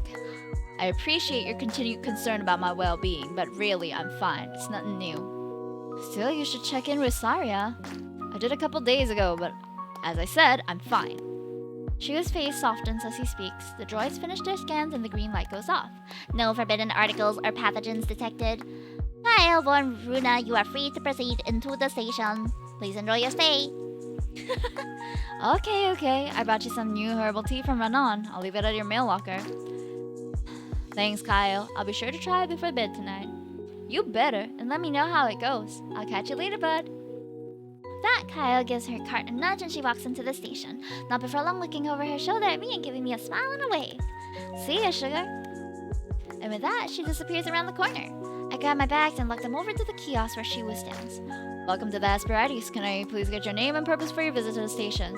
Shiwu says, meeting my eyes over his holoscreen. Ayer Ojo, I'm moving on to the Hesperides to take over the management of the Milky Way Diner. Shiwu raises his thick eyebrows, and the corners of his mouth slightly lift into a small smile. Ah yes, we've been expecting you. Welcome aboard. I'm Officer Shiwu Morency, Head of Security. Can I please get you to confirm that these details are correct? I'll also need your travel documents. He hands me the holoscreen. Let me see. Ayer Ojo. She, her. Human Helios. Nuclear European. Sure, I think that's about right. I scan my wrist chip on the holoscreen before handing it back to Shiwu and gives one a quick over. Alright, everything looks good. This is a GA Category 3 station, so all Class 4 and above weapons are strictly prohibited on the Hesperides. If you're carrying any energy blasters, phasers, electropulse emitters, or laser swords, please leave them with me. We'll store them in a secure location till such time as you leave the station. Good thing I don't carry any weapons then. Can't say I have any need for them. Shiwa smiles a bit at that. I wish more people shared that sentiment. Do a lot of sapiens try to bring weapons on board? I ask, a bit worried. I heard stories on the news of the lawlessness of certain points of the galaxy where the GA had less control. Stories about pirates and bounty hunters armed to the teeth. Was this station the galactic equivalent of a frontier town like in the old-time Western movies? All this weapons talk better not be for voting. I hope so. We're not too far from some fringe colonies. Things are a lot rougher out there, but personally I've always felt that carrying a weapon invites more trouble than it solves. Looks up from the screen to meet my eyes. I must look worried because he quickly clarifies. You don't have anything to worry about. The station is completely safe. The Hesperides is under GA protection, and we take our no weapons policy very seriously. You won't be seeing any shootouts on the promenade. Anyway, let's see. I'll go ahead and update your access file so you can use your wrist chip to access the Milky Way Diner as well as your quarters. If you'd like, I can have someone from the agricultural deck drop some ingredients off at the diner for you. Oh yeah, that would be great. I like to take the kitchen for a spin. I figured that much. Let's see, what else? You'll be in room 3 of Living Block B. Your room will have a bathroom with water and sonic showers, a tub, and a kitchenette as well as your bed. Sheets and pillows are provided and the room has been prepped for your arrival. There's also a common space with a living area and larger kitchen. Your neighbors have already been told to expect you. Please make sure to introduce yourself when you get the chance as you'll be sharing the space with them. I heard about similar setups in other stations and space colonies. Life in space can be isolating, so dwellings and neighborhoods are often planned with an emphasis on community building. Noted. Do you like living here? I've never lived off-world, so I'm not super familiar with station life. I do, and I'm sure you will too. Sharing space with your neighbors and living alongside different species can take some getting used to if you're not accustomed to it, but you'll get settled soon, so try not to worry too much. That's reassuring to hear. This is all so new to me. It's not the biggest station. Functionally, it's kind of like living in a small town. There's the good and the bad that comes with that. For example, once news got out that the Milky Way Diner wasn't actually closing down and Cassie's family member was coming from Helios to take it over, let's just say you've been the talk of the town. Small town gossip is a thing even at the gateway to the theater section, huh? Pretty much, I'm sorry to say. Chiu says with a shrug of his massive shoulder. Massive shoulders! Woo! He's built!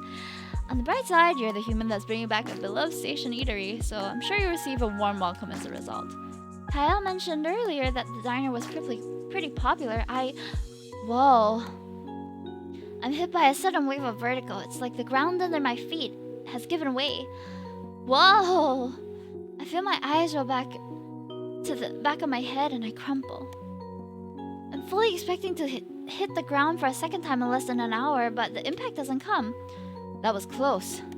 Hey, welcome back, Joy. Hi, Binary. Hi, Tilo. I hear Shiwa's voice, closer and softer now than it was before. My eyes flutter open and I realize why I'm not currently concussed. He caught me. Shiwa's face is only a handful of inches away from mine. This close-up, I'm struck. I'm guessing struck by just how handsome he is. His hair falls into his eyes and his thick brows are knitted in concern. A slight frown from his soft-looking lips. Why am I gooning over everybody on this game? She's so thirsty! Oh my god. One of his hands supports his head, the other is wrapped around the small of my bag. He must have vaulted over the kiosk and caught me just before I hit the ground. My head is spinning, my eyes going in and out of focus. I don't dare to try and stand on my own. Easy there. Looks like there is still some sedatives in your system from the stasis pod. Shiwa says gently. We look into each other's eyes for a few moments. I find myself increasingly aware of the feeling of his hands under my back and head supporting my weight with ease. Is it just me, or do the dark circles under his eyes somehow make him look more handsome? I think to myself, she is so... I can't stand this MG, she's so funny. This is a future game visual novel. Yes, this is a space station setting. Oh, he's blushing! I notice a dusting of pink starts to cover his cheeks as he averts his eyes from mine. Do you think you can stand? I come back to reality, suddenly finding myself a bit self-conscious. Yeah, I think so. Thanks for catching me. All part of the job. Shu helps me stand, supporting me as I try putting weight on my wobbly legs. Thankfully, I feel the vertigo waning. Ugh, I feel awful. I say as he lets me stand on my own once again. I get my bearings as he walks back to his post behind the security kiosk. If sending consolation, you're not the first person to faint from cheap stasis sedatives. Still, you should head straight to the medbay once you've been scanned and cleared. Dr. Saria will take a look at you, and she can give you something to help as the drugs leave your system. So far, I've met 2 of the characters, and they're all very charming. I think the difficulty for me is voicing all these characters. Alright, arms out. No forbidden articles or pathogens detected. Ayodo, you are free to proceed into the station. Please enjoy your stay. I start to pick up my heavy bags. You can leave those here. I'll get a delivery bot to take your bags to your room. Just focus on getting to the medbay. It's on level 5. It takes a series of commands into the screen and a rectangular bot comes speeding around the corner and skids to a stop in front of me. With a series of cheerful sounding beeps, beep beep beep beep beep, it splits from the vertical seam down its middle and a compartment filling the gap between its 2 halves. As I place my bags into the compartments, I notice a small velvet cylinder perched on top of the front half of the bot. Is it wearing a bellhop hat? Beep beep beep boop. Chirps the bot. I know better than to enter more precise simple AIs like this, but I can't help but think it sounds happy. It's certainly not regulation. I'll have to talk to Roswell about this. Shiwu mutters under his breath. Now loaded with his cargo, the delivery bot closes the compartment and it speeds away as fast as it came. Thanks, Shiwu. I guess I'll see you around then? Shiwu gives me a full bright smile. See you around, Ayu. Enjoy the rest of your day. She struggled. Yeah, I struggle with the low voices very much. From behind me, I can hear Shiwu call up the next person in line and start his spiel all over again once more. Light chime goes off as I enter the med bay. I'll be with you in just a minute, calls out a calm feminine voice. Just take a seat in the waiting area. The office is small with a dividing wall separating the treatment and waiting area. As I take a seat, I sneak a peek into the treatment room. There's an examination table as well as an open med pod where a short Arulian woman in a hospital gown sits. A Naru in a doctor's coat faces her, looking her at the nose in her holopad. The same voice from before, the one belonging to the doctor, continues. As I was saying, thankfully your time in the med pod has healed up your skin from the burns you suffered, and all damage in your eye was thankfully reversible. I'd still advise limiting exposure to unnecessary visual strain for a few days, limit screen time, and get a lot of rest. However, Vega, I'm afraid you'll have some permanent discoloration in your skin. I doubt this is what you wanted to hear. Sadly, Arulian skin is particularly prone to scarring, especially after a trauma like the one you faced. There is, of course, a possibility that it will continue to fade as time goes on, and if you'd like, I could put you into contact with a cosmetic dermatology specialist in Kaios. He's an old colleague of mine and very skilled with reconstructive procedures on Arulian skin. The patient sitting on the metapod, Vega speaks up. Her voice is sweet and carries almost a melodic-sounding Arulian accent. Thank you so much for your treatment, Dr. Saria. That's okay, really. I don't mind the scarring too much. I'm just happy I'm safe. You're incredibly fortunate that Officer Shiwu was able to get there when he did. From what he told me, that rusty old ship you flew in was a death trap. You're lucky only the tertiary fuel line burst. If it had been the secondary or stars forbid the primary, there may not have been anything left of you to put in the medpod. Now, here are your clothes. You can go ahead and get changed in the washroom over there. I'm going to take a look at the next patient. Thank you, Vega says as she hops across the med pod and walks over to the bathroom, closing the door behind her. Alright, you can come over now and take a seat on the examination table here. I follow the doctor's instructions, walking to the examination table and taking a seat. Hello, I'm Dr. Saria. How can I help you today? I'm Ayu, and I just got off a long-haul trip. I've been out of stasis for about 2 hours, but I've been feeling kind of off. A bit sore and dizzy, I have a headache, and I fainted earlier. I see, that's not good at all, Sarah says, typing notes into her holopad. How long did you spend in stasis? Did you fly in on a personal or mass transit craft? Mass transit, one of the Argo spaceline ships. Sarah winces and clicks her tongue in disapproval. That makes sense. The brand of sedatives that stasis that the Argo spaceship uses are outlawed in Naru space for this exact reason. I'm sorry you're feeling unwell as a result. She gives me a sympathetic look and taps a few more notes into her holobat before placing it on the table next to her. Lie back on the examination table. I'm gonna do a quick scan to check her vitals. I do as Saria instructs and lies down. She grabs a scanner and leans over me, and as she does, one of the tentacles on her hair falls in front of her face. She gently pushes it behind her pointed ear. I can see the chromatophores on her skin at the tip of her tentacle shifting, different shades of mostly coral pink, but looking closely, I can see undertones of blue and green. I know that Naru have chromatophores change color with their emotions, but I haven't learned what each color means. Saria hovers the scanner over me and I do my best to stay still. After a few moments, it's over. Alright, Ayu, you can sit back up now. It seems like your body is still adapting to break down the process and process the last of the sedatives in your system. That's why you're feeling the lingering effects of what we call pod sickness. Saria explains as I return to my sitting position. Shh. My cats keep on meowing. I can give you an injection that will speed up the process significantly. Since it'll be going to your bloodstream directly, you'll feel better much quicker. Are you okay with needles? They kind of freak me out. Needles kind of freak me out, to be honest. I say, a bit embarrassed to admit that even as an adult, I still have this childlike fear. I totally understand. Would you prefer a pill? It will still help, but not as quickly. You'll probably need to lie down for an hour or two for the drug to help your body flush the remaining sedatives. No, it's okay. I want to go to the diner and maybe do some cooking after this, so it's probably better if I go the more efficient route. I'll just have to tough it out. I'll do my best to make the process as comfortable as I can for you, okay? Okay, thanks, doctor. Sarah goes to the cabinet near the treatment area and scans her wrist chip. I watch as she preps the needle, filling it with medicine from a vial. She places it on a tray next to some gauze and some sanitizing fluid. She brings the tray over, places it in a little rolling table by the examination table. Alright, Ayu, I'm going to do a quick swab here to sanitize, and... Sarah stops. She places her hand over mine, and in that moment I realize I'm so tense that I'm shaking. It's okay, you can relax. It'll be hard for me to find the vein if you're shaking like that. I not looking into Dr. Saria's strange alien eyes. I feel a touch of her cool skin from the part of her hand that isn't covered by her glove. Her touch is cool and incredibly smooth. Let's do a little breathing exercise together. First breathe in and out and count to 4 slowly.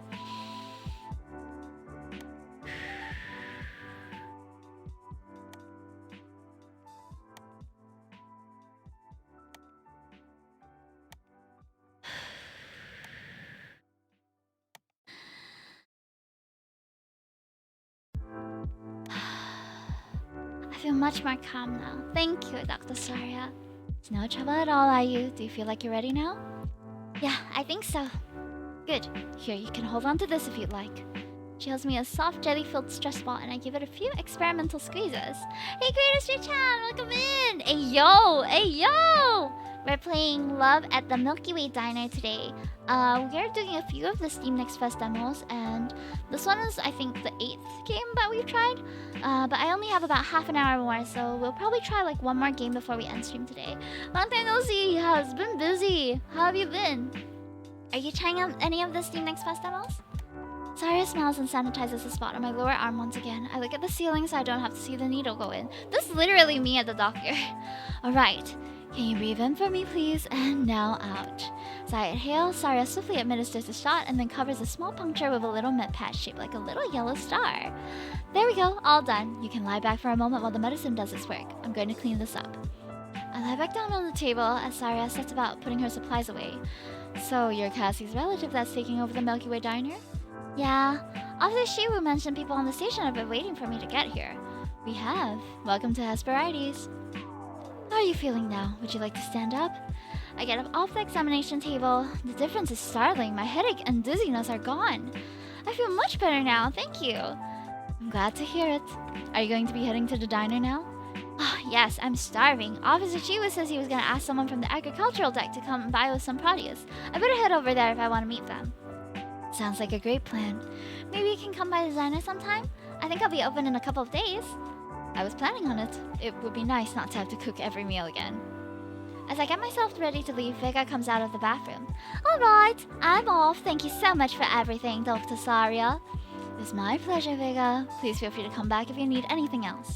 If you have the time before you head to your room, would you consider stopping by the tech office? Our station's lead technical mechanic, Roswell, has been looking at your ship. They will want to talk to you when you get the chance. Maybe you can walk with Ayu here to the promenade. You'll need to pass through it to reach the tech office. And maybe it'll be good to you to get a lay off the land, or so to speak. Saria turns to meet my eyes. Would that be okay with you, Ayu? I think it would be good if you stuck together, less likely for one of you to get lost. Yeah, sure, I don't mind. Fantastic. You both remember what I said. Try not to push yourselves too much, okay? And please come back next time you need a medical assistance. You've got it, Dr. Saria. Thanks again for all your help.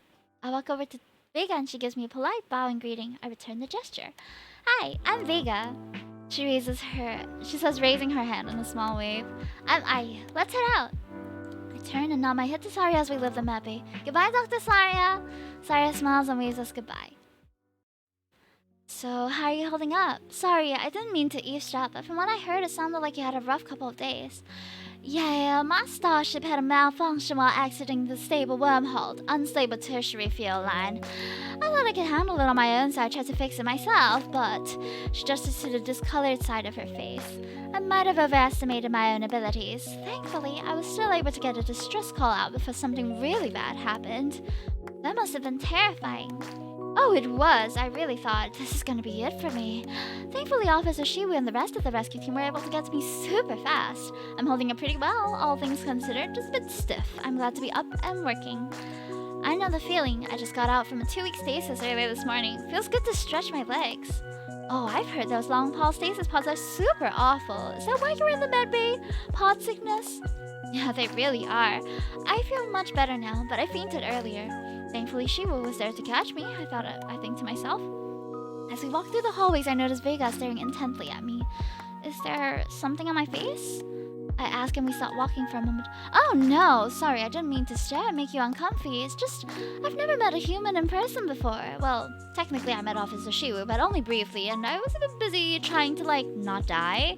Well, you're the first Arulian I've ever met, so I guess we're even. It's my first time out of my home system. Oh, my stars, me too!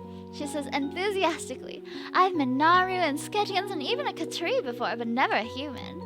It's not all that unsurprising, I think to myself. Travel visas to the Aurelian home system are notoriously hard to get a hold of, especially for humans. Vega leans in closer, staring intently at me with her shining red eyes. Up close like this, I notice a slight shimmer to her green skin, almost like she's wearing a light dusting of body glitter. Aurelians are a species look like mythical creatures to us humans, like the Fae or elves or old Earth legends come to life. Their entire race was stupidly, stunningly beautiful by almost all human measure of conventional attractiveness. So, what's your impression seeing one of us in person? I asked, trying to mask my self-consciousness from being looked at so intensely. Your ears are kind of funny. They're round. Thanks. Do you want to touch them? Vika's eyes brighten. Can I really? I nod and lean in toward her, and Vika lets out a little squeal of excitement. Ooh! Gently, she runs the tip of her small green index finger along the outer helix of my ear. Does it tickle? Aurelian ears are really sensitive. Vika asks, a slight teal blush dusting her soft cheeks. Maybe just a little, but I'm okay. I pull away, standing back up straight. Vika continues to examine my face. Some Aurelians say humans are pretty ugly, but I don't agree with that at all. She muses matter-of-factly. I raise my eyebrow at her comment. I'm glad you don't agree, but I'd be lying if I said that wasn't a little insulting. Even a bit speciesist. One thing for species to have different beauty standards, but to say it like that... Well, what do humans say about us? How to answer that question? It's a weird quirk of evolution that Aurelians and humans happen to look a lot alike. But the histories of our civilizations could not be more different. The Aurelians were the first GA civilization to harness nuclear fission as an energy source, incredibly technologically advanced and ridiculously wealthy thanks to their resource-rich home planet of Aureli Prime and the 4 habitable moons. Humans, on the other hand, are best known for being the one and only species in the galactic assembly that somehow managed to screw their homeworld till it was no longer habitable through their own greed and stupidity. Sure, we managed to survive the collapse of our home planet and expand throughout our own solar system with the comparatively rudimentary technology we had developed, but we probably could never have even dreamed of achieving interstellar travel on our own. It's doubtful the GA would ever have reached out and made first contact with the primitive resource-poor residents of the Helios system had their hand not been forced. It was an open secret that the Aurelians tended to look down on our species more than any other. And as a general human consensus, Aurelians are a bunch of beautiful, rich snobs, blessed with ridiculous good looks and more resource than they could know what to do with. That your species is very beautiful. A bit full of yourselves, I think to myself, but don't say out loud. Thank you, she says, flipping her hair over her shoulder and flashing me a dazzlingly bright smile before continuing to walk. Oh yeah, I think definitely full of yourself. I follow her down the hall. So, where were you heading before your ship broke down? I wanted to get away as far from the Aurelian system as possible, so I figured the Thaddeus section was a good bet. That makes sense. The Aurelian moons are all the way on the other side of the galaxy. Even with the help of stable wormholes, it will still be a 3 or 4 week journey to get here. You're not a criminal or something, are you? On the run from the law, headed to a fringe colony to lie low and plot your next big heist? Ah, no, nothing like that. I just felt so trapped back home. I guess you could say I needed some space? Was that supposed to be a pun? You didn't like it. I thought it was out of this world. What about you? Why are you here? Vega asks. You're looking at the new owner of the and chef of the Milky Way Diner, I say with a proud smile. Oh wow, you're a chef? Do you serve human food? I've always wondered what you guys eat. I plan on it, but I've also liked to learn some recipes from other cultures. You should come by if you're still in the station when I open in a couple of days. Yes, please, I can't wait. I have not decided on a voice for Vega. By now we've reached the promenade and I can see the outside of the Milky Way Diner. It was a shop from like any other on the promenade, but there was a window on the side with the diner's name painted on it in bluish green letters, which made it unmistakable. Speaking of the diner, this is me. Do you think you'll be able to make it to the tech office on your own from here? Yeah, I think I'll manage. Thanks for walking with me, Ayu. Do you think I could maybe get your contact on my palm pad? Is it palm pad or plan pod? The spelling is a bit inconsistent. Just so you can let me know when you open your diner. I promise not to bug you. Sure, Vega. Hands me a palm pad and I type in my name and contact info, then I add first human friend. She takes a palm pad and beams as she looks at the contact profile.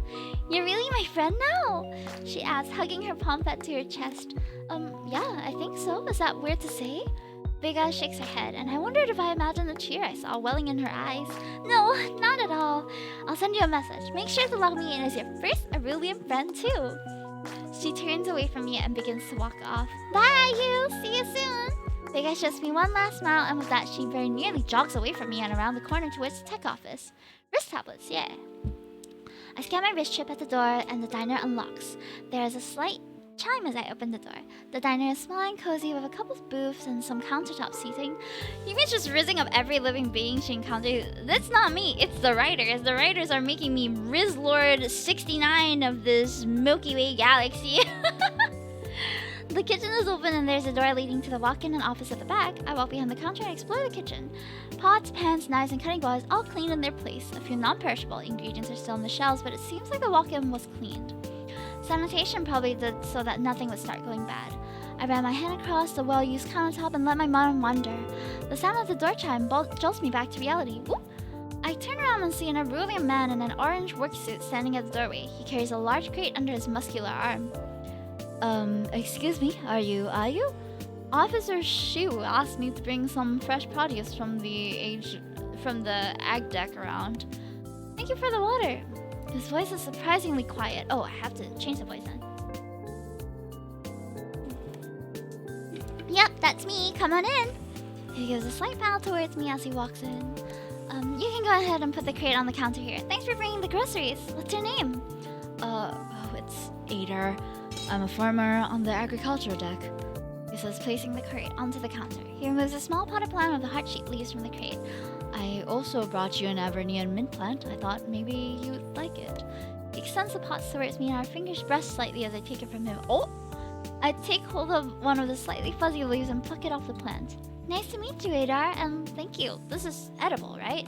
Adar nods, and I place the leaf on my tongue. It tastes green. It tastes green? You can taste green? It's nice. Green is nice. Thanks again. This is so kind of you. It's no trouble at all. I place the little plant on the shelf by my cooking station, then lean over the counter to get a closer look at the contents of the crate. Look into the crate and realize with embarrassment that I don't recognize a single bit of produce. I shouldn't be surprised. This is a multi-species station, home to only a handful of humans. Of course the ag deck would be more focused on growing crops, catering to the myriad of other species they call the Hesperides home. I spot a tomato hidden among the unfamiliar fruits and veggies. At least I know what to do with one of these things. Is something wrong? Adar asks, worried eyes moving from the crate to me and back to the crate.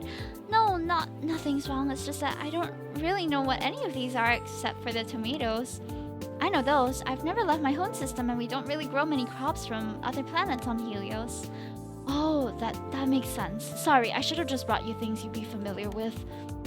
He avoids my eye. The poor guy looks terribly embarrassed. Don't be, you didn't do anything wrong. Everything looks really interesting and I'll have to learn to cook with what I can get on the station sooner or later. Adar's expression brightens, meeting my eyes once again.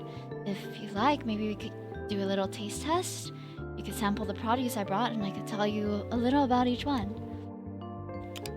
I'd like that. Should I get out a cutting board? No need for you to get out anything dirty. I'm sure this will be fine. Adar pulls out a small pocket knife from one of his overalls pockets. We sit across from each other at the counter and start to go through the box of fruit and vegetables. His voice is quiet, but his tone is more confident. Which one do I want to try first? Oh man, I really don't recognize anything in here. This one kind of looks like a hand with too many fingers. I say, pointing to the red-orange fruit. Yes, Getro chilies are freaky looking, but they're delicious. How are you with spice? I'm okay with it, but exactly how spicy are these? I'm not gonna destroy my taste buds, am I? It's not that spicy, so you should be fine. The peppers from your home system have a chemical called capsaicin that makes them spicy. This one has a bit of that too, but they also contain hydroxy-alpha sanchul, which has a more tingly effect. That sounds cool. Let's give this thing a try. Adar breaks off a finger from the chili and hands it to me. I go for it, taking a big bite. It's crunchy and very similar to the peppers I've had before. The heat is subtle, creeping up before the tingling hits, numbing my tongue slightly. It's tasty, and the numbing spice is kind of addictive. Mala! How is it? Not too spicy?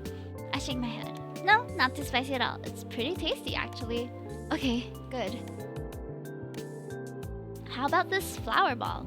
Oh, Atlas beans. They are a staple in the Arulian system. We have these in some form or another a couple times a day. You can make sweet or savory dishes with them, and they're a great protein source. This is beans? It's a pod. He picks up the sphere and shakes them in my head. Next to my head. There's a slight rattling coming from inside. Here, let me show you.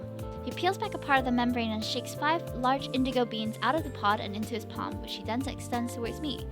You can try them raw and fresh from a pod like this, but it's more traditional to cook them. The flour here is edible too, though it's more so used as a garnish to make the dish pretty than it is to something you'd actually want to eat.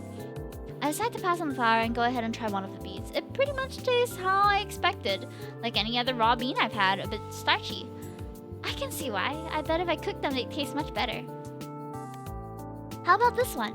I lift up a purple and yellow vine bearing purple fruit. Crushy berries from Ranon, the ultimate superfood. These are an incredibly important food source for the Kai tree, and they're also an incredible crop to grow on ag decks. On top of being full of antioxidants, one of the best sources of vitamin D you can get. That's nice to have when you're nowhere near a sun, I say, pulling a berry off its vine and popping it into my mouth. Once I bite through the firm skin of the fruit, I'm left with a soft, chewy texture. There's an initial tartness that disappears quickly and is followed by a deep berry sweetness, like a combination of blackberry and a purple grape. This one kinda looks like a big radish, I say, handing Ada the big white root vegetable. It's a snow root. They grow in meltwater pods on Ranon near hot springs, but we grow them in special hydroponic towers here. Ada slices into the snow root with his knife. I'm surprised to see there are lots of lace-like holes running through the center of the root. He hands me a slice and I take a bite. It's crunchy and starty, like a potato, but there's a slight, zesty, spicy, radish-like taste. Ooh, it's nice. I like the crunch. Ada nods in agreement. There's a lot you can do with them. Cook them, bake them, mash them, and eat them raw. They're incredibly filling as well. Let's try this one. I point to the pinkish red pear-shaped fruit with a crown of spikes on its larger head. This is a ruby fruit from Sketro, he explains, picking up the fruit and slicing into it. These used to be near impossible to grow on ships. They're a cactus fruit with very specific requirements, but about 5 standard rotations ago, the Sketrians came with a gene-modded version that can be formed on a standard grow tower with some minor adjustments. Higher yielding too. Ada cuts himself off as if remembering something. Oh, sorry, I hope I'm not boring you too much, he says sheepishly with an apologetic look. The peel is edible, but it's not very tasty. Here. He hands me a peeled slice. The fruit is juicy, slightly crunchy, and full of seeds. It's very sweet, and something about its flavor reminds me of bubblegum. Last one! Point to the prettiest fruit of the bunch. It looks like a blue bubble with a pink center. What's this one called? It's a sea berry from Nauru. We actually grow these underwater in our saltwater glow shrimp tanks. These plants and the shrimp provide each other with nutrients that keep each other healthy. It's a fascinating symbiosis. Go on, try one. It just takes a little top part off before you do. I take a small crystal-like fruit over in my hand. The outer membrane shines like a bubble-like rainbow iridescence. It's almost too pretty to eat. Almost. I take off the top part as Ada instructed and pop the sea berry into my mouth. The moment my teeth breaks the outer membrane, I'm met with a gush of salty, slightly sweet water, followed by a sweet tropical and slightly floral taste of the inner fruit. That's so unique! So, which one did you like best? I liked the sea berry. Definitely the sea berry. It's so unique, and I love the mix of sweet and salty. They're so fun to eat. I could eat a whole crate of them. I'm glad you were able to find something you liked, Ada says with a smile. I think I want to try cooking something. It's about lunchtime. Have you eaten yet, Ada? No, but it's fine. You don't need to worry about me. I'm not really hungry right now. Ada quickly rises from his seat at the counter. He turns to start to leave, but as if betraying him, Ada's stomach growls loudly. His face darkens in embarrassment. Well, that settles it. I'm making us lunch. It's the least I can do after you brought me all this stuff. Sit back down and relax. I tell him, and he sheepishly returns to his spot and sits down. Thank you, Ayu. Sorry for the trouble. Oh, no trouble at all. Let's see. Lunch. What to make? I think soup sounds nice and easy. How about something from my home? Tomato soup? Tomato soup sounds delicious. Okay, well, let's give it a try.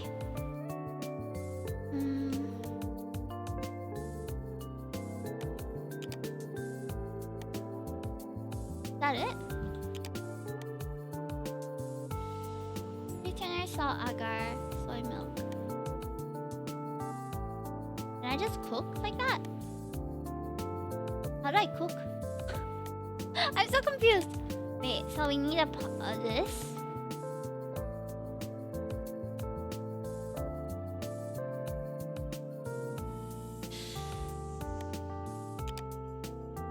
Oh, nice. Okay, I think that'll do it. I say, looking over my shoulder to my station. All the while that I've been cooking, Ader has been watching me. One elbow propped on the counter, his hand supporting his head. Of course, every time I looked over at him, he made a point to look literally anywhere else. Eventually, I just decided to pretend I didn't notice and focus on cooking. Feed him?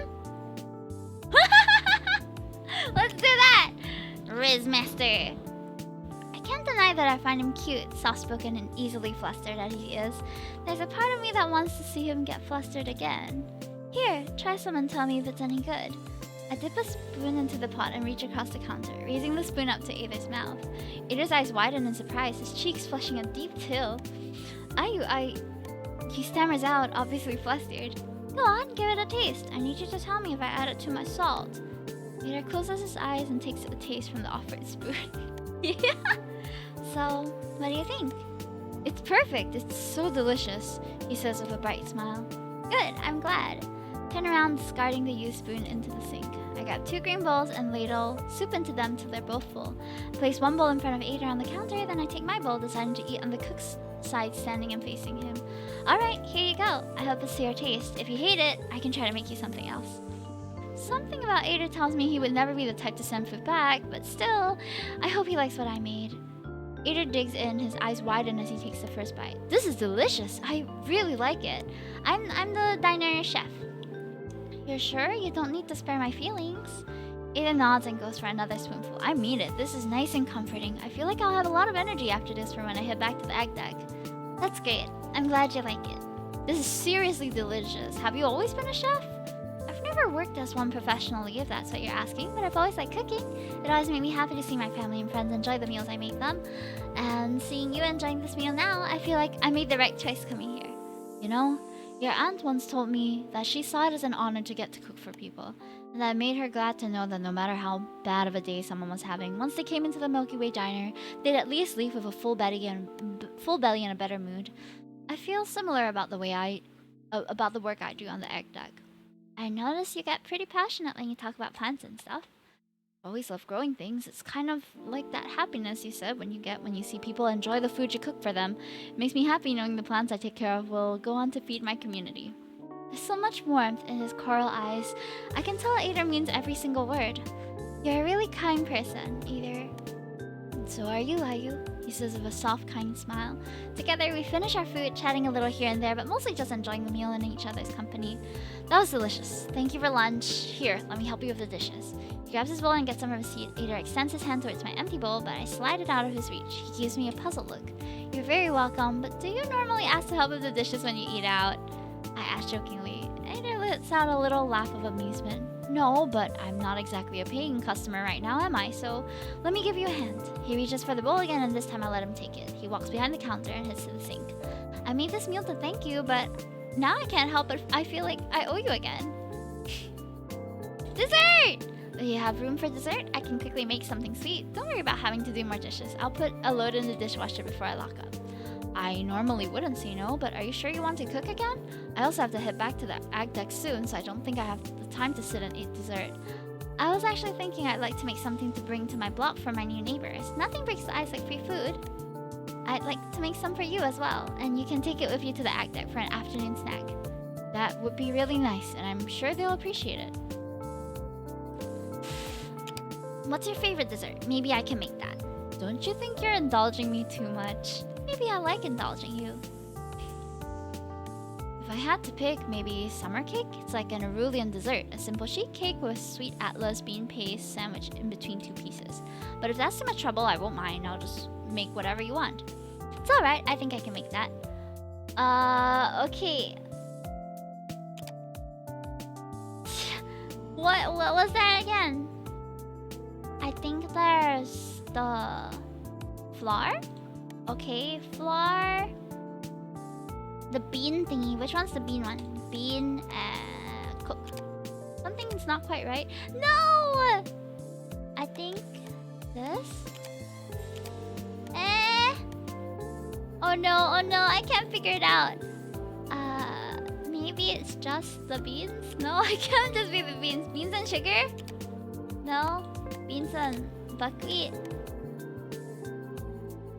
Thickening agent, sweetener. What would be the right? Oh goddamn. How do I ask him again? I need to history. It's an Aurelian dessert, simple sheet cake with sweet atlas bean paste, sandwiched between 2 pieces. 2 pieces of what? Okay, let's see first. 2 pieces of what? It's definitely a baking thing, right? Is it?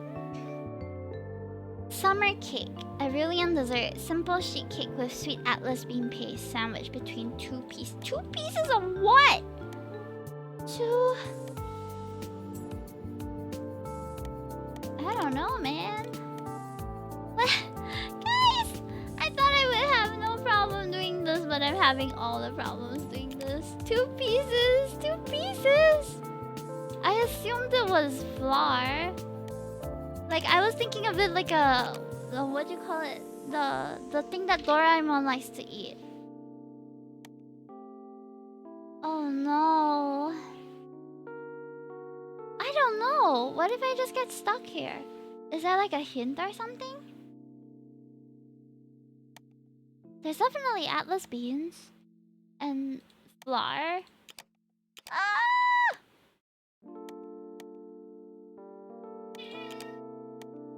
Or is there no flour? I'm so confused. Okay, it's not this. Guys, I don't know what's the right thing.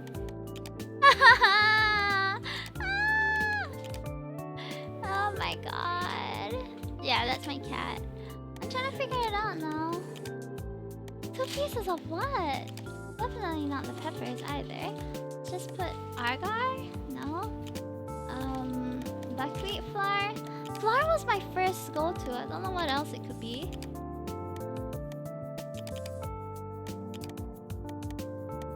I've tried almost all the combinations of this.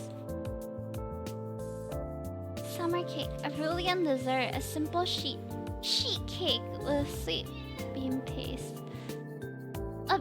A sheet cake, unless it's done in a different.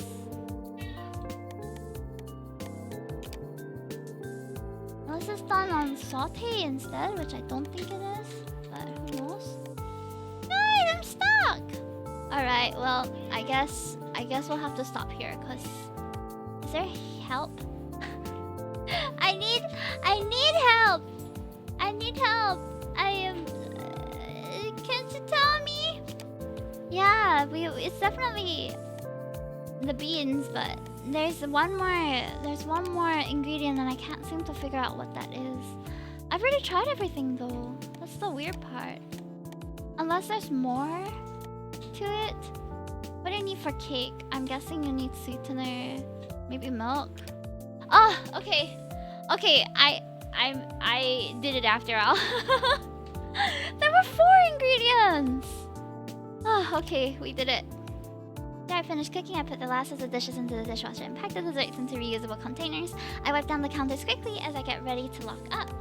Thanks for helping me clean up, Ader, and for bringing those ingredients too. Here's a snack. I hope you like it. Anytime, Ayu, and thank you for lunch and this dessert. I should head back to the ag deck now. What are you gonna do with the rest of your day? I think I'm gonna head to my room and take a rest, and maybe give these treats to my new neighbors if they're around. It's been a long day already, and the afternoon's barely started.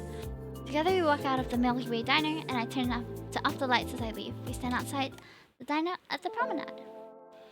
Sounds like a good plan. You should take it easy. I'll see you soon. Let me give you my contact info. I used to drop off produce weekly for Cassie. I'll do the same for you. I can't guarantee I'll have the same stuff every week though. That sounds great. Thank you. I hope you have a good rest of your day either. You too. Okay. Oh no, not dang it. There's gotta be a way out of this. I told you you've got to keep your eye on your opponent's rook. I round the bend and take in my surroundings. There's a large common area of a sunken conversation pit where 2 people, a human with red hair and a Getrian are playing holochess. There's an opening in the right wall leading to a common kitchen, and 3 doors which I assume leads to the residents' apartments. This human game is too simple, and I believe with this move, the Getrian moves the aforementioned rook and captures the human's king. I win and your credits are mine. The red-haired human looks crushed. Come on, Setith, best 2 out of 3.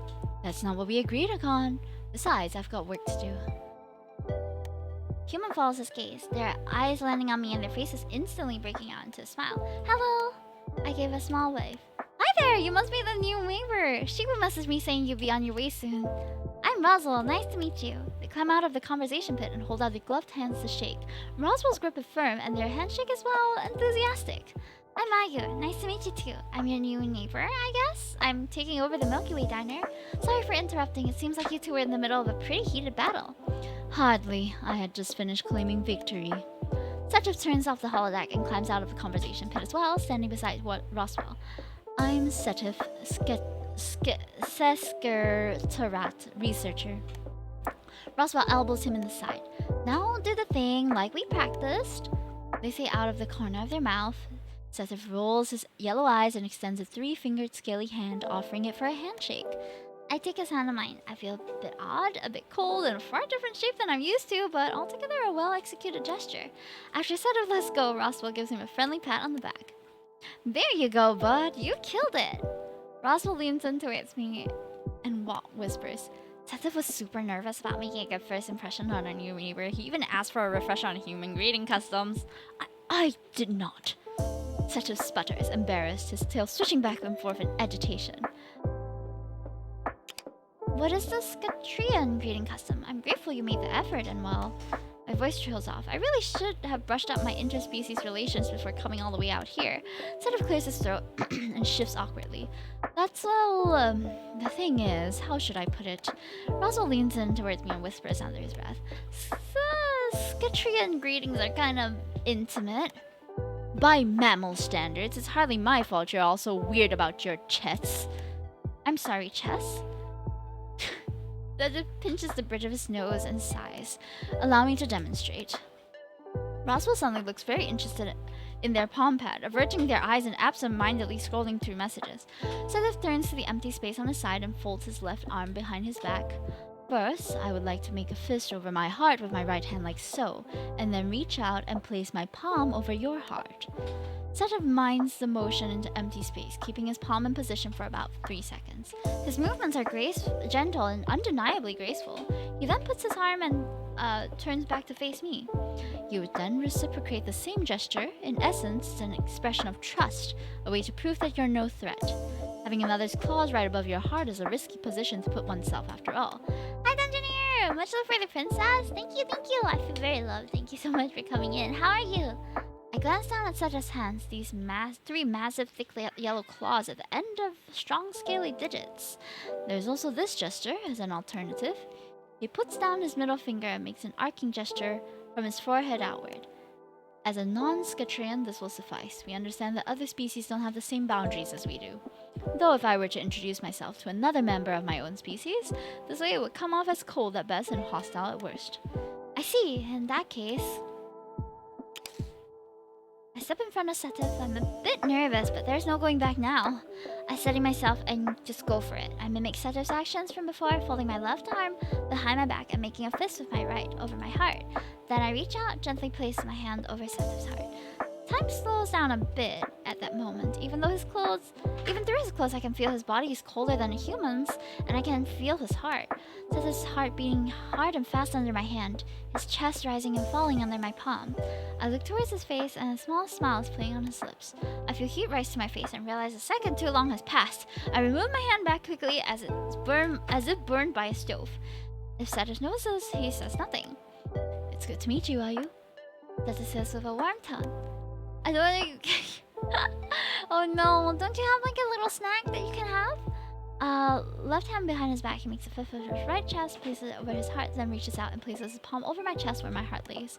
His large, cold, clawed hand is still and unmoving in my chest, feeling my heartbeat. I understand why this is an expression of trust for his species. He could rip the heart out of my chest if he wanted to, literally. It's good to meet you too, Setchif. I've After the 3 longest seconds of my life, Seta removes his hand from my chest.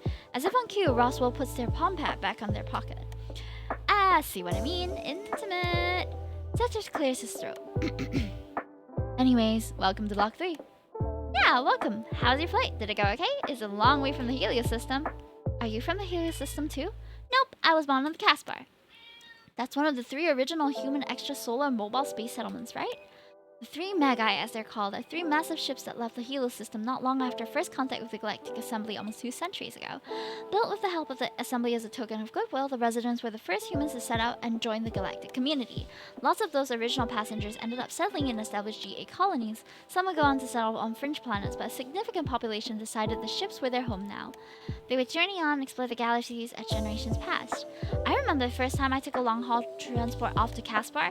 It was budget, of course, and I felt like I had the worst hangover for days after being in the pod. The same thing happened when I was traveling to Hesperides. I went to the Milky Way diner feeling like literal death, and Cassie made the most amazing soup, and poof! I felt better than ever! I swear, it was like...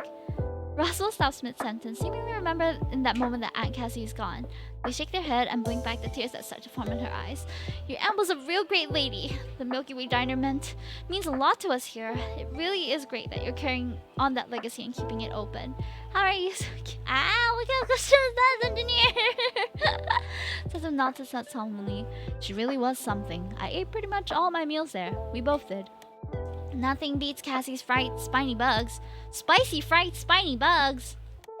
Cass's cooking was indeed very good, but that dish is simply a waste of perfectly good spiny bugs. No, it's not. Fried spiny bugs are literally my second favorite food item of all time. What is it you humans like to say? You could deep fry circuits and they would all taste good? All you're tasting is oil, salt, and starch. You can hardly taste the delicate flavor of the meat, and they're all that better. I personally prefer them simmered. Hi Sarah, welcome in. We're playing Love at the Milky Way Diner. Yeah, this will be the last demo that we're doing for the night. Oh, thank you for the water. I just had a nice drink. Thank you so much. I'm sorry, spiny bugs. The name sounds vaguely familiar, but as for what they look and taste like, I'm drawing a blank. Really haven't left the Helios system. They're huge out here in GA space and in the colonies. Good night, good night, good night. It's already 10, yeah. Super tasty. Much more substantial than the crickets you get in the Helios system. You'll love them. Cassie once says they kind of taste like lobster, which I've never had, but I think it's supposed to be good. They're a specialty from my home planet. Adar breeds them on agricultural deck. You can ask them... Adar? Adar. You can ask him to bring you a couple. That's good to know. I'm actually kind of curious. I bet they taste great fried and spicy with something to dip them in. Now you're talking. You gotta make us some sometime. I'll do my best, although I can't guarantee the result will be as good as Aunt Cassie's. I'm sure they'll turn out great. Certainly better than anything I can make. That's not saying much. Roswell is an absolutely abysmal cook. Harsh. And the truth, sadly. I can fix any piece of tech you put in front of me, but I have no idea how to put a decent meal. I've been living on instant food since the diner closed. You'll be seeing a lot of me after you open up shop. Before I forget, I made you guys some sweets. Oh, thank you. You shouldn't have, really. Come on, man. Just say thank you and move on. How was I supposed to know you don't do sweets? Oh, shoot. Sorry, I didn't think of that. Hi, Paja. Welcome in. Roswell gratefully takes the containers from me with an apologetic smile. Sorry about him. It's fine, Ayu. Don't worry about it. I'll happily eat his share. Roswell smacks their fingers as if something just came to them. Oh yeah, I almost forgot. I have a welcome present for you too. A present? Yeah, well, just a little welcome to the neighborhood gift. Roswell leans down and grabs the small duffel bag that was sitting on the couch. They dig around for a moment before pulling out a lumpy ball wrapped in festively patterned reusable cloth and handing it to me. Oh, thank you. Should I open it now or later in my room? Definitely now. I want to see the look on your face. Yes, I too am rather curious to see how would you respond. Alright. Is that a Furby? It's a robotic yellow eyes click open and I flinch, almost dropping the contraption. Woo! Whoa, easy there. I steady myself and take another look at it. Some kind of pet bot? The kind that's pretty popular with kids, but it's not any creature I recognize. Do you like it? I know it can be hard adjusting to a new place. I found this little cutie in a box of cage tree scraps KL brought me from Ranon and fix them up to keep you company. They're supposed to be a rune, well, a cartoonish interpretation of one. KL said they were super popular in her homeworld when she was a cub. Don't hold back. I told Roswell it was a bit of a juvenile idea. It was just another word for fun. Anyway, be honest. The little robot starts to let out a slight rumbling mechanical purr. There's no denying the sound is comforting in its own way.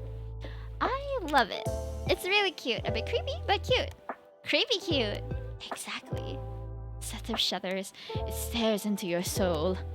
Right into your soul. That's part of the rune's charm. KL told me in the wilds of Renan they immobilize their prey with their stare. Thank you so much, Russell. This was so thoughtful of you. I really do love it. Yeah, I used to have a small Furby as well. Aw, so cute. I had a feeling you'd be a fan. I'm more than a fan. This little cutie and me are gonna be the best of friends. Hearing that, the little petbot rune starts purring even more. What does it do? Well, it's got a basic AI. It will respond if you pet it or pick it up or talk to it. It can give off a little heat too. You can ask it about the weather. What weather? We live on a space station. Okay, fine. It will tell you the weather if you take it planet side or the news. They make a pointed glance at Seth, which is relevant everywhere. It's even got a built-in speaker function so it can play your music, all of which the AI assistant built into your living quarters can do. Yes, but you can't cuddle the living quarters AI. No, you cannot. Score 1 for the rune. If you ever need any maintenance on it or anything else, just give me a shout. I'm the head tech on the Hesperides. If it's broken, I can fix it. Oop. Speaking of which, duty calls. Alright, back to the office and the lab for you guys. Why don't we all head to Wayfarer's Rest for drinks tonight? A little welcome party for our new friends. Okay, that sounds really nice. I can't wait. Right. Walk over to the door of room 3 and scan my wrist chip. The door slides open and I take my first steps into my new home, carrying the rune in my arms as it continues to purr away. My bags were left in the sunken entry of Clove, placed carefully by the delivery bot from earlier, I presume. I remove my shoes and take a look around the room. It's cozier than I expected it to be. There's a bathroom and a little kitchenette, as she would describe. There's also a sleeping nook with plush-looking sheets and a warm golden... This is making me want to go to sleep, guys. It's time for Himi to go to bed. Finally, there's a surprisingly large window looking out into space. I can see the distant blinking sights of one of the stable wormhole entrances and an occasional flash of starships zipping by. It's peaceful. I place the little room pet bot on the shelf by my bed.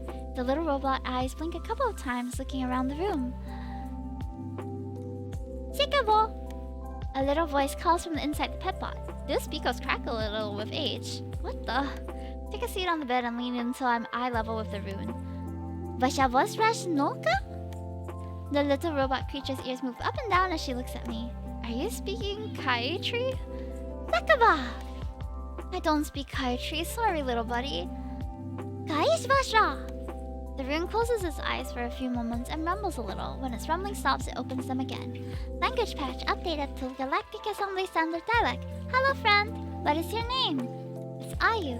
Hello Ayu. Is there a name you would like me to respond to? I want to call you...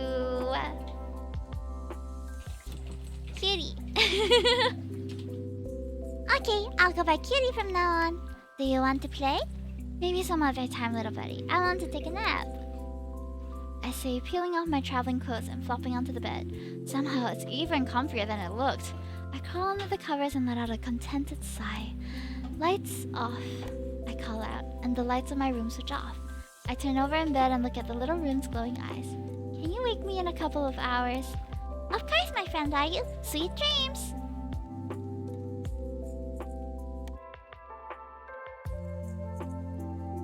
Ooh. Okay, I'm going to just stop here because I think this demo is pretty long. But this is Love at the Milky Way Diner. If you want to see what happens with the main character as well as her love interest, you can consider wishlisting it and also giving the demo a try. That will be the end for today, actually. We have played about 8 different demo games. This one took a bit longer than expected. So the ones we tried were A Stranded Spark, Clock Rogue, Lost But Found, Mushroom Musume, Sweet Maiden, Novus Orbis, Social Warfare, Vibrant Frame, as well as Love in the Milky Way Diner. There are a few more that I want to try, so I might make some time, maybe Saturday night or so, to give it a go, but we shall see. I have way too many games that I want to try, like, guys, it's too many. Hold on. Where's my Hime's hideout? Yeah, here it is. Sorry, wrong one. Where is it? Gaming buttons. Yeah. Look at all the different. There's so many. I really wanted to try Call of Boba. And I kissed that fish. I thought that would be pretty funny. I'll see if I can make some time to try all these. But otherwise, there will always be next time. Yeah. So we have tried Love at the Milky Way Diner. I'm just putting a tick at those that I have played today. Vibrant Frame, we tried this as well. Social Warfare. Call of Boba and Kiss That Fish. Yeah, I wanted to try those too. But there's just so many, so maybe I'll try it off stream or so. I think I'll just download them onto my ROG and then I'll play them off stream just to give it a look-see and try. Yeah. Call of Boba and Kiss That Fish, that's right. Okay, so I hope you guys enjoyed this little session of trying different Steam Next Fest demos. I'm gonna try and see if we can find somebody who's also doing Steam Next Fest demos, because I think there's a decent number of people who are. So we're gonna do that while waiting. Oh, there's some 18+ ones. Oh my. But yeah, thank you guys so much for tuning in. I had the honor of having so many of you come in today. And we are having a month-long event, so all of the people who subscribe have about a 20-30% chance of winning a custom character design or outfit design. Details are in the event tab over there. And every Wednesday of this month, I'm also streaming as part of my Down the Rabbit Hole event, where I'm going to do some acting, some like little visual novel stuff with people that I like. Next week we're going to be encountering the Red Queen, which is going to be fun, and I will be in my, hold on, where is my outfit? Ta-da! I'll be in my little Alice outfit for that. So do catch me when you guys are here on Wednesday. Now this Sunday we might also have a Gartic Phone community night, so if you want to join in, do come in and join the Discord. And if you want to know Queen Ari totally slay. Yeah, and there's a challenge happening this week until when? Until the 30th of October. Oh no, 28th October, my bad. 28th of October.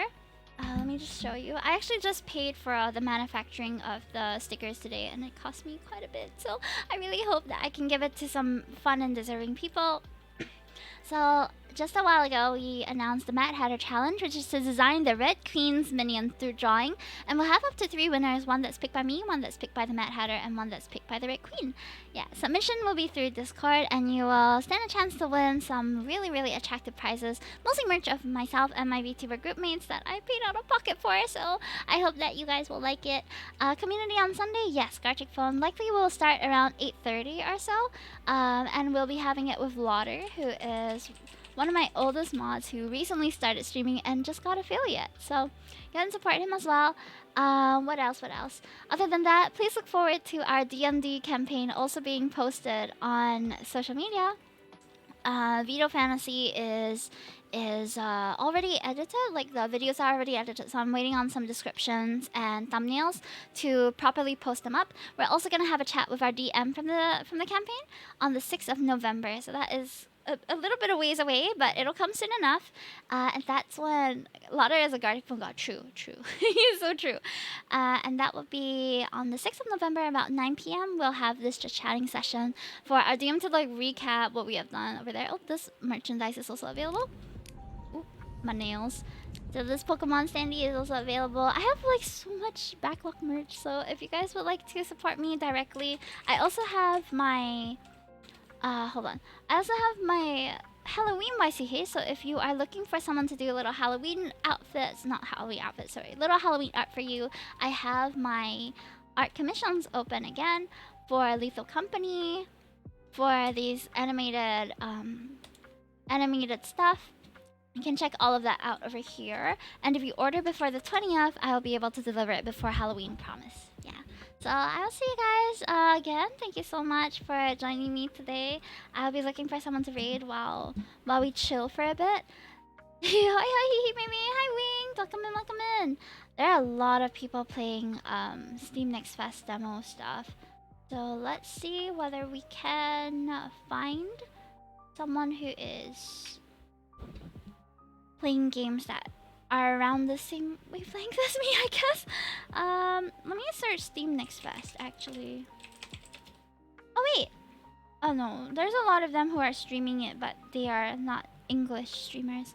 I get good days during the weekend. Yeah, I'm spending my weekend in Johor Bahru, so I'll be overseas for the weekend. So I apologize if I don't get to see you guys much then. If tomorrow I end work early, I might come home and do a bit more of the Steam demos before we end. Or maybe I'll just play them in Discord if I can.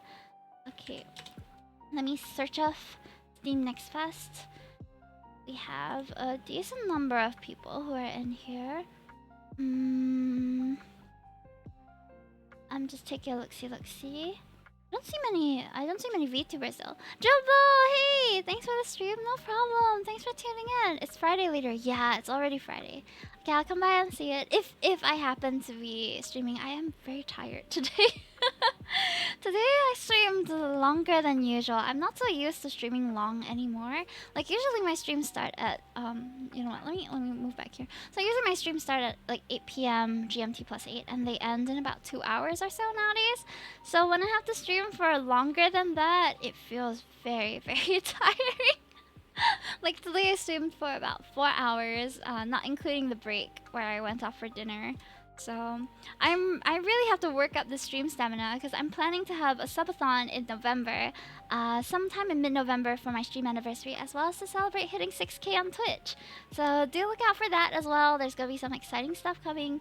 I'm still trying to find somebody who is playing stuff that is like an English speaking streamer. Why is it so hard? Guys, I need help. 为什么这样? Can't seem to find. Okay, let's just go to games and demos and see. Num num num. No worries. You deserve a rest after today. Thank you. I'll rest well. Paja, thank you for being patient with me as well. I know that there are a lot of you that I haven't answered through DMs and stuff. I really apologize. Like, this week has been crazy busy. I've also trying to rush out all of the VODs for Veto Fantasy. So I've been kind of staying away from other personal projects at the moment. But I will get back to you guys as soon as I can, okay? Gomenasai. Alright, let's see. Cozy Chill Games found here. Let me see. Okay. Trying to figure out who's playing. There are a lot of people streaming, but most of them are not speaking English, and I don't know why. I don't know why. Have a great rest, teammate. Thank you, thank you. Like, why is it not? Okay, what about I try the this the one? No, not this one. Oh, no stream found. What is it?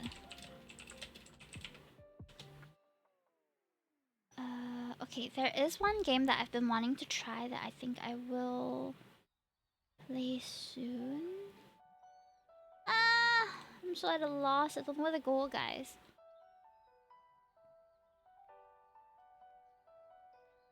Okay, I think I'll raid Lottie-san.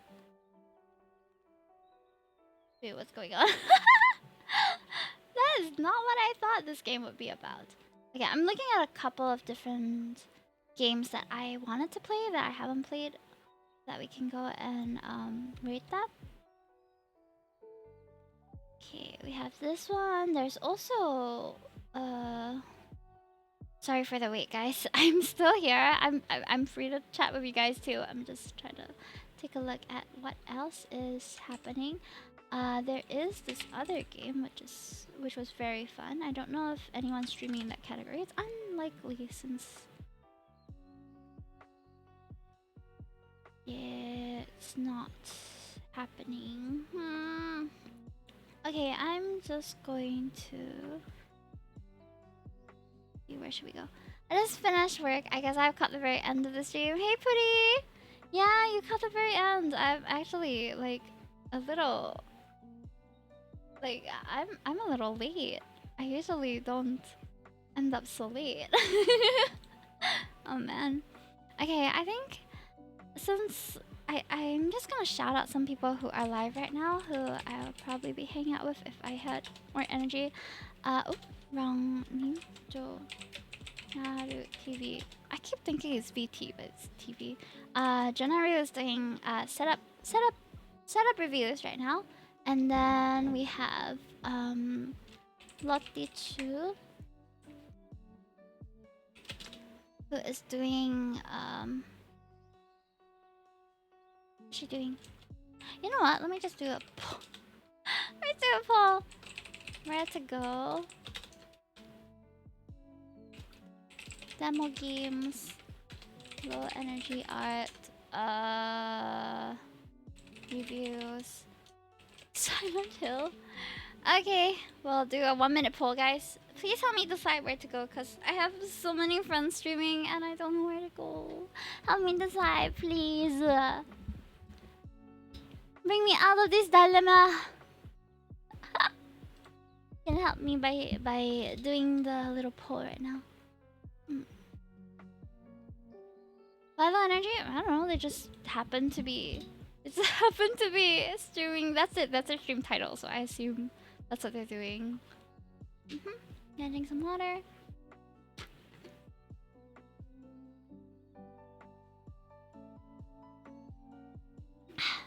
Thank you so much for making the time to spend with me today. I am truly honored whenever I have people who make time to spend with me, so thank you for being here.